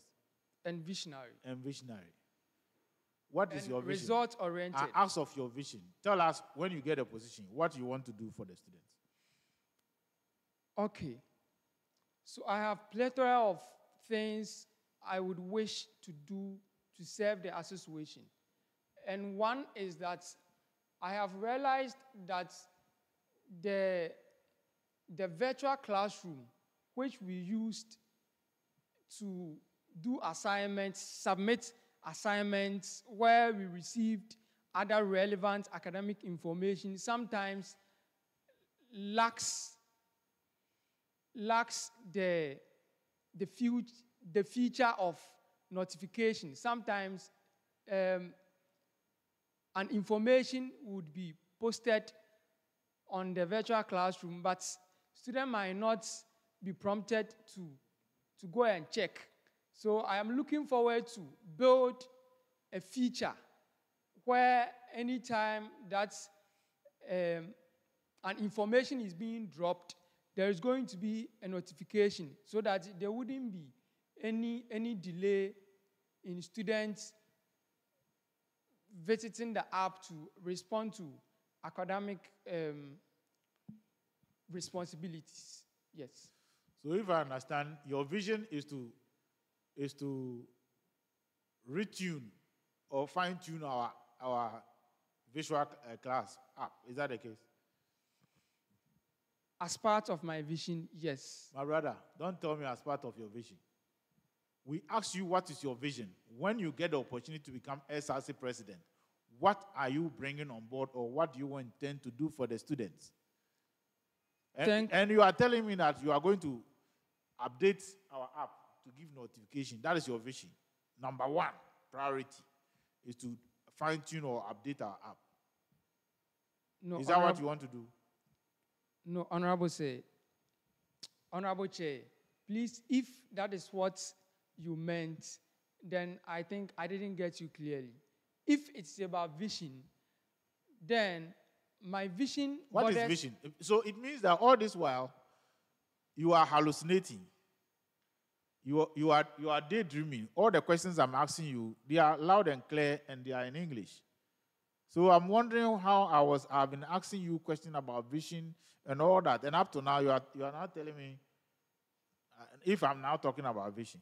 Honorable Chair, my vision is to build an image of excellence for distance learning students through innovative ideas. And what is that? Innovative ideas are ideas that do not exist. Ideas that are fresh. Hold on. So those ideas is what I want you to tell us. For instance, if I become SRC president, I would make sure that every student who is paying SRC dues is giving 50% of his SRC contribution to buy his books. This is an idea, if I will bring on board. That is what I want you to tell us. When you get the chance to become SRC president, what will you bring to the students? Thanks for the question, Honorable Chair. Honorable Chair, I earlier mentioned that one of the things I would want to bring to the table is that our virtual classroom lacks notification feature. My brother, you are repeating yourself. I hate people who are inconsistent and not straightforward.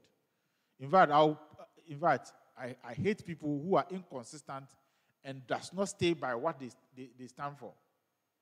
Earlier, I asked you that you are by this telling us that your only vision is to come and update the AIM app, and you told me no.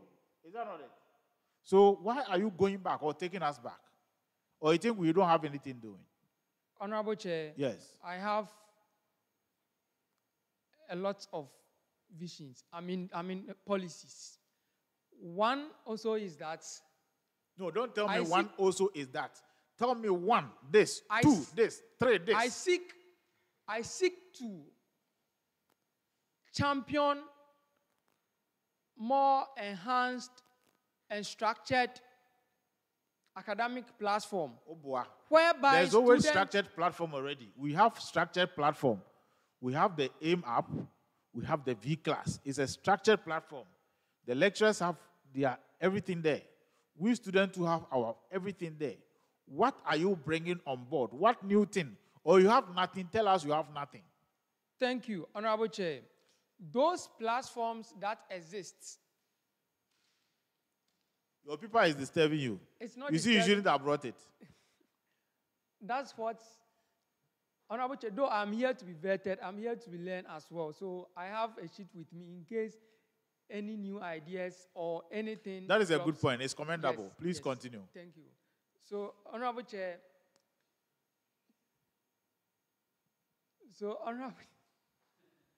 Why? Why? My brother?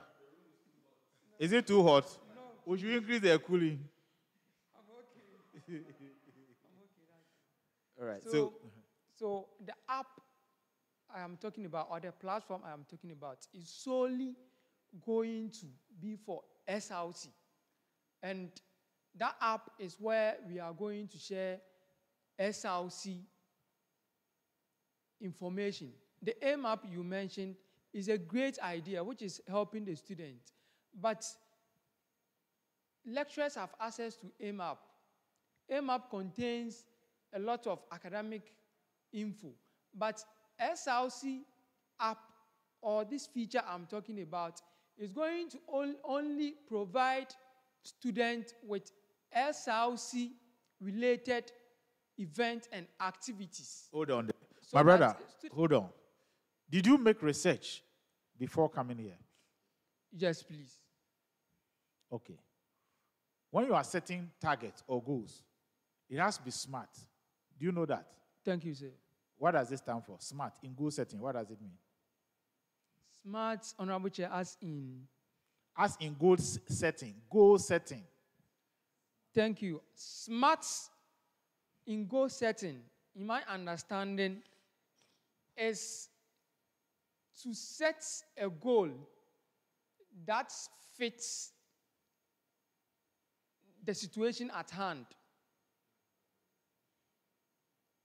That is well modernized to solve the current Can situation you hear at yourself? hand. Yes, please. Do you hear yourself? Yes, please, Honorable Chair. And do you think you are making a good point? This is a serious platform. You are the vetting committee, and so you must speak to facts. You must speak to things you know, and if things you don't know. Nobody is a repository of wisdom. If you don't know, you don't know. Win. So this junk you are pouring out, I am disappointed in what you are telling us right now. As far as somebody who is seeking to become SRC president, tell us about your vision, and you are beating about the bush. Then I ask you, do you understand smart goal setting? And you are telling me nonsense. I must be specific. If you don't know, tell me you don't know.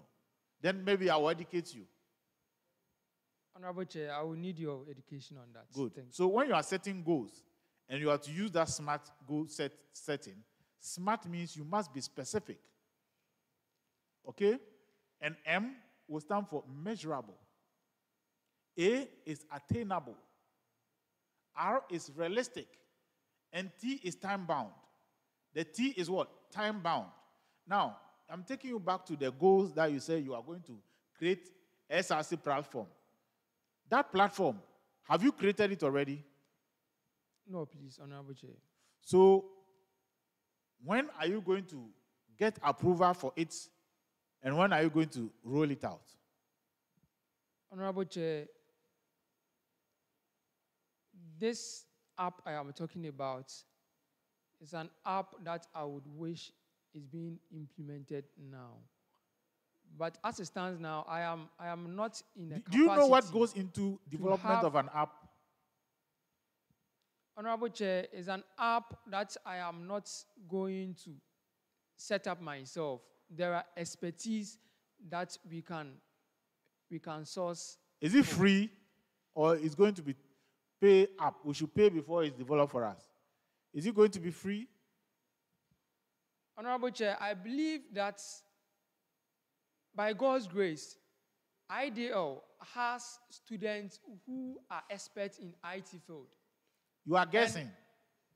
You are guessing. I'm not guessing. You are in a wonderland. Honorable Chair, I know you. My brother, you are in a wonderland. Even yourself, you are well abreast with ICT because I know your field of study. That's why I'm saying that you are in a wonderland. Together with you and other seniors or colleagues who are in IT. You see, that's why I told you that when you are setting goals, you must be realistic. Thank you. Is this goal that you are trying to tell us as your vision, is it realistic? It is. What will be the time bound? When do you hope this one will be completed? If it is realistic, yes, I agree with you. What will be the time bound? Because as Delta president, how long will you be in office? Honorable Chair, it's an app that is going to help the student. And any time, any duration that it must take for it to be built, it must be done. So it's not the concern, my concern is not about how long it will take, but how fast it can be done. Do you have a blueprint of this app you are talking about? Honorable Chair, it's part of my visions, though I haven't drawn any blueprint yet. I believe that it is achievable. My brother. Okay, that is your vision number one. Let's go vision number two.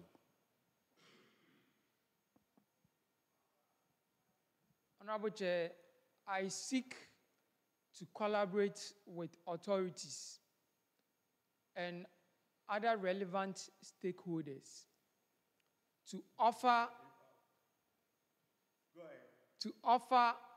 or facilitate the movement of students, especially students who are located in places that their roads are quite deplorable and they are not closer to town. Stop there. Especially the Tamale camp.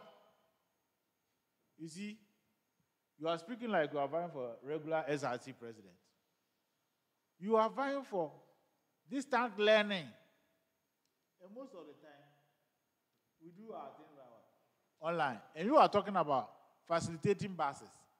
You didn't come. You don't come yet. So this vision is unapplicable. Honorable Chair, it is applicable because though we are weekend students, we must admit that most students find difficulty in their transportation. And I am seeking to collaborate with commercial stakeholders to provide that, which is very, very, very, very feasible. Are you telling me that at the various campuses, let's use K University example, there are points here when you came, you got taxi, enter K University, no so? Yes, please. McCarthy Hill, are you not getting taxi McCarthy Hill for your lectures? They do get. So what is your problem? Honorable Chair. Or this one will be SRC funded bus. You buy bus for that. Honorable Chair, we are not buying buses. As I earlier mentioned, we are going to collaborate with commercial stakeholders. In fact, some commercial stakeholders even want to partner us by leveraging on our numbers to advertise their services and products. So I believe that if we are able to associate ourselves with them in this light, this is going to be achieved. And it's not a matter of we giving students a free bus, But it's a policy that is going to ensure that even though if students are going to pay, this policy is going to help ensure that the exorbitant prices are being beat down a bit to enhance the finance, to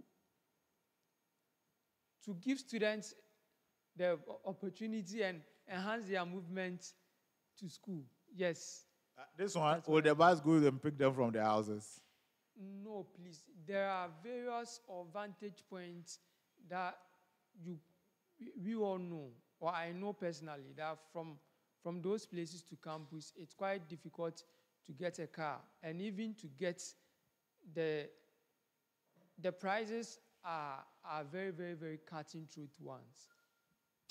Charlie, you don't have any vision. You don't have any vision. You are only here to waste our time. Because all that you have told me are my ideas today. I don't see any relevance in this vision you are espousing. It doesn't make sense to me. Because if KNUST, we all know that Central, since the bus will not come and pick me from my house, if I live at Kwekwanansi, I have to look for my own transportation, come to KNUST, or when I get here, I pick car. If I day Accra, I have to take car, go McCarthy Hill, or stand at a place where I'll get car. So how will yours come and function to my benefit? How? Honorable Chair, this policy is being designed for specific campuses with... So which specific campus are you talking about? With poor road network. So which campus are you talking about? Honorable Chair, before coming here, I had done a survey online, and I believe you are on... Which campus are you talking about? I've not said, have you done a survey or not? I say, which campus? Honorable Chair, so my survey gives me the feedback that Kwabenya campus faces road challenge or transportation challenge, and Tamale as well. And I believe there are other campuses that we are yet to consider. Tamale Ubwa. Do you know what I'm saying, Ubwa? No, please, I would like to know, Honorable Chair. Tamale transportation is easy and cheap. You know this our yellow Praja thing. It take Tamale plenty. 1 minute you go on. And it's very cheap. And that's what we, the students, will be using for our transportation to school. In fact, my wife is schooling there, so I know what transpires there. That's fine. Then I must... So your research is bogus, is concocted, is cooked. You are only telling us you did research, but you've done nothing. Honorable Chair, I must appreciate the fact that you are in support of your wife's financial... It is nothing to do with financial...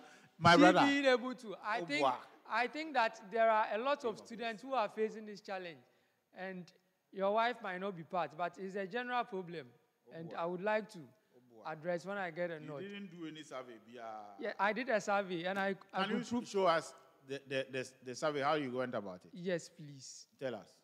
And I don't know, I would like to know if the committee would permit me to bring my phone here so that I can show you pictures and responses I got from the students. No, you see, when you are conducting a survey and you are not physically present, there should be a medium by which you collected your data. Yes. What medium did you use? I used WhatsApp as my medium. And how did you get all the students to partake in this WhatsApp? Honorable Chair, we have already existing student platforms on WhatsApp. Then you are here to deceive us. And that is what I'm on all the platforms. I haven't seen anything on WhatsApp as far as poll in terms of transportation is concerned. The national platforms, nothing. My class platform, nothing. So how do you say you did a poll? Honorable Chair, I did a poll. Maybe you didn't. What was your sample size? The general students' population. of ideal. You hear yourself. You see, samples, you use general ID. When I'm ideal student, I never saw any pool. And you say sample size, the general student. How possible? Or you are speaking words you yourself, you don't understand. No, please. Honorable Chair, I have my phone here, and I can prove to you that, yes, If you do the thing with your own friends, your classmates, it cannot represent the whole school or the general idea, group. Maybe you did some for your class, right? So that's for your class. That's your class, right? Not my class, but... You did? How many respondents are in that chat group? Okay, so, Honorable Chair, I used 3 days to conduct this. The first day, I had 20 feedback, and I am still engaging the students. Drop that yam. To get more... Thank you, Mr. Frank. Okay, so it seems you are trying to solve a problem that does not exist. Okay. And when you were talking about you creating an app, you said that lecturers have access to the AIM app, and so you are creating a new app which would include lecturers and students. It is false. Lecturers do not have access to the AIM app. Okay. Okay. Honorable Chair, I'm listening. Sure. How many colleges do you have in KNUST? Honorable Chair, respectfully, we have 6 colleges. Can you mention all the 6? We have College of Humanities and Social Sciences, College of Health Sciences, College of Agriculture and Natural Resources, College of Arts and Built Environment, College of Engineering. Okay, that's cool. Okay, thank you. I think that's fine. Okay. Tell me the difference between purchasing and procurement.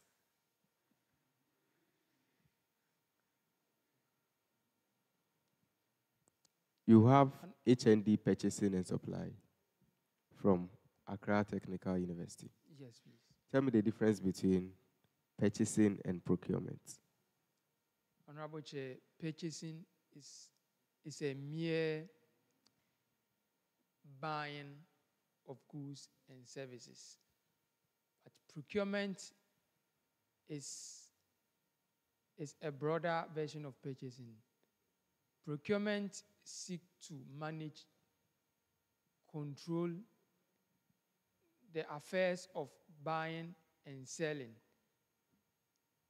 And procurement also could be that you are procuring for goods and services, not necessarily for consumption, but for further production of other goods and services. Who is a leader?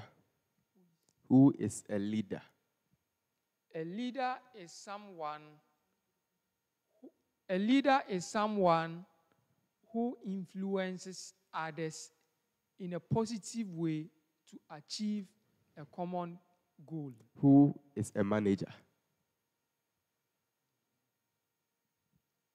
A manager is someone who superintends over the regulations of a specific task within a specific time. Mention some leadership styles you know. Leadership styles, commonly, we have 3 leadership styles. Please, mention some leadership styles you know. Don't come and say something that it's not right. Honorable Chair, democracy, autocracy, laissez-faire. Okay, democratic leadership style, autocratic leadership style, and laissez-faire leadership style. Which one do you think is the best? Honorable Chair, they all have their weaknesses, but democracy is well accepted. Okay, so which one do you think is the best? Honorable Chair, none. That's fine. What is situational leadership? Situational leadership. Yes, please. Situational leadership. It is because you said none of the leadership styles is, the best. That's why I'm asking the meaning of situational leadership. Situational leadership is a leadership style which is being adopted to respond to a circumstance. Thank you very much. Thank you very much. So, are leaders born or they are made? Leaders can be born and at the same time can be made. Okay. What is your take on the suspension of the current Chief Justice of Ghana? The suspension of the current Chief Justice is one that I personally think wouldn't help our democracy, because I believe in separations of power. In instances where the executive, judiciary, and also the legislature belongs to one political route, discourages balance of power, checks and balances. What political route does the legislature belongs to? Sorry, the judiciary. Judiciary does not belong to any political route. So you are contradicting yourself. So by inference, hold on. Per inference, we can infer that you are by this telling us that the former CJ is a politician and belongs to a particular political party. Honorable Chair, that is not what I mean. That is the implied statement, because you are telling us that it's not advisable for the judiciary and the executive to be of the same political party. Honorable Chair. So you are telling us that the acting CJ, is a politician and belongs to NDC. Is that what you are telling us? Honorable Chair, that is not what I mean. Then that's why I tell you that you are speaking from both sides of your mouth. You are being dishonest with this answer you are giving us. How can you tell us that the former CJ is an MPP person, per what you said? Because you are telling us that it is not good for both the executive and the legislature to be of the same party.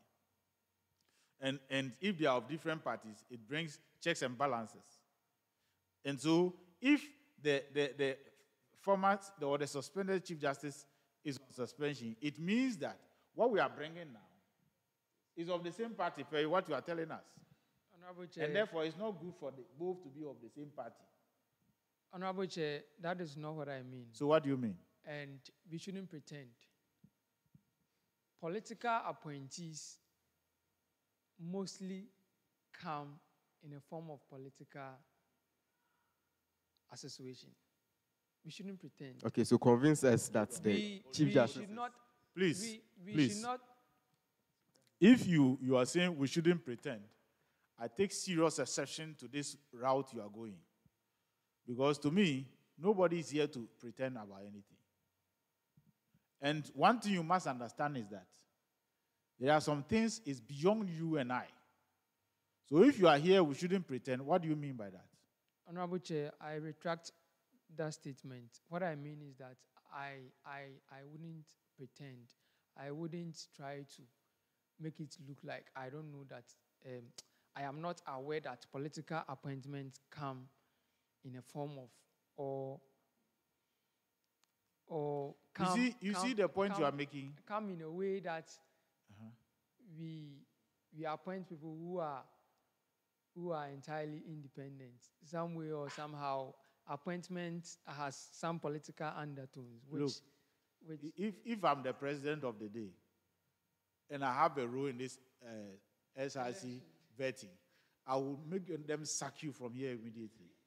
Because what you are telling us that by virtue of the fact that President John Mahama is in power, he is fixing his appointees who are politically inclined to his party.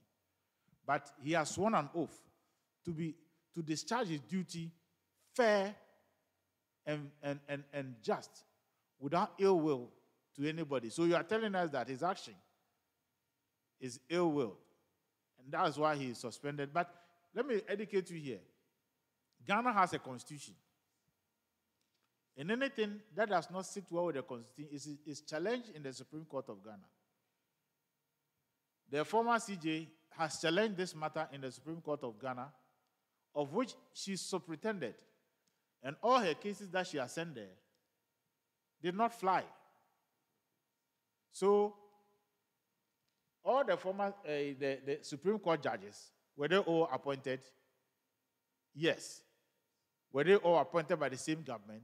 The answer is no. You see, whether you like it or not, people who appoint or who goes to the Supreme Court are by appointment. But the fact that I have been appointed by a particular regime does not mean that if I go to the Supreme Court as a judge, I'll forget about my oath of office and I'll become a politician overnight. No. Law is law. The former CJ or the suspended CJ says the law is the law. And so let's not go further. But please, if you don't understand matters, don't politicize it. You can be of your party. Don't come and do party matter here. SRC election we are doing here is not political. Don't bring your party matter here. I hope you make myself clear. Honorable Chair, I'm only giving my thoughts. I am not. Which is a political answer. You are giving political answer. And I'm telling you that per my experience and from what I stand for, you are a politician. You are being political. I don't know whether you are coming with your political colors, but you are demonstrating political colors by your answers. Please. Honorable Chair, I apologize if that is how my answer, Okay, so making it more clearer, after suspension of the current Chief Justice, do you know the acting Chief Justice? That is Justice Paul Bafuboni. And he was appointed in 2008 by President Kufuor. Okay, so no one is being political.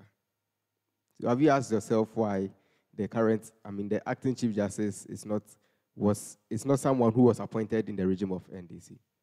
Did you get it? Did you get me? Yes. Thank you. President Kufuor appointed to go to the Supreme Court.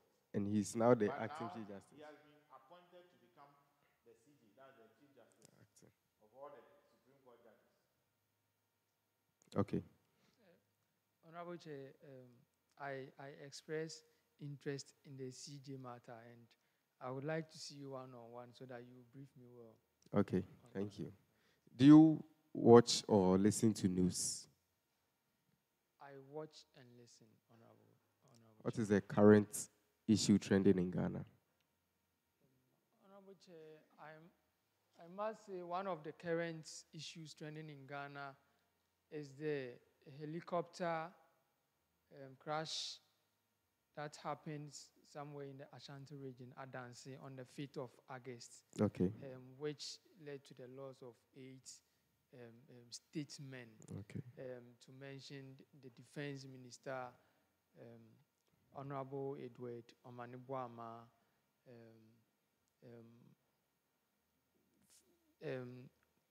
Honorable Mutala Mohammed. Muniru Muhammad Mutala. Muniru, yes. Muniru Muhammad and Honorable Alhaj Mutala Muhammad, and other 5. Yes, please.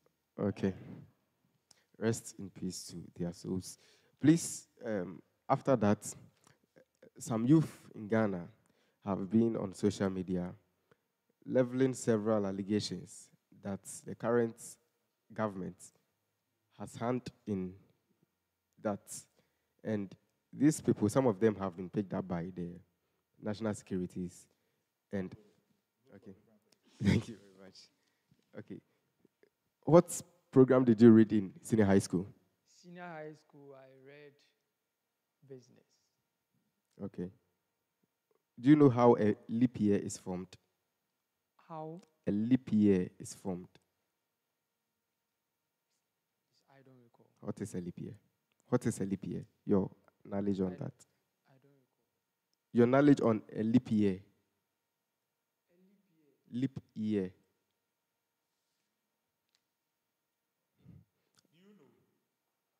You don't know what a leap year is? I don't know. I don't get. Okay. Okay. So, as someone who wants to lead the association, tell me your take on procession. Do you know procession? I've heard of. Let me help you. Normally on Fridays, residents of Unity Hall and University Hall, that's Kunti and Katanga, they go on a procession. They have these traditional, activities that they perform. Are you abreast with that? Yes. What is your take on that? Honorable Chair, in as much as we are in school to learn, there are other aspects of education, which is entertainment. So I see it to be an entertainment avenue for students. Are you ready to join them? I'm not talking about Jama. I'm talking about a full procession. When they have their culture, they have traditions their rights that they, exercise. Which I believe is an association, and before I could join, I would have to know the nitty-gritty of it, what they do, and their mission and vision. You are very inconsistent. If you want to be a leader, you must be consistent with what you say. You told us that you see it as an entertainment. And to me, that was a very good answer. If you see it as entertainment, of course, students do that as for fun. It's not for, you see, sometimes I quite remember when we were in secondary school, people who vie for positions like SRC like this, and you lose, we will conduct your funeral. We will go and use dress, wear the dummy, we'll create a dummy like you yourself, and people will carry it, and people will go and wear black cloth, and say, I'm a bushapaying, and they will come and sit down and prepare a funeral. Live one. And you, the one who have lost the election, because of the pain and how your colleagues are teasing you by that funeral, you can't even be at the place. And it's an entertainment. So he's asking your opinion about the procession. Procession is somebody who dress like he's a fetish priest, and he will be behaving like it will be nothing. You know, so, or see some before. Honorable Chair, I've seen some before, but initially I made mention that it's entertainment, but whilst your co-chair was explaining, take it as explaining.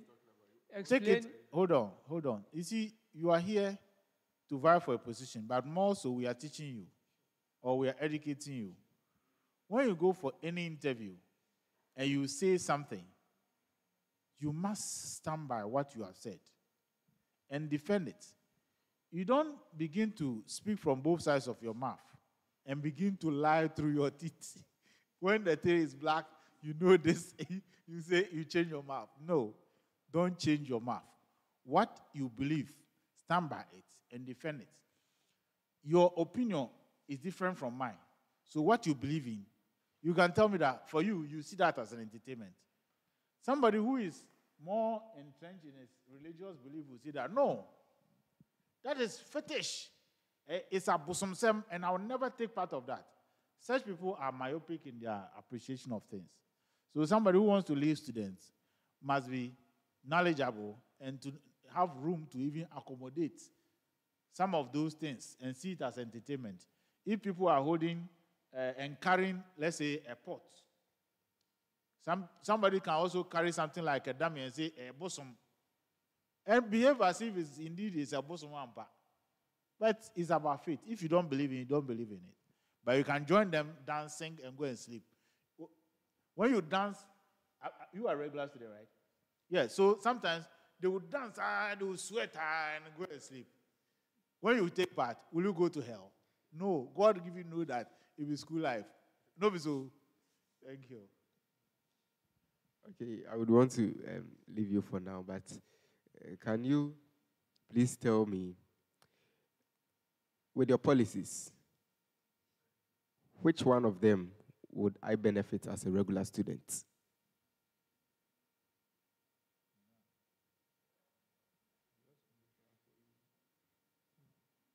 Honorable Chair, though as Do you think I'm wasting my time here? no. You don't have anything for me? Not. I have something for you. Okay.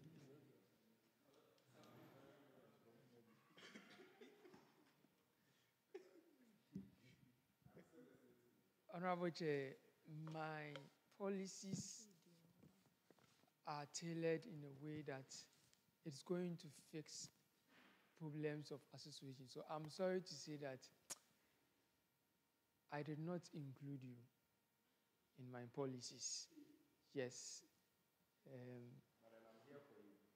Yes, I didn't know you would come. I would have considered you. So Okay, let me do some intervention. In fact, if you succeed, there will be platform where your contribution would go to his benefit.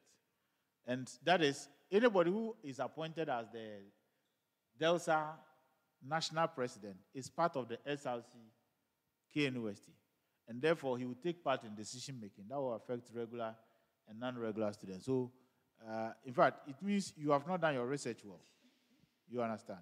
If you have done your research well, you would have known that the DELSA president is part of the general SRC, and the decisions that they take affect him as well. And therefore, when you come, if he has anything you think the SRC should look at, he should come to you and you address it. So please, read more and be versatile about the position you are going. Know more about what it entails. Right. Okay. Hello, Mr. Frank. Hello. Hey, ladyship. How are you? I'm doing good. How about you? I'm also fine. How was your travel? When you were coming to My Kumasi? travel? Yeah. How was it? It was okay. It was fine. Okay, so my first question is about your app, the app that you said you are going to build.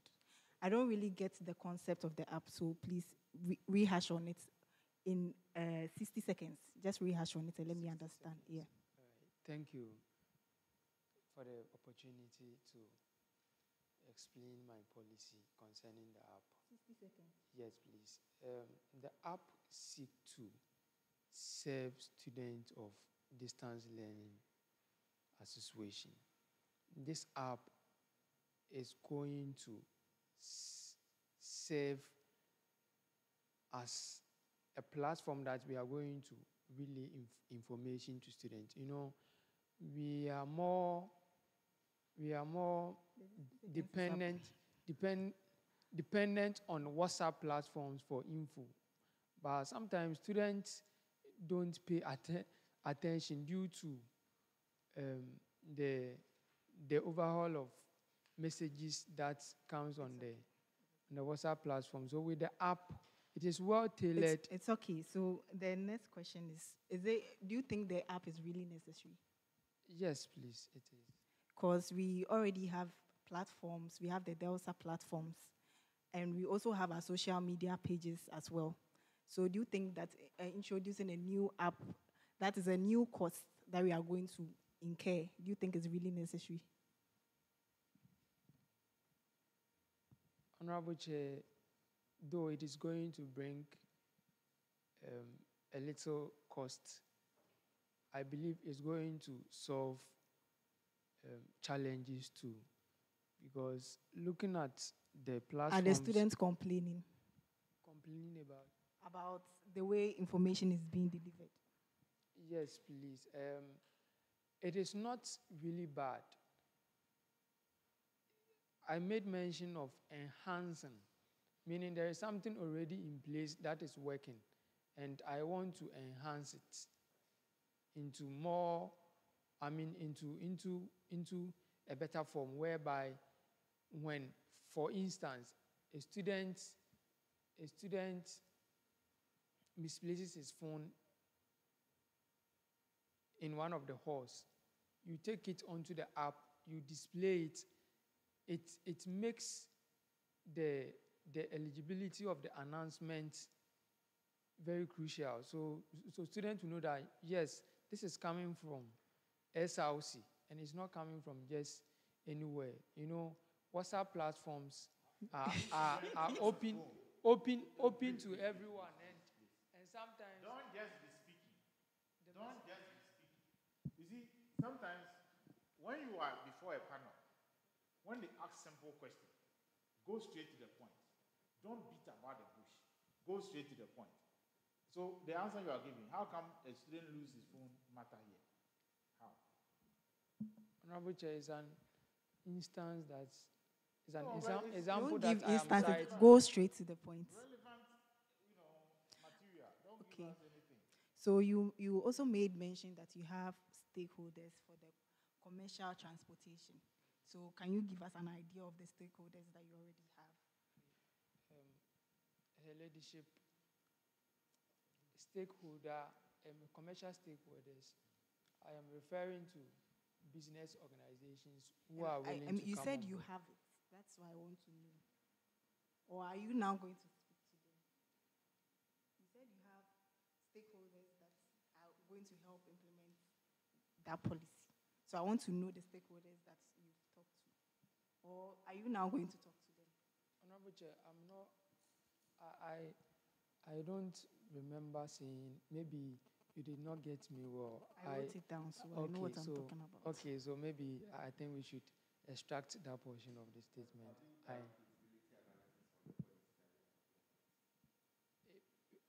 About the commercial stakeholders. Yes, please. Okay. So what are your interests?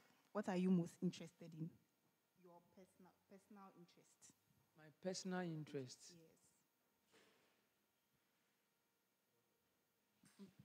I'm not asking you a political question. I'm asking you your personal interests. What are you interested in? Are you interested in sports, music? What are your personal interests? I am interested in music. I am interested in politics. I am interested in... What kind of music are you interested in? Local music and reggae. Who is your favorite artist? Bob Marley. Can you sing one of his songs? Honorable Chair, my voice isn't that good. Maybe I can read the lyrics, but not really sing, because I don't have a nice voice. Okay, then recite one. I should start. Yeah. Okay, so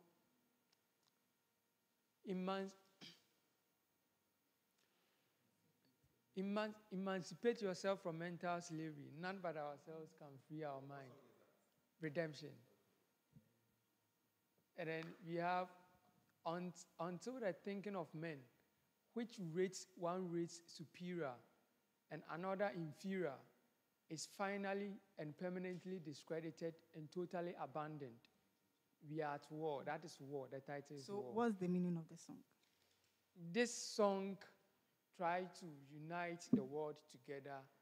This song sends a message of inclusivity and equity, that we are all one people, regardless, irrespective of your economic circumstance, my relationship with you. I must see you as a brother, I must see you as a sister, and that we are all one. So what's the difference between DELSA, SRC, and IDEAL?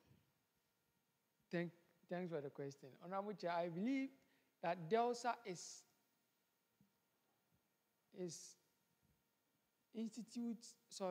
IDEAL is Institute of Distance Learning, and is an academic branch of KNUST. DELSA is Distance Learning Students Association of KNUST, and its composition is undergraduate students and diploma students. And SRC is the overall student body of KNUST, or student representation of. Do you know the current president of DELSA? DELSA, yes, please, I know. What's his name? His Excellency David Armstrong. Do you know his policies? I know some. Tell me some. The famous ideal financial support. So you know about the financial support. So why are you not trying to build upon it, and you are trying to bring something new that is going to cost a lot of money? Meanwhile, there's something there that is already benefiting students. Because I think before that, students were complaining about fees, payments, and all that, but you are focused on another thing. So why don't you try and build upon his own? Honorable Chair, any policy that I'm bringing on board is going to be nestled on existing policies. I am not going to abandon nestled. Rest on. I heard you say nestled. Well, you work with nestled Ghana. You work with nestled Ghana. No, please. So why do you bring nestled in your answer? Please, the word itself is nestle. Yes. Nestle. To rest upon or rest on something. Yes. That's good. Mr. Nestle. What is it? It's good. Mr. Nestle. So I am not going to abandon existing policies. I am going to make sure that I build upon them. And the Student Financial Support Fund is one of the key components of my visions, though I did not mention, because I was looking at me exploring new things and policies, but I would make sure that I build upon existing policies. So what makes you the right candidate for the position?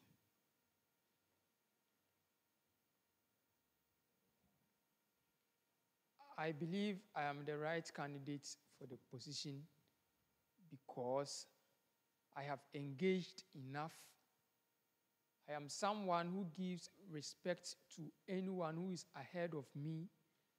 I have sought for the blessings of current executives. I have visited all cause representatives. I've sold my message to them, and they've bought the idea. They have also earned their trust, and I have sold my vision to them. And with my manifesto and visions, I believe that that is what KNUST IDO needs at the moment. And that I am the right candidate to continue the good works of His Excellency David Armstrong.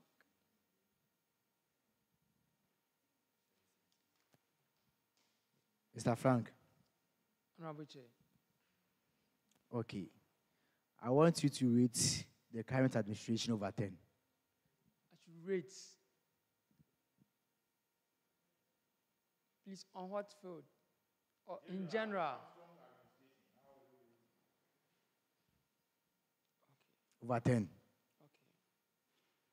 Honorable Chair, this administration or IDEO as an association isn't lucrative.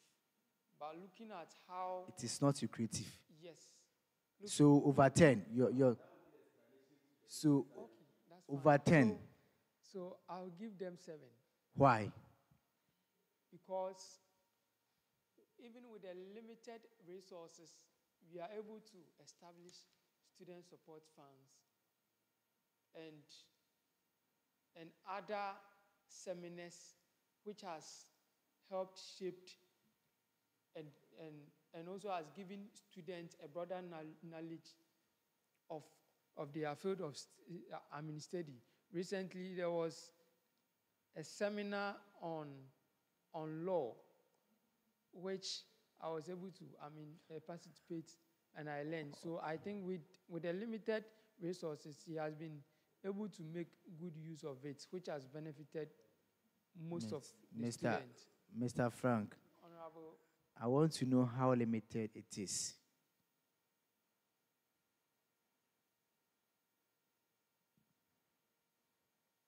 Honorable Chair, I mean it is limited, and I am making comparison. Comparatively, you cannot compare the dues of IDL to KNUST main campus. So what is the annual budget of there, sir? If you are comparing the dues. Honorable Chair, I'm not privy to that. But so how do you do the juxtaposition? Honorable Chair, I am considering the number of students. I think KNUST, SRC has... When you are making comparison, you must make realistic comparison. Now, when you check IDL students, one student of IDL can pay about 3 regular students. So the due deductions are not the same. And so don't say that IDL, you are going to base on number to compare. No, for number-wise, regular is huge.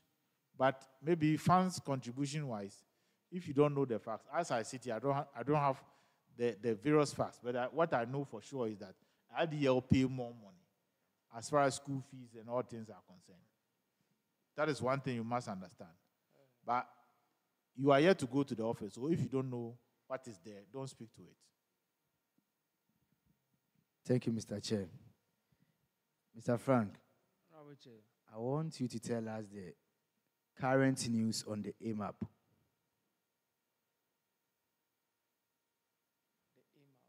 Honorable Chair, as I speak with you, I'm having challenges with my AMAP. I am unable to log in. So because you said you want to bring a setting up. Okay. And you can't use the AMAP. I can't, I said. In fact, I have made steps to... So, do you know UITS? Do you know UITS? My what? Do you know UITS? UITS, yes. What's the full meaning?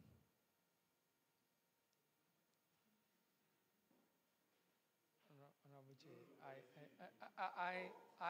I know what they do, but they are in charge of the database of students. Yes, and they keep our records in terms of results and all that. That's a little I know about UIT. Results. No, Honorable Chair, I would seek your education on this.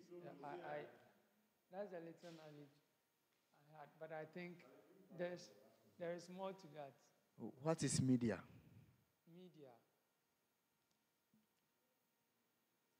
Media is a digital platform that we share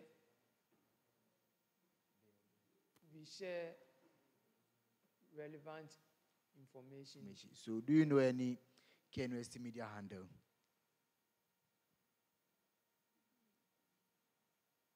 Yes, please. Tell us some. I think I follow KNUST on Twitter. What is the general name for that handle? KNUST SRC. Are you sure?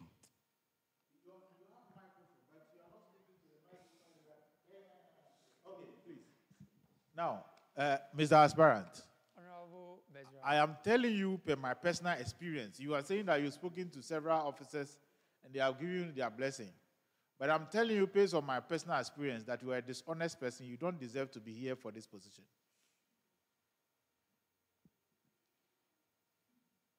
You remember you spoke to me.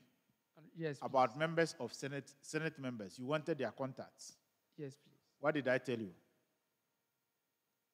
Honorable Chair, I reached out to you as part of my consultation and how best I can reach out to anyone who is a potential voter so that I can sell my message to them.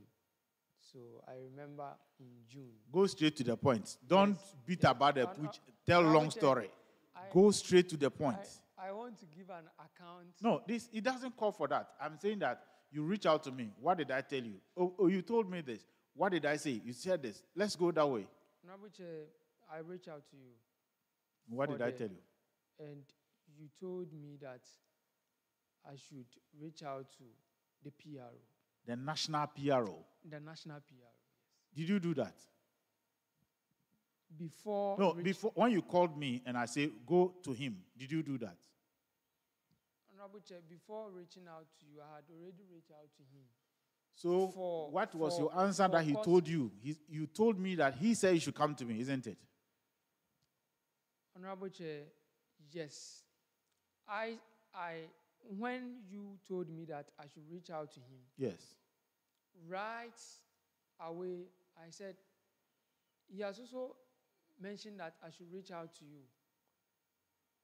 But Honorable PRO had mentioned that I should reach out to the Midland PRO. So it was out of the Senate adrenaline. Speaker, I'm coming. It was out Speaker, of adrenaline. hold on. It's not adrenaline matter. When you called me, I didn't frighten you. I didn't intimidate you. So adrenaline should not be moving. In fact, that was not even the first time we've spoken. In fact, per my busy schedule, sometimes you call me. I will even tell you I'm on the field doing some work. Very good. You don't know the work I do. But I have time for you because to me, per what I stand for, I have to get time for people regardless of the situation because I don't know what you are in. I give time to you that, look, if I can't address you, call me this hour, I will get time for you. And all this I've been attending to you. So adrenaline matter should not come here. When I told you to get to the man, you told me you spoke to the man, and the man said you should get back to me because I have the contacts. Now, when I cross-checked with him, he told me that he has not said that to you. It means that you are a dishonest person. You are speaking from both sides of your mouth. Because I don't know whether you wanted to hit our heads against each other or you think that we are people who don't talk and so you can just dribble us. Honorable Chair, the reason why I quickly responded that Honorable PRO had mentioned that I should reach out to you was that he had told me that I should reach out to the Midland PRO for those contacts. So I become Speaker, become Midnight PRO. So I believe that to err is human and it is maturity. You see, to don't say accept- to err is human. accept You have that- to accept that, Mr. Speaker or Honorable Chair, I will not be dishonest any longer. You understand? If you are dishonest to me, I told you, what was my last words to you? After Yes, after I saw that you are trying to hit our heads against each other, what were my last words to you? I tried explaining. No, I gave you my last words. Is that Honorable Chair, I explained to you that I apologize and I told you that those answers you were giving me does not wash. It doesn't make sense. And that you are unhappy about. Yes. About how. And you have lost. I said you have what? I have lost what? I told you I have lost confidence in you. You mentioned Initially, in fact, you are one of the potentials of this office. I think you were trying. But look, we are ending the debate. You are the last person. We are almost done with you. Now, going forward, if you want to lead people, be as honest as possible. If it is black, it's black. If the person like you for saying it's black, stand by it. There will be people who like you because you are standing by the truth. But don't speak with both sides of your mouth. Tell this one is black and tell this one is white, just to please them or to get what you are looking for. It won't help you. If you become SRC president and you begin to talk like this to your various officers, what are you trying to do? You will bring confusion among the people. You understand? if the people are not somebody who speak to each other, it can bring friction or it will bring bad blood between some of the people. But thank God, me and the national PRO, we are very good friends. We are brothers. So I cross-checked with him, and I saw that this guy is not honest. So please, refrain from dishonesty. It won't help you. Okay? You are a nice guy. In fact, you are a nice guy. But don't mix, black to your white shirt you are wearing. You understand? If you are wearing white shirt and I pour oil inside, it will not go help you. Rabuche, thank you. Very well. I'm humbled, and I hope you still continue to be my father. Very well. I'm not your father. I mean, I'm not that old to be your father. I will continue to be your friend, right? It doesn't matter. We are still friends. On this note, I want to thank you for coming, and I wish you all the best in your endeavors. In case you succeed to become the SRC national president, be honest with everybody. Don't be double standard. Stand by a singular standard and let the people support you for your honesty. Dishonesty will not help you. Any words for the panel?